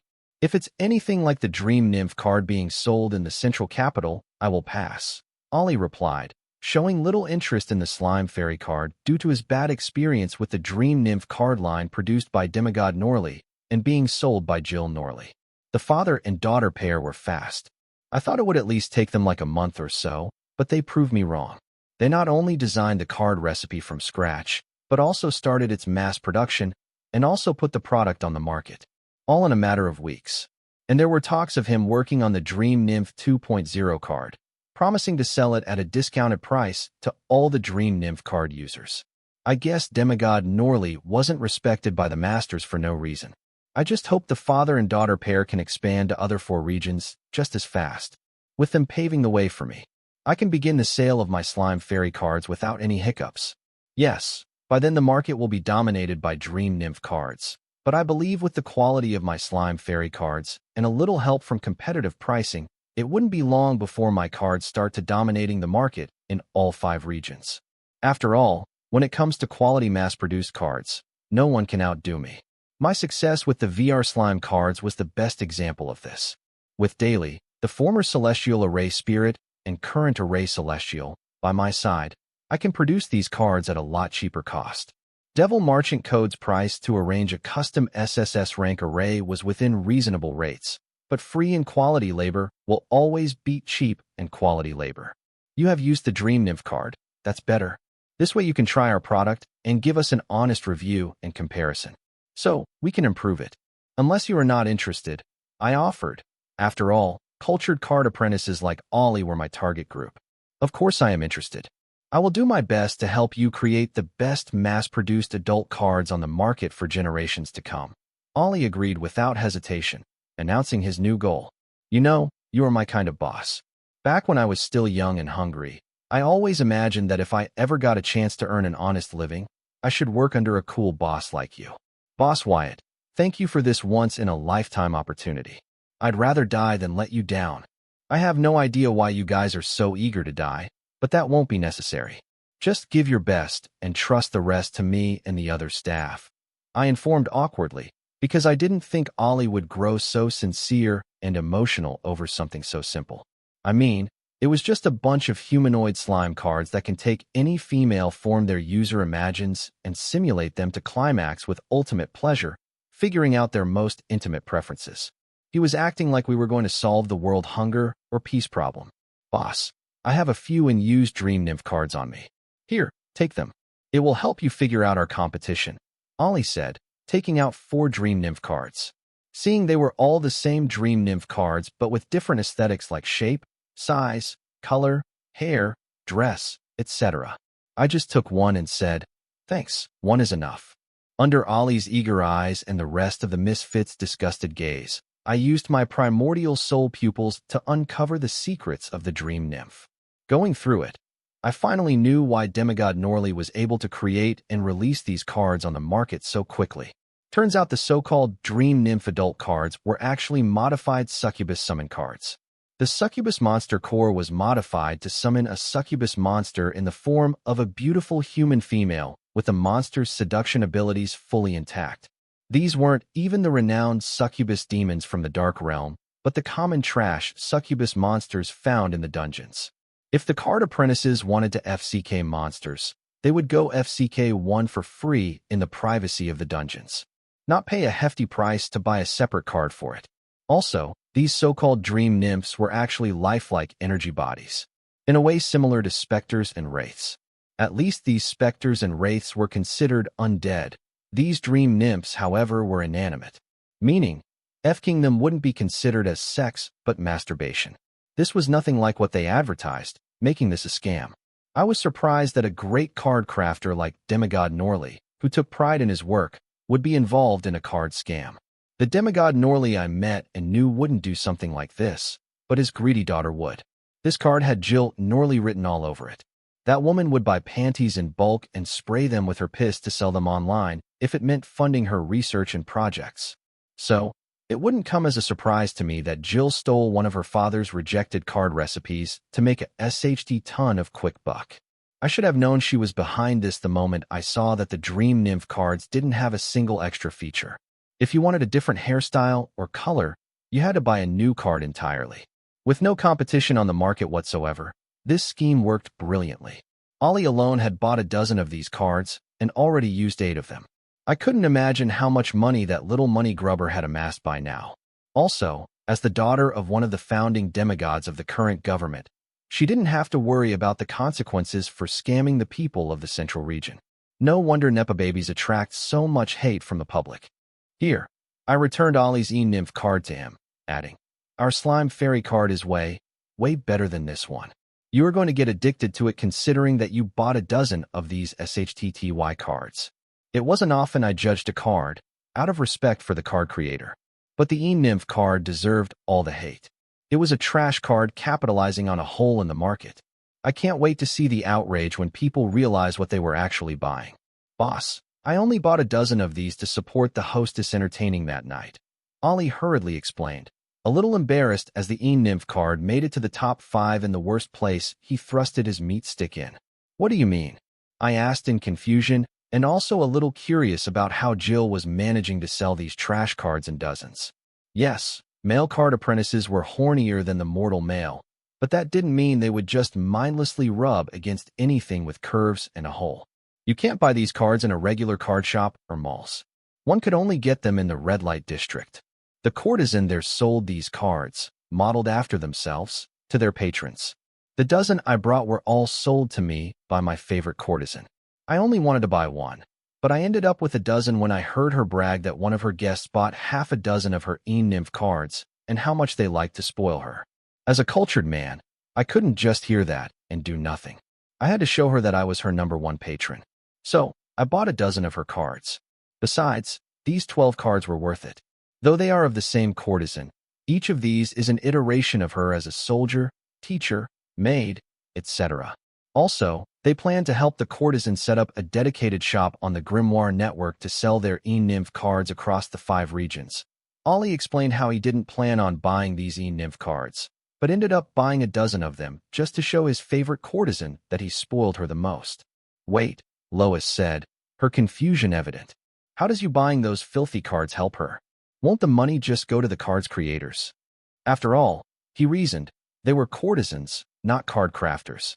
At most, all they could get was a mere commission. Apparently, they get a 40% commission on the profits of each card they sell. Top sellers can also get up to 60% commissions of their total sales, Ollie enthusiastically answered, seeing his new colleague of all people show interest in one of his interests. Was she also a cultured card apprentice like him? That wouldn't be surprising considering their boss was planning to enter the adult card market. 40 to 60% commission per sale. That's crazy. Since when have the card creators gotten so generous toward their salespeople? This is just crazy. Back in my day, It was hard to get a 4 to 6% commission even on bulk sales. I can't believe I'm envious of courtesans now, Cam exclaimed, listening to the very generous revenue-sharing scheme of the e-nymph card. Wait, higher sales commissions also meant a higher price tag. How much did you spend on those cards, Ollie? Money is not an object. Ollie tried to brush off Cam's question, only to hear Princess Christina demand, "Is it? Then, I would like all the money I lent to you over the years returned with a generous interest rate." "Your Highness, I was just bragging. You know better than to take my words seriously." Ollie begged for mercy, knowing that he wouldn't be able to return the principal amount even if he sold himself, let alone giving her a generous interest. Meanwhile, I could not help but nod my head, impressed by Jill's genius business model with a generous revenue-sharing plan. It reminded me of the OnlyFans back on Earth. By getting the courtesans to sell her e-nymph cards, she not only managed to jump all the social hurdles that stopped me from introducing my fairy cards into the market, but also managed to get numerous proven beautiful models to design her e-nymph cards after, for no cost. What impressed me the most was that her sales strategy allowed her to directly connect and sell to her target customer base. It was not like I hadn't thought about using the courtesans selling my fairy slime cards. I was already using them to help us create an artificial will with various personality types capable of learning its users' preferences and darkest fantasies to satisfy them, both physically and emotionally, with a collection of specialized techniques without any judgment, ultimately giving them the physical pleasure and emotional pleasure they sought in a partner. It was just that courtesans were the royal families and the central government's, quote-unquote, information dealers. They were their eyes and ears in each of their cities' underworlds. If I wanted to use them, I would have to involve the royal families and the government in my venture. Even if I were willing to give the royal families and the government a cut, it would make it difficult for me to offer a high revenue share to the courtesans like Jill did. Because, unlike Jill's father, who was one of the founding demigods of the 5 regions, my father was an orphan card grandmaster. I couldn't just do as I pleased in the southern region, like Jill did in the central region, not to mention all 5 regions. Now I was beginning to truly understand the hate the general public felt toward the Nepa babies. This wouldn't bother me this much if Jill and her father hadn't stolen the idea of selling adult cards from me. Shaking my head, I turned to Ollie and asked, "Ollie, can you get your courtesan friend to send over a copy of the contract she signed to sell her e-nymph cards along with any other documents she was asked to sign?" "Yes. If she resists, I will just buy another dozen of her cards," Ollie said as he began to contact his favorite courtesan in all of Central Capital. "Boss, our company will compensate me for this, right?" Listening to Ollie, I couldn't help but raise my brows. This guy was suspiciously more enthusiastic about our arrangement than me. It seemed that one of the 4 honest mules I fooled into working for me wasn't as honest as I thought. "Yes, just share the bill and reason for expenditure with one of the staff in the accounts section. They will handle it," I agreed, willing to accommodate Ollie as long as his willfulness was limited to benefits a company should be providing to its employees. "Don't sweat the details. One of our staff will soon reach out to each of you. Or if you don't mind, Redfall can help you guys." "Wait, we are getting paid?" Cam asked in shock. "Yes, plus benefits and incentives. I know better than not to pay a man for his job and occasionally spoil my star employees," I said with a gentle smile, as it finally dawned on the misfits what they had truly signed for. "I only wanted to join your criminal rehabilitation and reintegration program. I never applied or agreed to a job." Princess Christina immediately protested. If her people learned that she was working under the Southern Hope, her life was over. She wouldn't be able to show her face in the Western region. And her sinister siblings. Oh, FCK, her royal father. He might send assassins to assassinate her and wipe the stain on his royal lineage. There are only 2 ways for you to join the Criminal Rehabilitation and Reintegration Program: as a criminal or as a staff. Unless you are guilty of a serious crime and seeking a second chance, you can only join it as one of the staff, I said, shaking my head. Only to hear Kyron to her friend's rescue, asking, "What about volunteers?" "Yes, I want to join as a volunteer," Christina cried even before I answered Kyron. "No, I take my program too seriously to use volunteers. Besides, only scammers use volunteers. Mine is a genuine program dedicated to helping society be more empathetic and responsible for its ugly half, the criminal half. Yes, most of these criminals deserve their sentence, but some of them were victims of our society themselves. Also, if I don't pay you enough, how can I expect you guys to give it your all? It's a no-brainer. I preached with a gentle demeanor, but in my mind I grinned widely, knowing I had sunk my claws so deep into them that no matter how hard they struggled, they couldn't escape. Don't even think about backing out. We have a verbal agreement, Lois coldly said, eyeing fidgeting Princess Christina, who looked at Bestie in distress seeking help. Assuring her bestie that she got this with firm eyes, Chiron turned to me, demanding, "Fine, if we are getting paid, we need to be paid fairly, maybe a little extra." Soon, with a smirk she asked, "But are you sure your program's budget is big enough to hire 4 capable demigods? Have you guys been living under a rock?"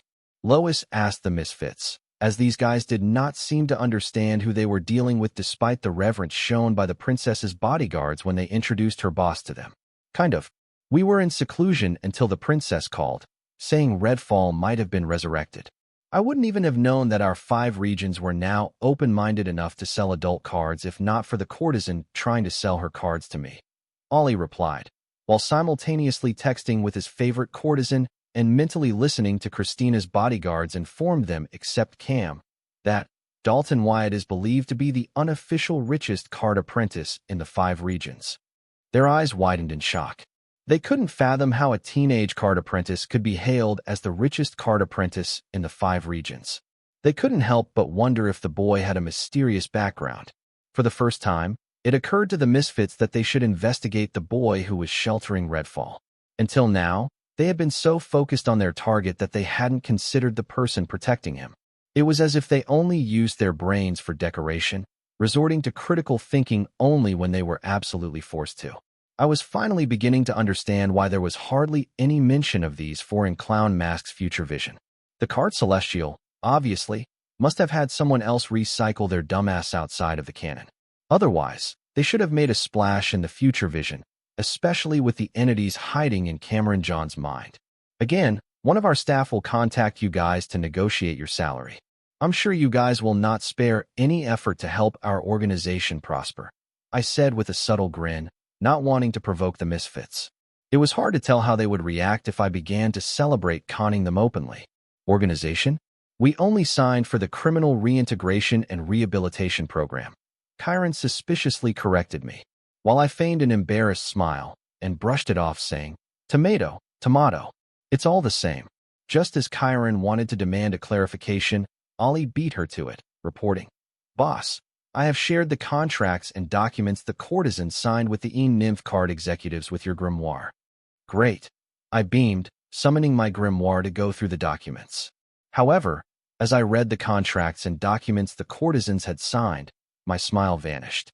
I realized that Jill's true goal wasn't to make quick money but to acquire the courtesan's personality rights, which included their physical looks, features, voice, and speech. She was ensuring they could never work for her competitors, thereby guaranteeing that no competition to her business would ever appear for the foreseeable future. No wonder her revenue-sharing plan was so lucrative.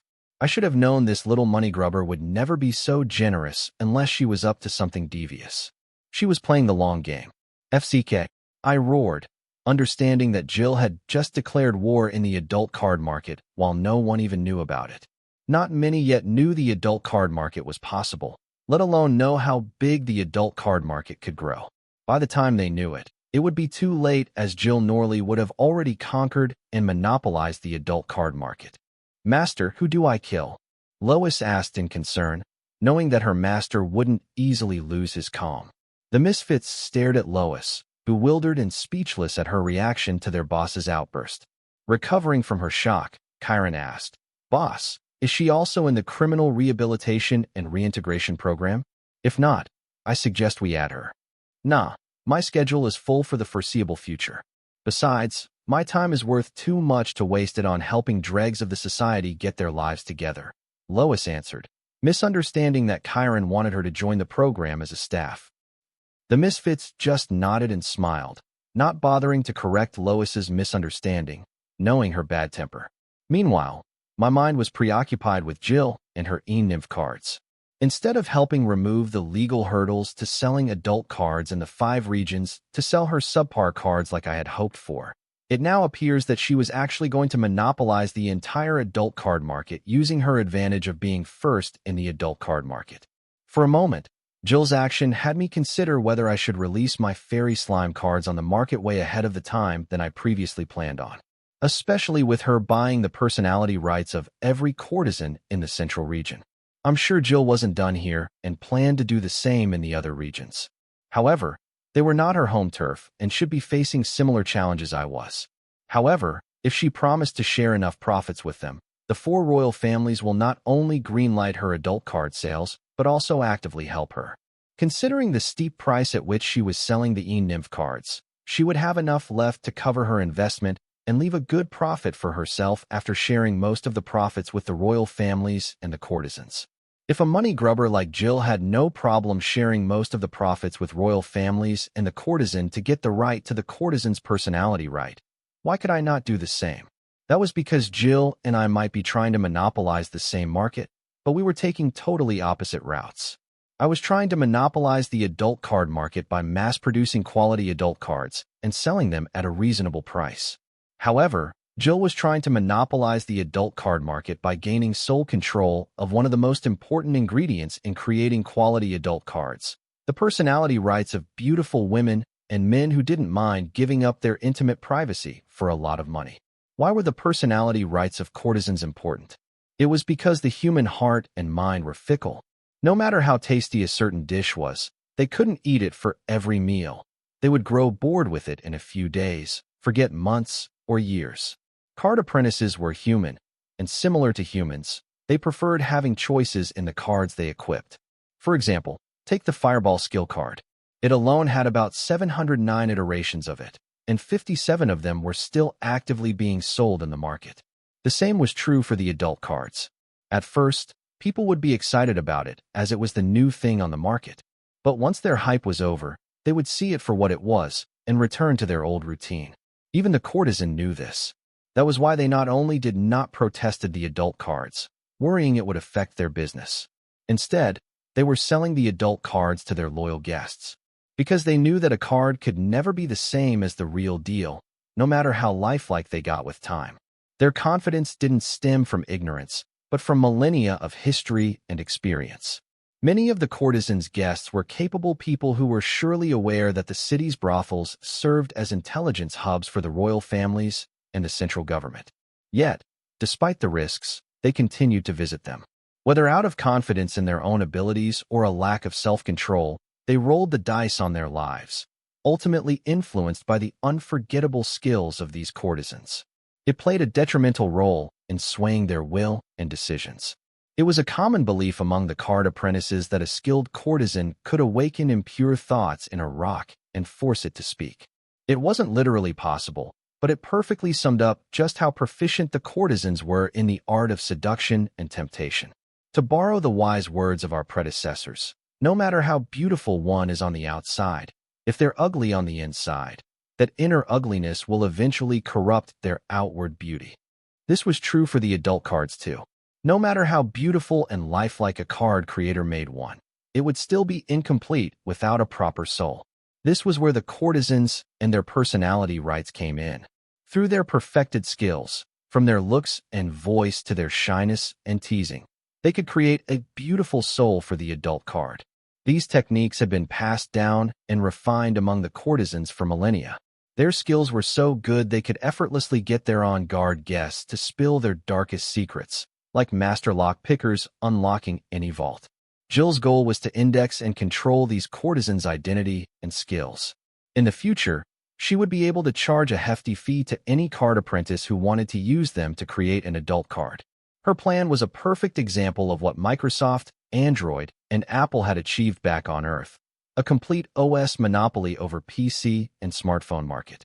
How could Jill gain total control over the skills of the courtesans if they were passed down for millennia and practiced by millions of courtesans across the 5 regions? Even if she manages to get the personality rights from all courtesans in the world, with time won't new courtesans replace the old ones? Won't these new courtesans break Jill's monopoly? Jill would buy or destroy anyone who threatens her monopoly using the money she amassed through her decades-long monopoly, just like the trillion-dollar companies back on Earth. In the sort of market she had chosen, there wasn't actually much morality and ethics to speak of, so money would easily solve her problems and help maintain her monopoly for a long time. Unfortunately for her, her competition was me. If she wants a war, I will give her one. Sorting out my thoughts, I ignored the arguing misfits and uttered aloud, "Guys, prepare yourselves. We are going to war." "War?" Chiron exclaimed, her shock evident. This was not the kind of thing someone sponsoring a criminal rehabilitation and reintegration program should be talking about. With every word from her young boss, Chiron's suspicions grew. She was no longer on the fence. She was committed to using this opportunity to work for him to investigate his organization thoroughly. "Boss, did I hear you right? Are we truly going to war?" Ollie asked, trying hard to hide his disappointment, feeling his plans of visiting various brothels in the 5 regions under the guise of research using their organization's money were slowly fleeing away. "I only signed up to work for you, not go fight your war." "Be boss." Princess Christina immediately protested, but, feeling Lois's threatening glare on her, she toned down. "By war I meant a market share war. Adult card market share war between our yet-to-be-launched slime fairy cards and the recently popular e-nymph cards. But it's good to know where your priorities lie. Just for that, you can forget about getting the hefty joining bonus I was planning to give you guys," I clarified after I slowly observed the reaction of each misfit. None of their reactions came as a surprise to me. They responded just as I guessed, especially Cameron John. He was a total whipped husband. He would follow Chiron to his death, without question. "Joining bonus? What's that?" Chiron asked her young boss, even though the words were self-explanatory, as she found it hard to believe that someone would get paid a hefty bonus just for starting a job. Such generosity from a boss, and such entitlement from an employee, was simply unbelievable. "Forget it," I remarked, knowing that they will realize what they missed out on when they interact with other staff in my organization. Even though delayed, the pain would definitely follow. How are we supposed to go about that? That too on such short notice? Princess Christina asked, her tone showing just how unreasonable she found the request. Despite her disgust for the filthy adult cards, she was determined to investigate the so-called Southern Hope. Considering the lengths he was going for Redfall, he was either a saint or a devil pretending to be one. She was determined to solve the mystery, and this was her chance. So, she played along. "Finally, one of you is showing initiative," I commended Christina while glancing at the misfits. Then, resting my gaze on the princess, I began, "I will tell you how after I return from my little errand in the central academic city. Until then, you guys can guard our headquarters in Sky Blossom City, parallelly participate in the criminal rehabilitation and reintegration program." Honestly, there were lots of ways to disrupt Jill's plan. One of them, even a regular card apprentice could think of, was none other than an antitrust action. This was one of the crude ways, as it could take a long and tiresome legal battle, and had chances of Jill lobbying the judges, politicians, and other officials to get her way. I was speaking from experience, because some politicians planned an antitrust action against my VR Slime card and VR universe. To them, I bluntly replied that if they don't trust my stuff, they can stop using them instead of trying to make up reasons to steal them from me. My response riled them, but they could do nothing about it unless they planned to tell the citizens of the 5 regions to stop equipping VR Slime cards. Actually, some of them did try that, yet my VR universe only saw an increase in its users, both old and new. But the same could not be applied to the Slime Fairy cards, as the ultimate authority over the adult card market would still lie in the hands of the central government and the 4 royal families, unless I planned to give them away for free like I did in the case of the VR Slime cards. Otherwise, it would have been impossible for me to sell VR Slime cards so quickly the traditional way and let the VR universe get deeply ingrained in the current society. I couldn't market the Slime Fairy card the same as the VR Slime cards. Though I lost money on VR Slime cards, I made 10 times that in VR universe. The same wouldn't be applicable to the Slime Fairy card. Antitrust action was one of the reasons I didn't take the route Jill was taking to monopolize the adult card market. With the VR universe at my disposal, I could easily achieve what she was trying to, but it was more trouble than it was worth. Besides, it undermined the spirit of card creation. with strict card recipe copyright rules had already slowed innovation in card creation field. Many card creationists were aware of this, but they couldn't do anything about it as most of these card recipe copyrights were held by the top 10 universities and the royal families. Everyone knew better than to harm the interests of the top 10 universities and the royal families. My slime fairy card was not only opening a new card market, but also setting a bar for the adult cards, such that someone like Jill cannot monopolize the market and bring innovation to a stunting halt. By the time the card creationists caught up to the level of my slime fairy cards, I could afford to give up on the profits from the adult card market, making room for the new generation, which would be stronger and better than all the previous generations. Unlike the current generation, which was still trying to get out of its predecessor's shadow.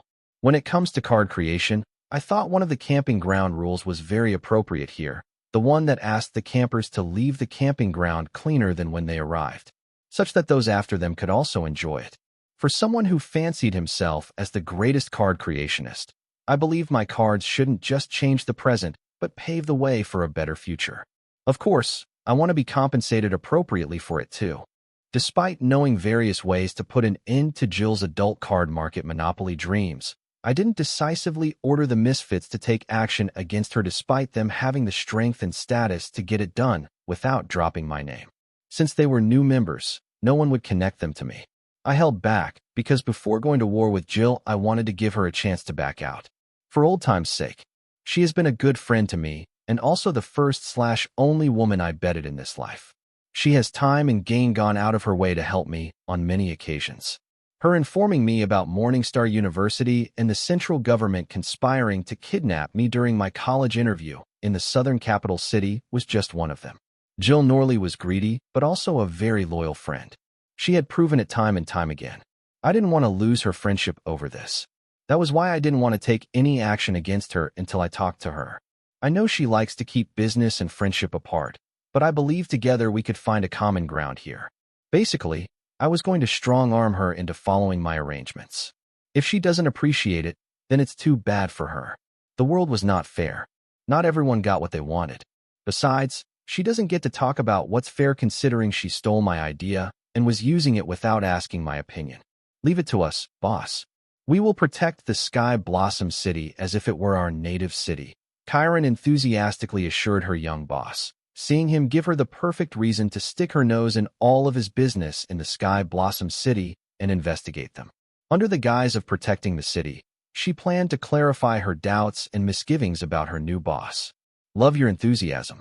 If guys do an exemplary job, maybe I might change my mind about your joining bonus, I said, as I never planned to take away their joining bonus. Just ask the accounts department to delay it by a month or two.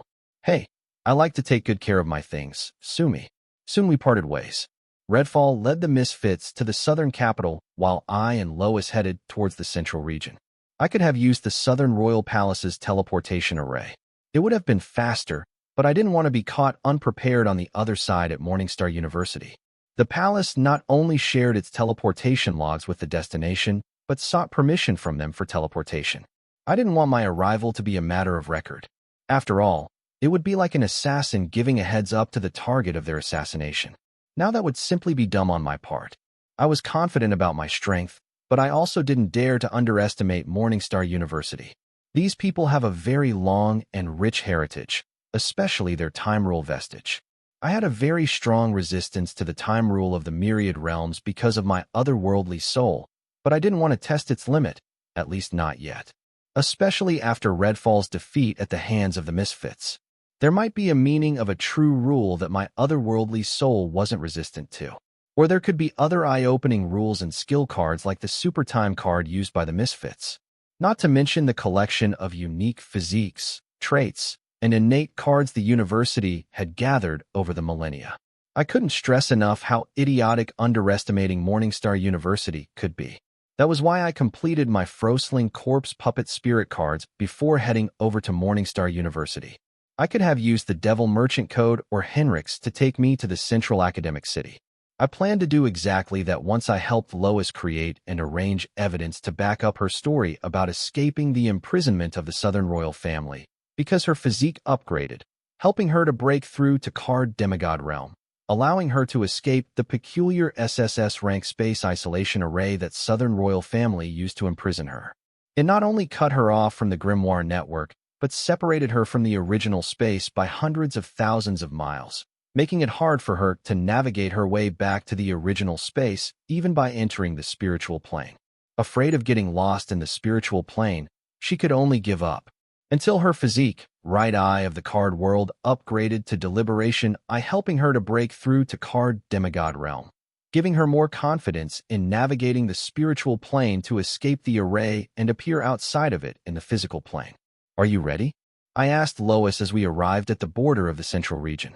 We specifically selected this particular border military base on the edge of the central region because it had a hideout frequently used by the Master's loyal minions. If Lois were actually on the run from the Southern royal family, this hideout would be both the closest secret location to the Southern region and the most optimal place for her to report to her masters and seek help. Lois gaining back the Master's trust was easier said than done. However, her chance had increased after her right eye of the card world physique upgraded to deliberation eye. It made her story a little believable. Still, the odds were against her. Lois nodded resolutely, eyeing the military base and the secret hideout within it. Knowing the general in charge of this particular military base was most likely a lapdog of the Master's. If she managed to convince him that she was on the run from the Southern royal family's forces, then her odds would drastically increase. General Maiden, high-level soul energy and rule power disturbance has been recorded across the wire. In a hurry, the Deputy General rushed into the base's general's cabin, skipping all formalities and protocols. "What's the fuss? Those Southern hicks love to play in mud." "It could be just that," the general nonchalantly said as he continued to practice his martial arts in the privacy of his cabin. "I'm afraid this time that's not the case. Our scouts reported that one of our demigod realm spies is being chased by a Southern demigod," the Deputy General informed while sharing the reports he received from the scouts with the general's grimoire. Maiden stopped practicing martial arts and summoned his grimoire while asking, "Was their identity confirmed?"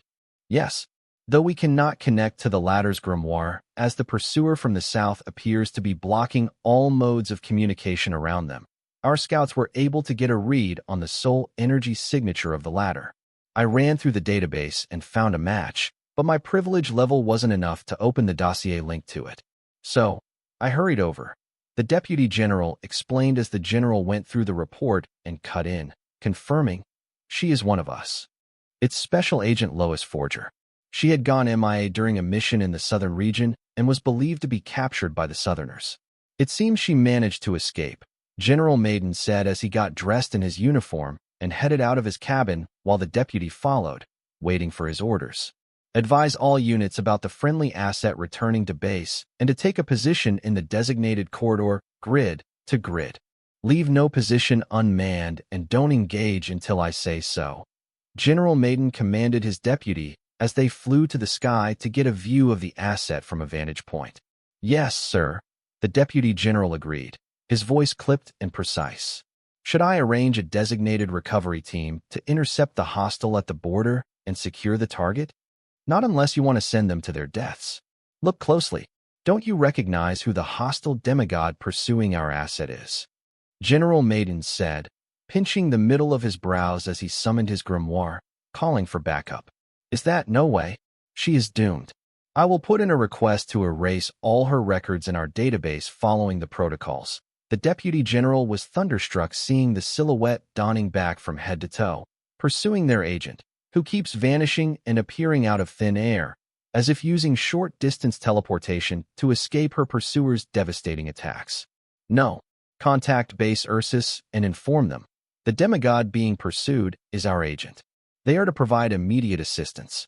If they refuse, tell our soldiers to cross the border and apply pressure. Hurry, it doesn't appear she can hold on much longer," General Maiden ordered his Deputy General, ensuring adequate backup was en route and would reach them ASAP. "Huh." The Deputy General was confused by the General's orders. In a dire scenario like the current one, where there was no hope of recovering the asset, they would do everything to erase and deny any connection to the asset to avoid backlash. But here the General asked them to do the exact opposite of that. "Right away, sir," the Deputy General agreed after a moment of confusion, Noticing that Agent Lois's pursuer was dressed in black from head to toe, as if they were trying to hide their identity, he immediately understood that things were clearly more complicated than they appeared on the surface. Location: Southern Central Region Corridor, Southern Region, Base Ursus. What the heck were our men doing? How could you meatheads let two rogue demigods get so close to my base? And how dare they stir up a ruckus? Do they take me for a joke? General Welshman screamed at his deputies as he went through the report. Usually, in an incident like this, demigod soldiers would immediately take action and detain the two unknown demigods. However, they all received a do not engage command on their grimoires through the base's secure network. Ultimately, the clueless deputies sought their general for clarification before taking action. The general, too, had no clue and was contemplating if he should contact the field marshal about this. However, he didn't dare to go through with it without having all the facts. "Sir, do you think the snobs from the Central Region are up to their tricks again?" one of the deputy generals asked, causing Welshman to frown, but then shaking his head, he said, "If they could hack our secure network, they wouldn't waste it here and now. It is not them." General Welshman and the deputy general flew to the sky, and from a vantage point monitored the two rogue demigods. One appeared to be desperately trying to cross the border, while the other seemed to be resolute in stopping the former, even if it meant killing her. "Sir, don't the martial arts of the silhouette in black seem familiar?" the deputy general pointed out, causing others to focus on the martial arts of the demigod in black. Soon, General Welshman exclaimed, "That's Field Marshal Lorne. Why is she dressed in black from head to toe like an assassin?" one of the deputies blurted, but soon he closed his mouth, understanding something can only be thought but not said out loud. Clearly, something that would require the field marshal to hide her identity was above their pay grade. "General, Base Gecko just contacted us claiming the card demigod, who was trying to cross the border as their own, and are requesting us to assist the card demigod." "What do we do?" the deputy general reported as soon as he was updated about it by his men. "Pretend the message was lost, that we never got it. Advise all units to take positions and run interference just in case their soldiers are stupid enough to cross the border." The general issued the orders with perfect calm. His confidence stemmed from knowing his side had Field Marshal Lorne, one of the top 10 strongest in the card world. If things escalated, they would finally get the chance they had been looking for, a chance to give the snobs from Central a bloody nose. "Master, both the bases have mobilized their soldiers to their posts. It seems they bought it." Lois communicated with her master through the hive spirit.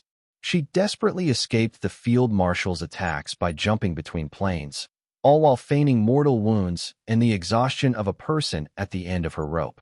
Thanks to the hive spirit's assistance, she was able to perform this act perfectly, paying attention to her escape and her performance simultaneously.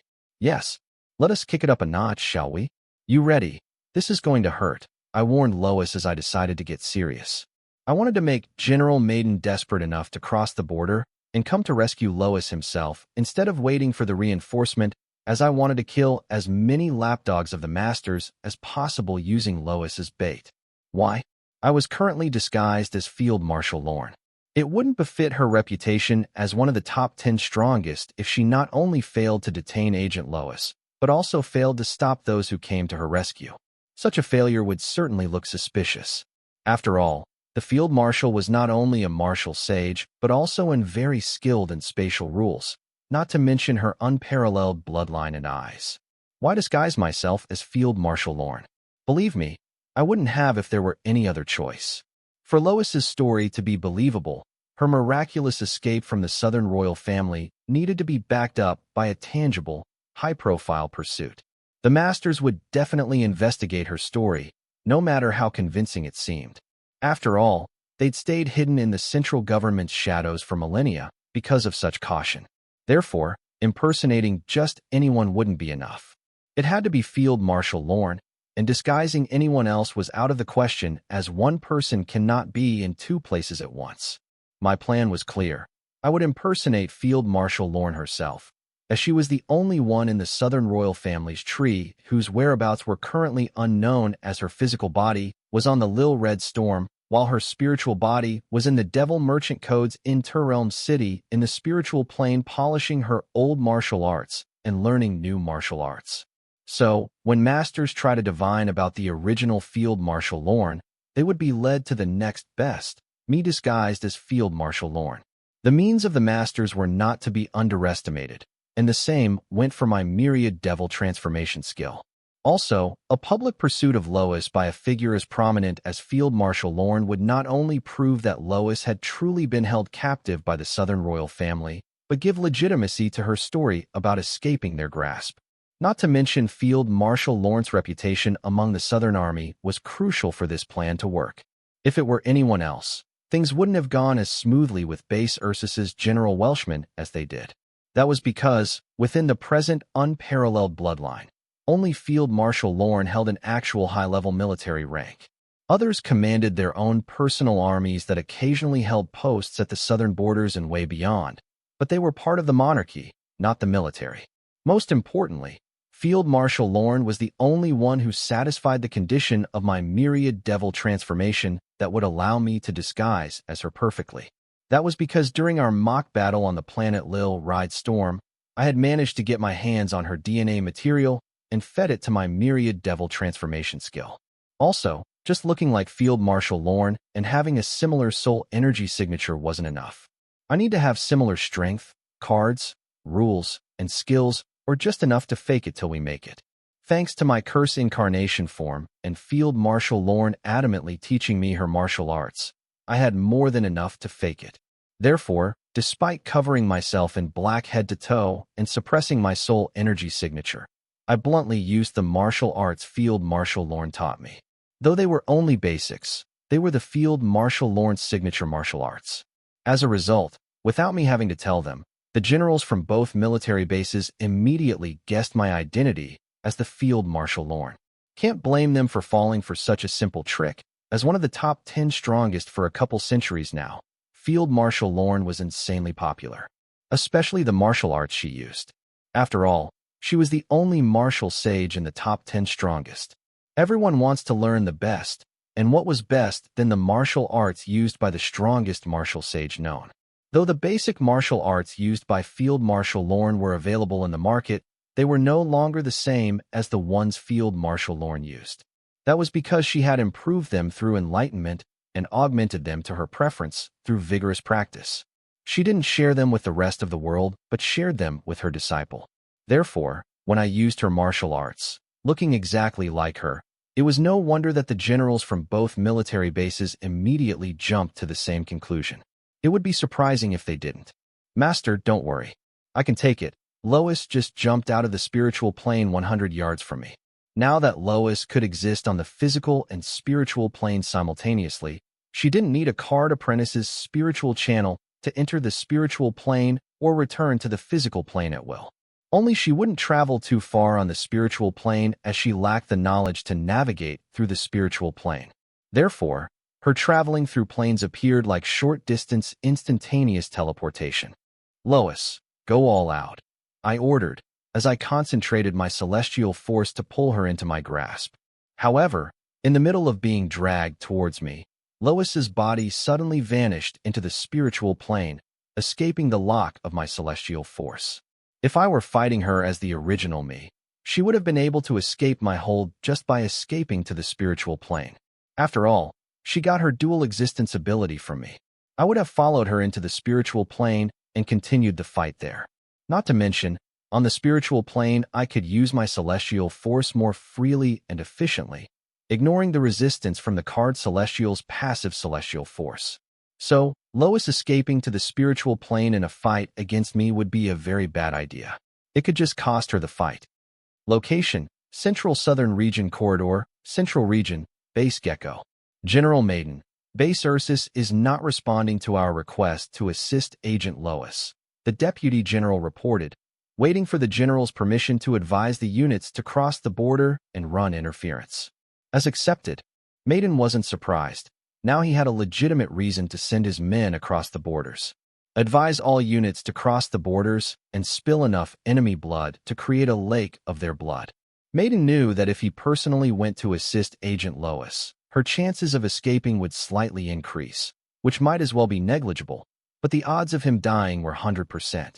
After all, unlike Agent Lois, He didn't have a godly physique that allowed him to enter the spiritual plane and escape the field marshal's attack in the nick of time. Even if Maiden took the risk and ran interference, he knew he would only buy Agent Lois a couple of seconds at best. Considering Agent Lois's physique, it might just be the miracle she needed, but he didn't want to die. He would rather send his men to their deaths and pray for a miracle. Therefore, Maiden planned to distract the field marshal by sending his men to fight to the death with their southern counterparts. The lore of Field Marshal Lawrence Compassion was known to all across the 5 regions, especially among the soldiers. She cared for her fellow soldiers regardless of their alliances. It's not that she was the only one who felt compensation towards her subordinates, but others weren't strong enough to show it like she did. Maiden knew this wouldn't be enough to stop the Field Marshal Lorne and might even trigger her, but all he wanted was to buy Agent Lois a little room to breathe, just enough for her to avoid getting captured till the reinforcements from their organization arrived. Done. The Deputy General reported emotionlessly despite being fully aware that he just sent his subordinates to their deaths.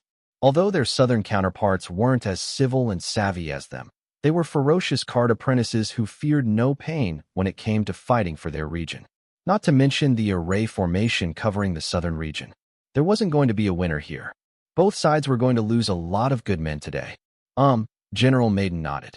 Field Marshal Lawrence's control over the celestial force seems to have reached another level. Though it's just basic martial arts, I haven't seen anyone else manage to integrate celestial force with martial arts so flawlessly. I wonder if the same is true for all her martial arts. General Maiden praised the Field Marshal Lorne as he intently watched her try to capture the agent. He knew that if the Field Marshal Lorne stopped holding back, no longer caring about keeping her identity hidden, it wouldn't take her a couple seconds to capture Agent Lois. Knowing that she wouldn't do that also gave him hope that his men's sacrifice would give Agent Lois a shiver of hope to make it back home. It's highly likely, sir. After all, she is a martial sage, the Deputy General said as if it was given. It would be foolish to underestimate the unparalleled bloodline. On the other hand, this Agent Lois appears to be quite capable. Regardless of the Field Marshal holding back, her managing to make it till here proves she has some skills, General Maiden said, impressed by the fact that Lois not only managed to escape her captivity, but made it to the border. Yes, she had an overpowered physique, but she was also facing one of the strongest in the entire card world. Sir, according to our scouts, Agent Lois wasn't being pursued at first. But when she was a couple hundred miles from Base Ursus, Field Marshal Lorne appeared using long-distance teleportation. If I have to guess, it appears Agent Lois managed to escape her captivity and ditch her original pursuers. Unfortunately, they sent Field Marshal Lorne herself. That begs the question. Before the deputy could finish, Maiden interrupted him, saying, "Don't ask questions above your pay grade." "I'm sorry, sir." Location, Southern Central Region Corridor, Southern Region, Base Ursus. It seems they are indeed foolish enough to cross the border. Advise the logistic units to control the array covering the region to set up a line of action. Ask them to make enough space for the kids to vent to their heart's content. General Welshman ordered, observing the soldiers from the Central Region planning to run interference. Unfortunately for me, Maiden is too much of a pussy to take action personally. Don't worry, sir. You will get your wish. Our scouts across the border have reported that 3 teams of unknown demigods with soul energy signatures greater than that of elite level has teleported at one of the Base Gecko's supply points. For minutes till they reach Base Gecko, the Deputy General reported, cracking his neck. He couldn't wait to join his soldiers on the front line. Hopefully, the Field Marshal will notice him. Just as the General, Deputy General, and other chiefs were warming up to join the battle, they all received an urgent text through the Southern Watch's secured network to their grimoires simultaneously, reading, "All units, be advised, do not engage. Fall back and establish a new line of defense past me. Let them attend their funerals." "Master, how do I become one with you?" Lois asked as she was dragged by an invisible force toward her master, but she managed to enter the spiritual plane in the nick of time before he grasped her. To the outside world, it appeared that the Field Marshal had cast a celestial force field across a vast area of the physical plane, shocking everyone with the vast amount of celestial force she borrowed from the card world and her command over it. Lois was trapped, No matter the direction or distance she traveled, she always found herself contained within the field marshal's field. As soon as Lois appeared on the physical plane, she would find herself in the field marshal's celestial force field, and the latter would instantaneously sense her, instinctively attacking with a combo of martial arts and celestial force. The assault would stun Lois, not only stop her from immediately entering the spiritual plane, but drag her closer and erase the lead she had worked so hard to gain. Knowing she didn't stand a chance, Lois had no choice but to rely on her outrageous physique's ability. With each passing moment, however, the field marshal seemed to be learning her patterns. If this continued, Lois would soon be captured. Pretending to be trapped in her master's celestial force quagmire, Lois honestly thought of various ways to counter enemies with celestial force. The best one was to borrow celestial force from the card world and counter her opponent's borrowed celestial force. Just as that thought crossed her mind, Lois couldn't help but wonder if she could borrow celestial force from her master. After all, her master was a celestial, and she literally belonged to him. The more she thought about it, the more she felt it was doable. Then, entering the one with the world state, she decided to borrow celestial force from her master, just like she would from the card world, only to realize how could she borrow celestial force from her master if she became one with the card world? Shouldn't she become one with her master to borrow his celestial force? Then she wondered how she could become one with her master. Was it by having sex with him? She would love to engage intimately with her master, but that would be impractical when fighting an enemy. There had to be another way, right? Ultimately, she suppressed all the weird thoughts about her master in her mind and decided she should just ask him. What the FCK is going through that mind of yours? I was taken aback by Lois's outrageous question. Honestly, I never thought my Calamity Daughter gems would sexually harass me before I did them. I guess that was what made the Bloodkins special than the other tiers of the Calamity Daughter gems. Master, I was thinking about borrowing celestial force from you. It should be possible, right? After all, you are a celestial, and I belong to you. So, I was wondering, how do I become one with you? Is it only possible by having sex with you, or are there other ways? Even though I prefer women, I would love it if it's you. But won't that be impractical on the battlefield? Lois innocently asked her master all her doubts about borrowing his celestial force. What gave you the idea that you can become one with me by having sex?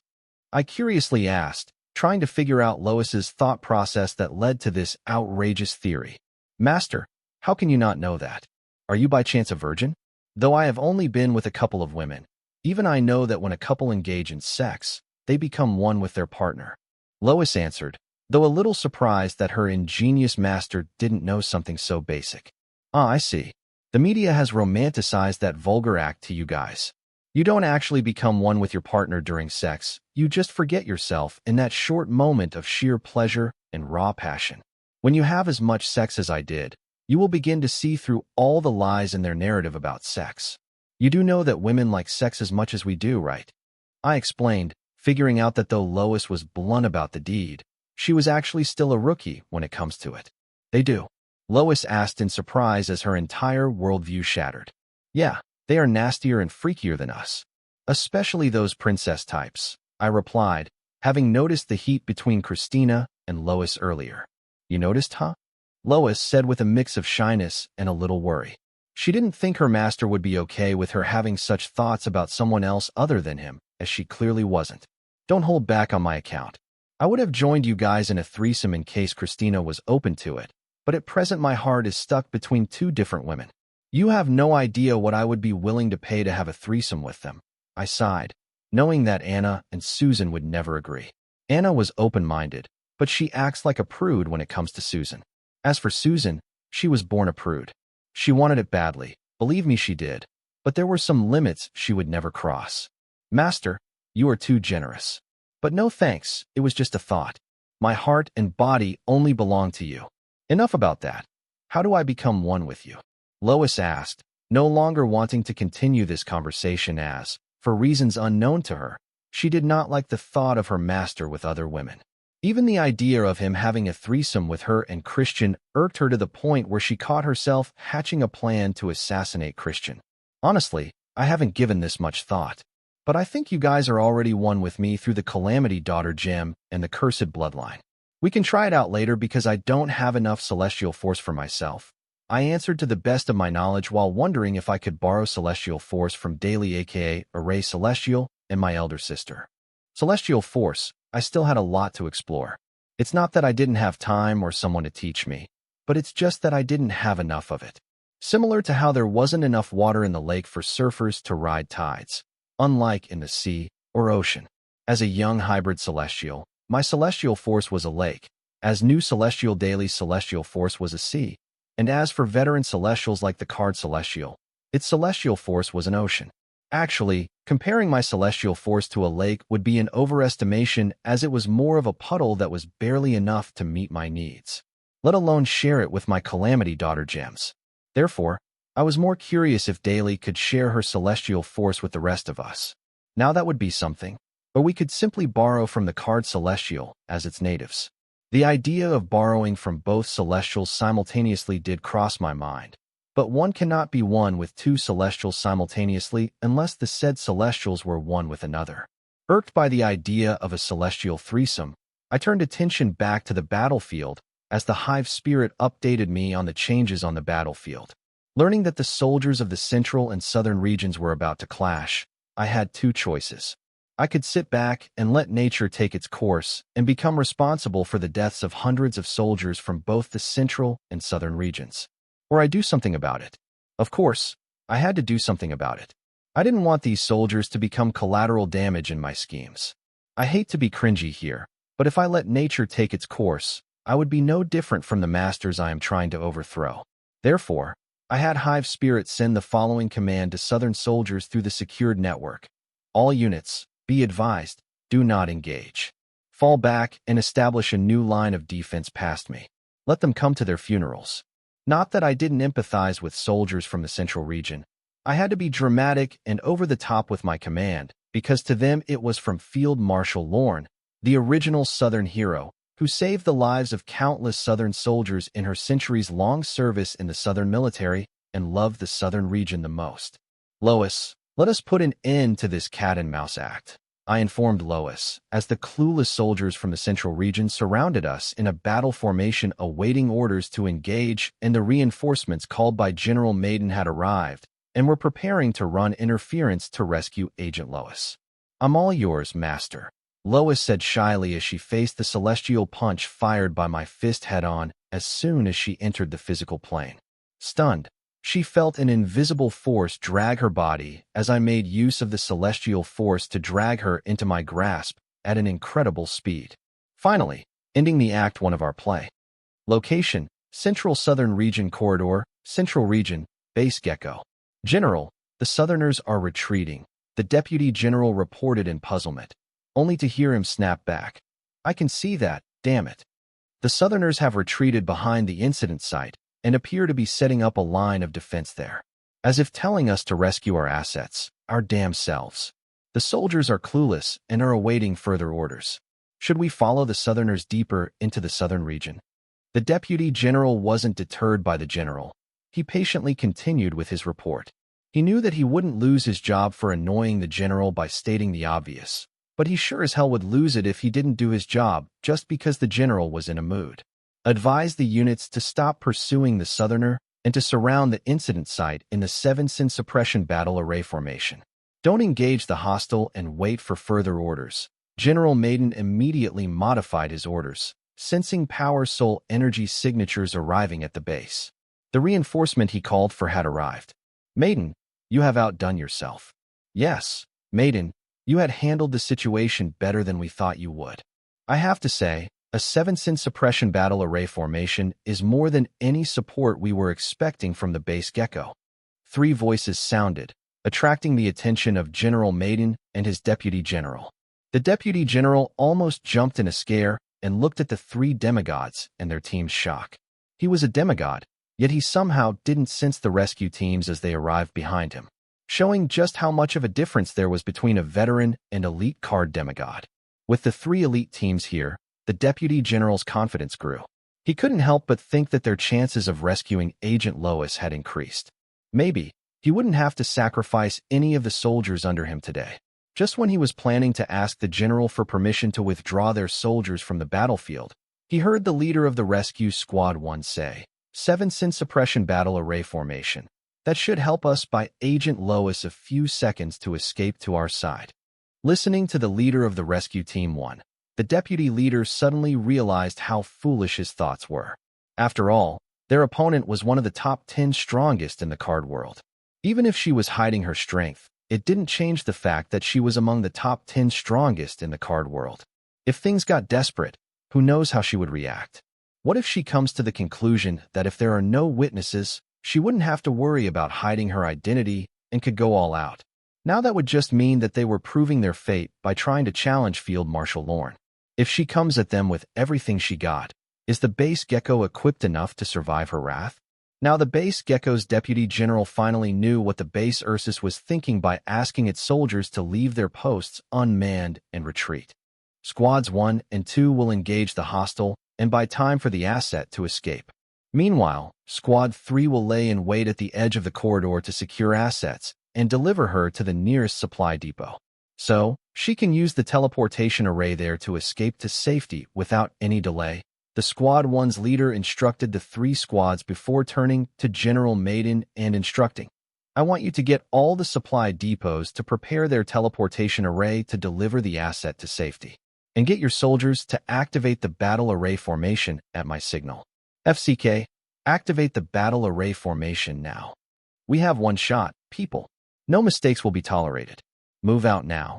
The Squad 1 leader cut his instructions short and deployed the squads, seeing that the standstill between the Agent Lois and the Field Marshal had ended with the latter beating the former unconscious and capturing her. Location, Southern Central Region Corridor, Southern Region, Base Ursus. They can't wait any longer, can they? I thought to myself smugly as I captured Lois by her neck and suddenly felt a thin veil of pressure descend on me. It was the 7 Sin Suppression Battle Array formation set up by the soldiers of the Central Region that I let surround me. I didn't immediately break the pressure and pretend to be affected by them, waiting for the whales that I waited for. I have to say I like to take their time. If this wasn't a trap and a real scenario, I would feel bad for Lois seeing how unreliable these guys were being. Their soldier was fighting for her life at their doorstep, and these guys were still discussing their course of action instead of just diving in to rescue her. I guess I can't blame them. After all, they thought they were facing the Field Marshal and were considering if they should be risking their lives over a doomed mission, especially now that the Field Marshal had already captured Lois. Now their mission had upgraded from buying Agent Lois sometime to escape using her godly physique to freeing her from the clutches of the Field Marshal and helping her escape her pursuit. It was akin to asking a bunch of crows to steal from a falcon. You know that would be like sending the crows to their death. But in their case, the crows knew they were being sent to their deaths, so the hesitation was understandable. Your Highness, please forgive our rudeness and our friend. A deep voice sounded as 10 demigods entered my line of sight. Your Highness, please hand our friend over to us. I'm sure we can agree that she had suffered enough for her offense. The leader of Squad 1 pleaded to me, referring to how I/Southern royal family had imprisoned Lois till now. He was careful with his words. He addressed the Southern Field Marshal Lorne politely, but without confirming her identity. Respect for the strong was common in this world, but more importantly, as long as he didn't state her name out loud, there would always be a hint of doubt. This ambiguity held true no matter how certain his subordinates were that the hostile was the renowned Field Marshal Lorne. It is not up to you or me to decide if she had suffered enough for her crimes. We each have our own duties. Unless you want to die on duty, I would advise you guys to leave now, I said, giving the rescue teams an opportunity to change their fate. Yes, I planned to kill them from the start, but I couldn't bring myself to be that cold-blooded. Besides, I knew these guys weren't smart enough to appreciate my offer. I agree with you, Your Highness, the squad leader said. However, if you would generously let her leave with us, I assure you the central government will justly compensate for her mistakes. The leader knew his words were futile. The Field Marshal would never compromise, especially after they had violated so many laws to trespass into the southern region. Yet, he had to try. He knew precisely how this would end if they were to fight her. Most of them would die, and the few who survived would suffer from PTSD for decades. This wasn't a guess, it was a known fact. A couple dozen elite demigods had faced her before, and those who survived did so only because the field marshal typically spared the defenseless, provided they weren't demon worshippers. Clearly, you lack the will to fight. Do yourselves a favor and clear the field by the time I return, I ordered, turning to leave in a swagger despite the pressure of the battle array formation. I carried the unconscious Lois, clutching her by the neck like a hunter carrying the duck he just hunted. I'm sorry, Your Highness. If you want to leave here, you will have to kill us all first, the leader of Squad 1 declared. At his command, members from Squads 1 and 2 slowly surrounded me, taking up the arrangement of the 7 sin suppression battle array. It was not that these guys didn't value their lives. It's just that if they left her empty-handed, a fate worse than death awaited them at the hands of their masters, even though the masters didn't really think they could actually stop the field marshal from capturing Lois.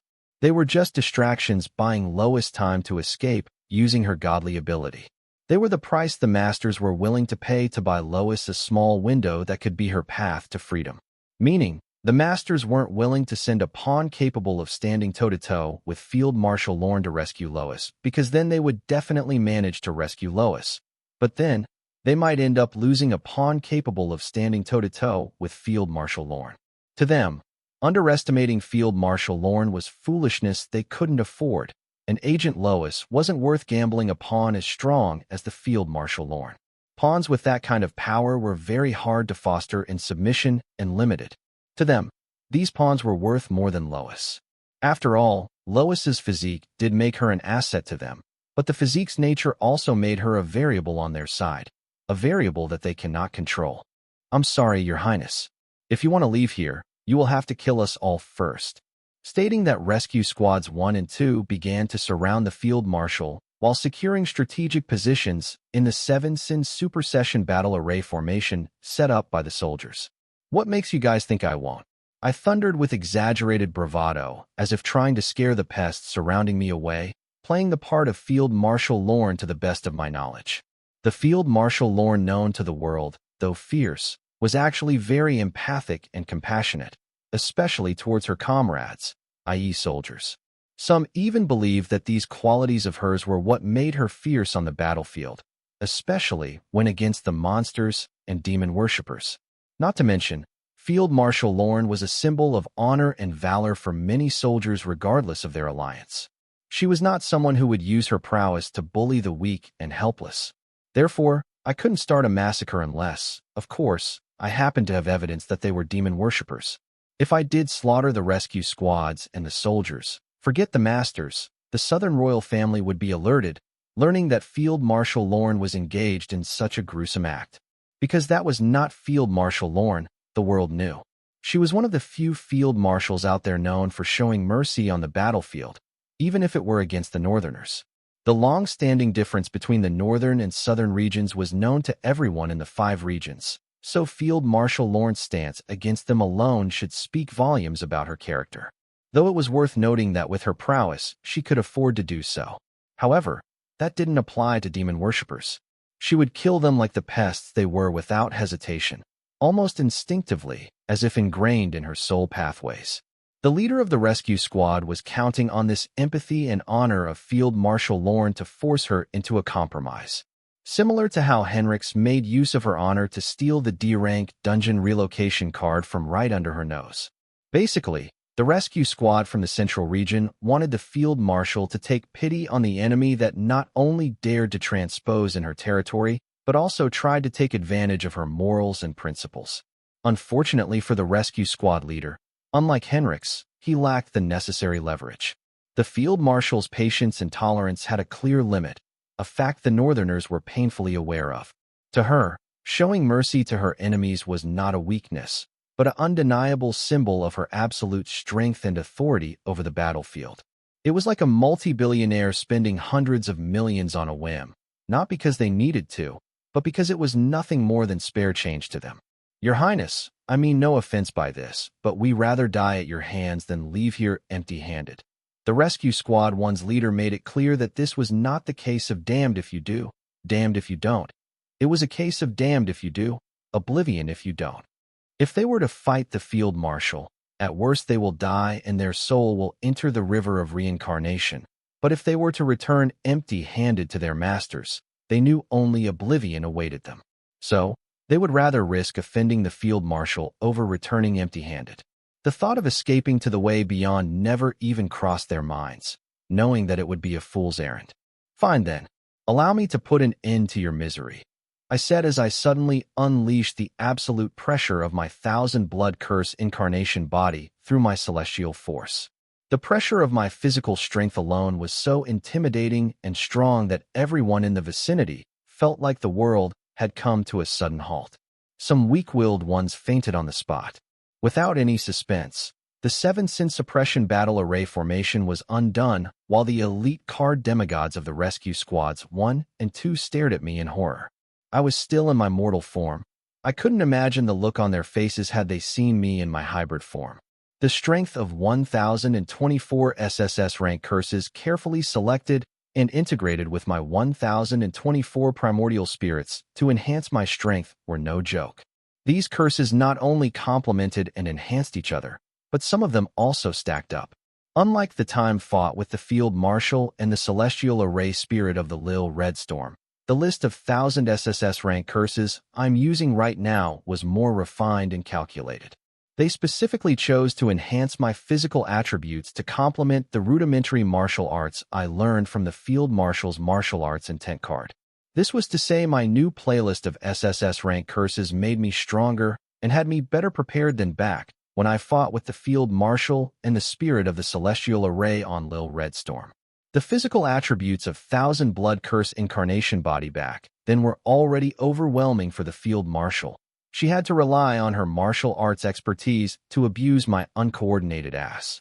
But now with my new combination of SSS rank curses and little knowledge in martial arts, I can give the Field Marshal a run for her money. This was one of the determining factors why I chose to disguise as the Field Marshal. I had the strength and power to act as her. The thousands of soldiers lying unconscious around me would agree to that. I'm sure right about now you guys are feeling that suicide by my hands wasn't I said, vanishing mid-sentence, and eerily appeared behind the leader of the Squad 1 dragging using my "if you see me, I see you" ability. Before he could react, I dug his divinity out of his body, mercilessly uttering, "Wise choice. Let's go down with a bang." The Rescue Squad 2's leader let out a wry cry, taking charge of the 2 squads with the leader of Squad 1 dead.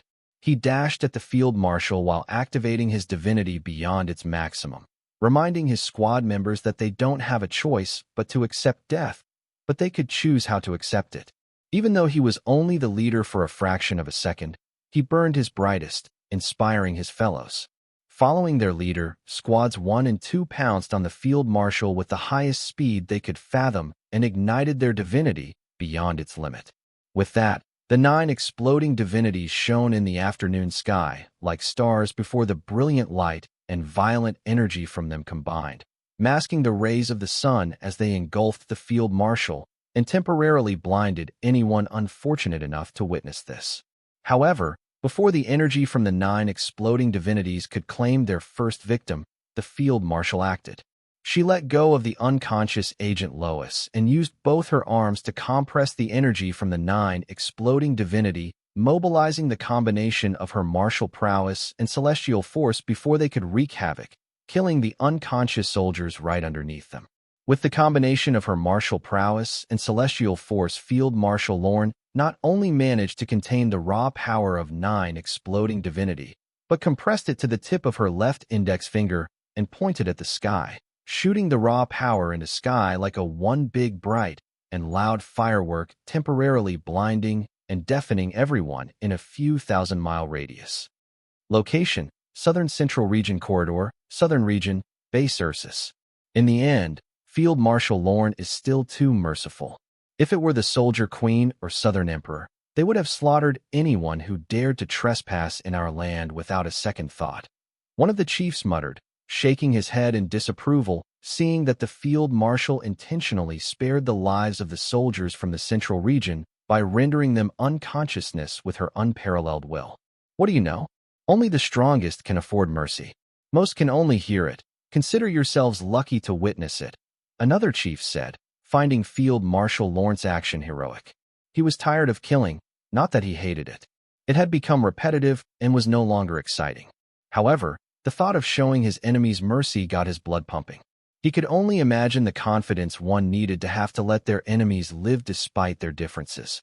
If it were the Southern ruler or the Southern prince, these fools wouldn't have dared to show their faces in front of them in the first place and chosen to hide in their base. "What's your point?" the deputy general said, feeling that the definition of strongest was getting lost with the skewered world's strongest ranking. He thought the rule that monarchies cannot participate in the world ranking did not make sense. And if it were the Southern princess, she would have sold them all back to the central region for a good profit. The general joked, trying to lighten the mood, seeing that small talk between his subordinates was headed toward a violent debate about who was the strongest in the southern region.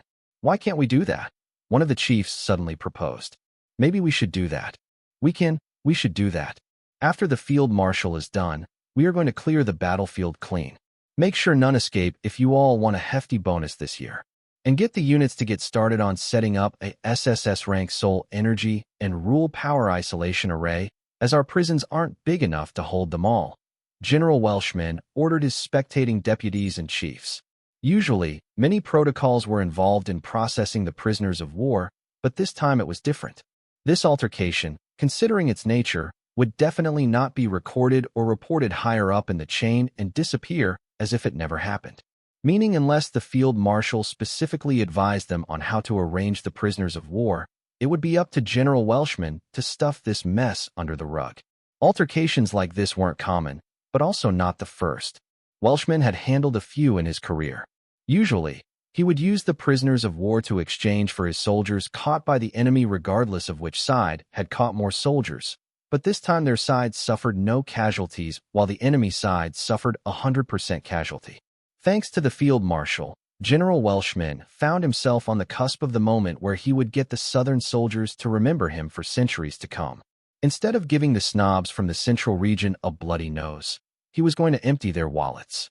"Finally, some blood," the chiefs yelled, as they witnessed the field marshal kill an elite demigod deployed by the central region, having advised the array unit to begin setting up the SSS rank array big enough to hold all the prisoners of war. Oh no. The rest are planning to explode their divinity. Retreat. Retreat. The entire regiment of the base Ursus was in disarray, knowing that they were within the range of the 9 exploding divinity. Even though they were just at the edge, the violent and raw power of the 9 exploding divinity was not to underestimate. Even a tiny hint of it would prove deadly for the lower realm soldiers. Also, they didn't appear to be worried about the field marshal Lorne in the slightest, knowing that with her prowess, escaping the range of the 9 exploding divinity wouldn't be a challenge for her. If anything, they were worried she would risk her life to protect them. This wouldn't be the first time she did that. Holish tea, mother of everything awesome. Did she just contain the power of 9 exploding divinities and squeezed it onto her index finger? Looks like there are going to be some serious changes to the top 10 strongest rankings. General Welshman uttered, seeing unfathomable power and control displayed by Field Marshal Lorne as she shot the concentrated power of 9 exploding divinity into the afternoon sky. It was by far the most beautiful fireworks the base Ursus had seen. "General Maiden, what now?" the deputy general asked in concern, trying hard to mask his sheer dumbfounderment as they glanced down at the deserted base Gecko. Except for the logistic unit and a few high-ranking officials, all the other soldiers of base Gecko were captured, and their reinforcements were choosing suicide over facing Field Marshal Lorne. There were no combatants left on their side. Unless Maiden planned to lead a bunch of fat officials and the logistic unit to the front lines, they had no choice but to surrender. Don't forget Rescue Squad 3 is still on standby. As long as we have chips in our hands, we still have a chance to make a comeback, General Maiden said, reminding his deputy not to give in until the very end. However, to the deputy general's ears, Maiden sounded like his drunk father, who would beat and snatch his mother's hard-earned daily wages only to lose it all at the neighborhood's illegal gambling den. Clearly, Maiden didn't plan on making a decision until it was made for him by time. "General, what is so special about Agent Lois that the rescue squads are willing to sacrifice themselves and our unconscious soldiers in hopes of creating a window of escape for her?" the deputy general asked, wondering what was so special about Agent Lois that the rescue squads were given so desperately. He couldn't even fathom a reason that would justify the sacrifice of an entire regiment and 2 rescue squads for 1 agent. Don't ask about things above your pay grade. Maiden remained his deputy and couldn't help wondering if he should change him, as this one had gotten too comfortable around him and asking questions someone of his position should know not to ask. Just when he was getting used to having this one around. General Maiden subtly sighed. The thought of going through heaps of personal files once again to find a new deputy for himself, General Maiden couldn't help unconsciously wince. This was one of the things he hated the most about his job. He invested all that time and work in getting to know these people, all for him to kill or ghost them. It was such a waste. Unfortunately, he was not in the business of my king friends. General, it's not that I am curious about things I shouldn't be. It's just that regardless of what happens here today, there is going to be a ton of mess that we will have to clear. I just want to know enough to avoid stepping on a landmine during the cleaning process, the deputy general answered. Working under Maiden, he had helped the former sweep enough unaccounted incidents under the rug. So, he could help but ponder why General Maiden was being so secretive and cautious about this one. What was so special about this one? Both the general and the rescue squad were acting oddly. All for what? One MIA asset that suddenly showed up at their doorsteps. The deputy general felt that there was more than what meets the eye here, but he knew better than to poke his nose where it did not belong. Don't worry about it. Someone from headquarters will come to take care of it. Just make sure you or any of our men don't get in his way. General Maiden informed without thinking as the light from 9 exploding divinities blinded him. Whoa, the deputy general exclaimed at the sight of Field Marshal Lorne confining and compressing the energy of 9 exploding divinities at the tip of her index finger and shooting it in the sky like a firework. The sight was just too shocking. Just as Maiden and his deputy were watching the fireworks in the sky, risking being temporarily blinded by them, Maiden received a text from the leader of the Rescue Squad 3. General, we have secured the asset and are heading towards Supply Depot 3. Please ensure the Supply Depot has made the necessary arrangements to send the asset to safety ASAP. Yes. Maiden cheered and immediately contacted the Supply Depot 3 without wasting any time celebrating the minor victory they secured at great loss. He ensured that the Supply Depot 3 had its teleportation array formation ready for Agent Lois's escape. Meanwhile, listening to his general cheer, the deputy general mistook that the general was enjoying the fireworks more than he should, especially considering the dire situation they were in with most of their regiment being captured by the Southerners. Location, Central Southern Region Corridor, Central Region. FCK. The leader of the Rescue Squad 3 cursed, seeing that Squads 1 and 2 chose to detonate their divinities and embrace death. Not wasting any time mourning for his fallen comrades or enjoying the field marshal's show of strength, the leader of the Rescue Squad 3 struggled to decide if his squad should continue laying in wait for Lois to miraculously escape or go face the field marshal. Actually, after seeing how easily she dealt with the energy from the 9 exploding divinities, they didn't have the will to go face her. However, knowing only oblivion awaited them back home if they returned empty-handed, they were helpless, not knowing what to do. Just when the rescue squad were planning to resign to their fates, the sensory demigod on their team sensed a vague but fast soul energy signature crossing the southern central region corridor and continued to head deeper into the central region. So, she exclaimed, it's Agent Lois. She has escaped and crossed the border. Follow me. FCK, the luck is on our side today. Hurry.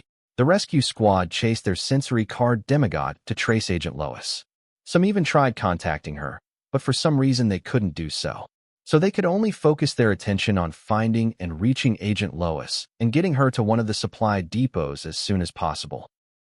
I acted surprised noticing Lois had vanished from the battlefield before dashing across the southern central region corridor, even though I felt drained from compressing the wild and violent energy from the 9 exploding divinities onto the tip of my index finger before shooting it in the sky. To an ill-informed eye, it might appear as I used the combination of my martial prowess and celestial force to achieve, when actually all the credit went to the SSS curses I had integrated with my primordial spirits to use my 1000 curse incarnation body. Most of the SSS rank curses I was using could prohibit soul energy and rule power in various ways like compressing and confining them. I did so because I could force my opponents into close combat with me. After all, my strongest card was my World Calamity Tree, Celestial, and Viltronian hybrid body. This was something I picked up from Anna and Colleen's combat style. How their cards and runes were centered around rendering their opponents powerful cards and runes useless, so they would be forced to engage them in a physical contest. I never thought one day I would live to see myself following their muscle brain route. After all, I was always a brain over brawn kind of guy. Anyway, thanks to that, I could perfectly act the part of Field Marshal Lorne. I thought I couldn't pull it off. After all, I didn't have a demigod's intense sense.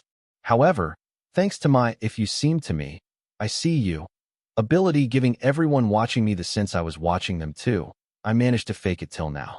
Now the ball was in the Master's minions' court. I just needed to act confused and lost until they scored. Then leave in a fit. Oh, SHD. That BTCH from the capital escaped, while Field Marshal Lorne was distracted with saving our asses. General Welshman exclaimed, noticing that unconscious Agent Lois had suddenly vanished from the battlefield. She must have crossed the corridor and headed deeper using her teleportation ability, advising our scouts to find her whereabouts and immediately report. The deputy general simultaneously sought permission from the general as he ordered their scouts across the border without the general's permission. General Welshman nodded and ordered, "Ready all units. We are capturing Base Gecko today. Leave enough personnel here to construct the array and secure the prisoners of war." He felt personally responsible for Field Marshal Lorne losing her target. Therefore, they would cross into enemy territory to help her recapture the asset, even if it meant escalating the situation from their side, and him getting his head chewed out at the royal court for not quitting when he was ahead. Also, not to mention the reaction from the central government to losing a strategic military. It was going to be strong and swift. Therefore, Welshman only planned to capture the Base Gecko for a while, but long enough to help the Field Marshal recapture her target. He was sure Field Marshal Lorne wouldn't mind if it also was enough time for him and his soldiers to loot the Base Gecko's supplies and free their captured comrades. Unfortunately, learning from the past, the Base Gecko, like any other military base in the 5 regions, has set up various supply depots, far yet near enough to it. These supply depots were used in random rotation to ensure the safety of their supply line and supplies in case of a surprise war or dungeon outbreak. After all, if they were losing, they could retreat to fight another day, but if they lost their supplies, they would eventually lose. That was to say, there wasn't much in Base Gecko to loot. Location: Central Southern Region Corridor, Central Region, Base Gecko. General, buy us little time. Stall Her Highness. Reading the text sent by the leader of the 3rd Rescue Squad, General Maiden wanted to find him and switch their roles with him. After all, trying to stall a pissed-off Field Marshal Lorne would be akin to donning all red in front of a raging bull. FCK, General Maiden cursed under his breath before rushing toward the Field Marshal Lorne, who charged into the central region like a raging bull, showing no intent of stopping despite crossing the southern central region corridor. She blatantly used her intense sense on everyone as she tried to find the missing Agent Lois. "Your Highness, please stop," General Maiden yelled in desperation and helplessness, fearing by the time he caught up to the Field Marshal, she would have already located Agent Lois. Seeing that Field Marshal Lorne ignored him, General Maiden sternly said, "Your Highness, you lost. Please go back. This isn't befitting you." As soon as those words left his mouth, Maiden regretted it. But he had to say those harsh words to attract the Field Marshal's attention. He couldn't just let her continue searching the Base Gecko's vicinity to locate Agent Lois. "How can I lose when the hunt hasn't ended and the trail is still hot?"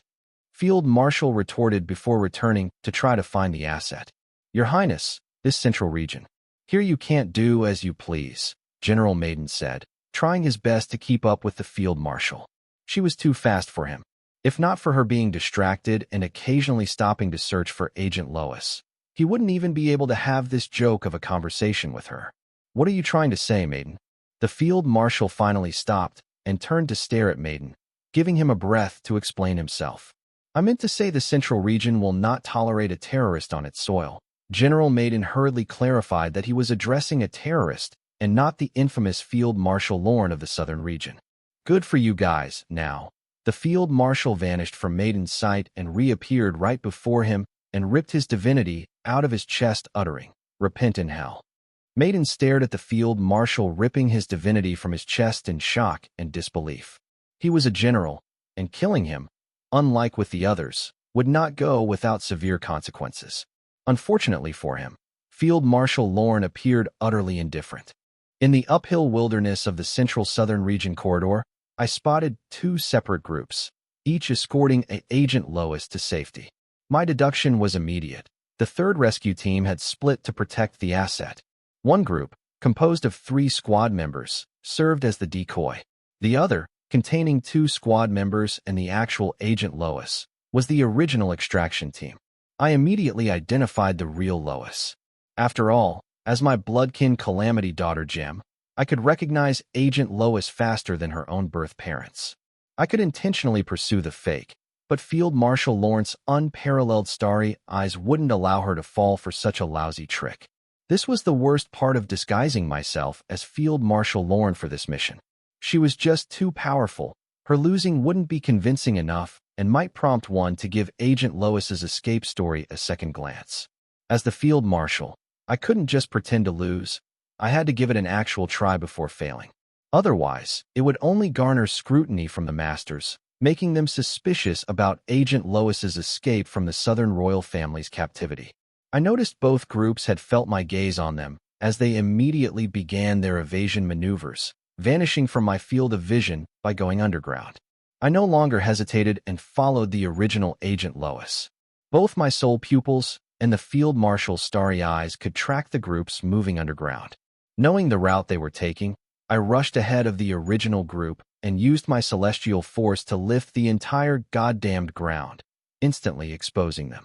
However, before I could proceed to kill the elite demigods while giving Agent Lois the window to escape using her ability, I noticed that the group of 3 was replaced by 4 paper figurines that soon burned into ash and dispersed with the wind, even before I could read their soul pathways and arrangements. I soon learned from Lois that the Masters had sent over a powerful demigod proficient in assassination and espionage to assist those left of the 3 rescue teams they sent to help her escape the pursuit of Field Marshal Lorne. Yeah, they sent a reinforcement for the reinforcements they sent to Base Gecko for rescuing Agent Lois. This demigod not only found them in the nick of time, but also teleported all of them to the Supply Depot 3 without me realizing, allowing Agent Lois to escape to the Master's base in the central capital using its teleportation array.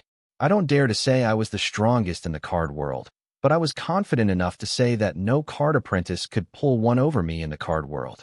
But this assassin sent by the Masters proved me wrong, reminding me not to be complacent. These guys had an arsenal of unique and capable physiques, traits, and innate cards I wasn't even aware of, let alone be prepared for them. Also, I couldn't help but wonder if they had a problem with getting it right on the first try. If only they had sent this F-curse sooner, I couldn't have had to go overboard crossing the border and killing a general on duty. I wasn't afraid of breaking the law or the consequences of doing so, but just that the consequences yet to come might spiral the situation into exposing my entire operation. Hopefully, the Southern Princess still had a soft spot for her aunt and would let this matter rest without pulling on the one thread that was sticking out and undoing the entire crochet of my lies. However, I could confirm one thing from this. The Masters had come to a conclusion that I was planning to lead them towards themselves without Lois having to tell her little story. The unknown assassin-type card demigod sent by the Masters to rescue her was evidence enough. They wouldn't have sent the assassin if they had a shred of doubt that Southern royal family got to Lois, and this chase was a ruse. That made things simpler on Lois's side.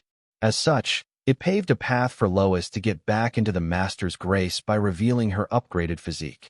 With that, I can be assured that Lois will not only be able to stay safe in the tiger's den, but also succeed in her mission. The operation couldn't have gone better.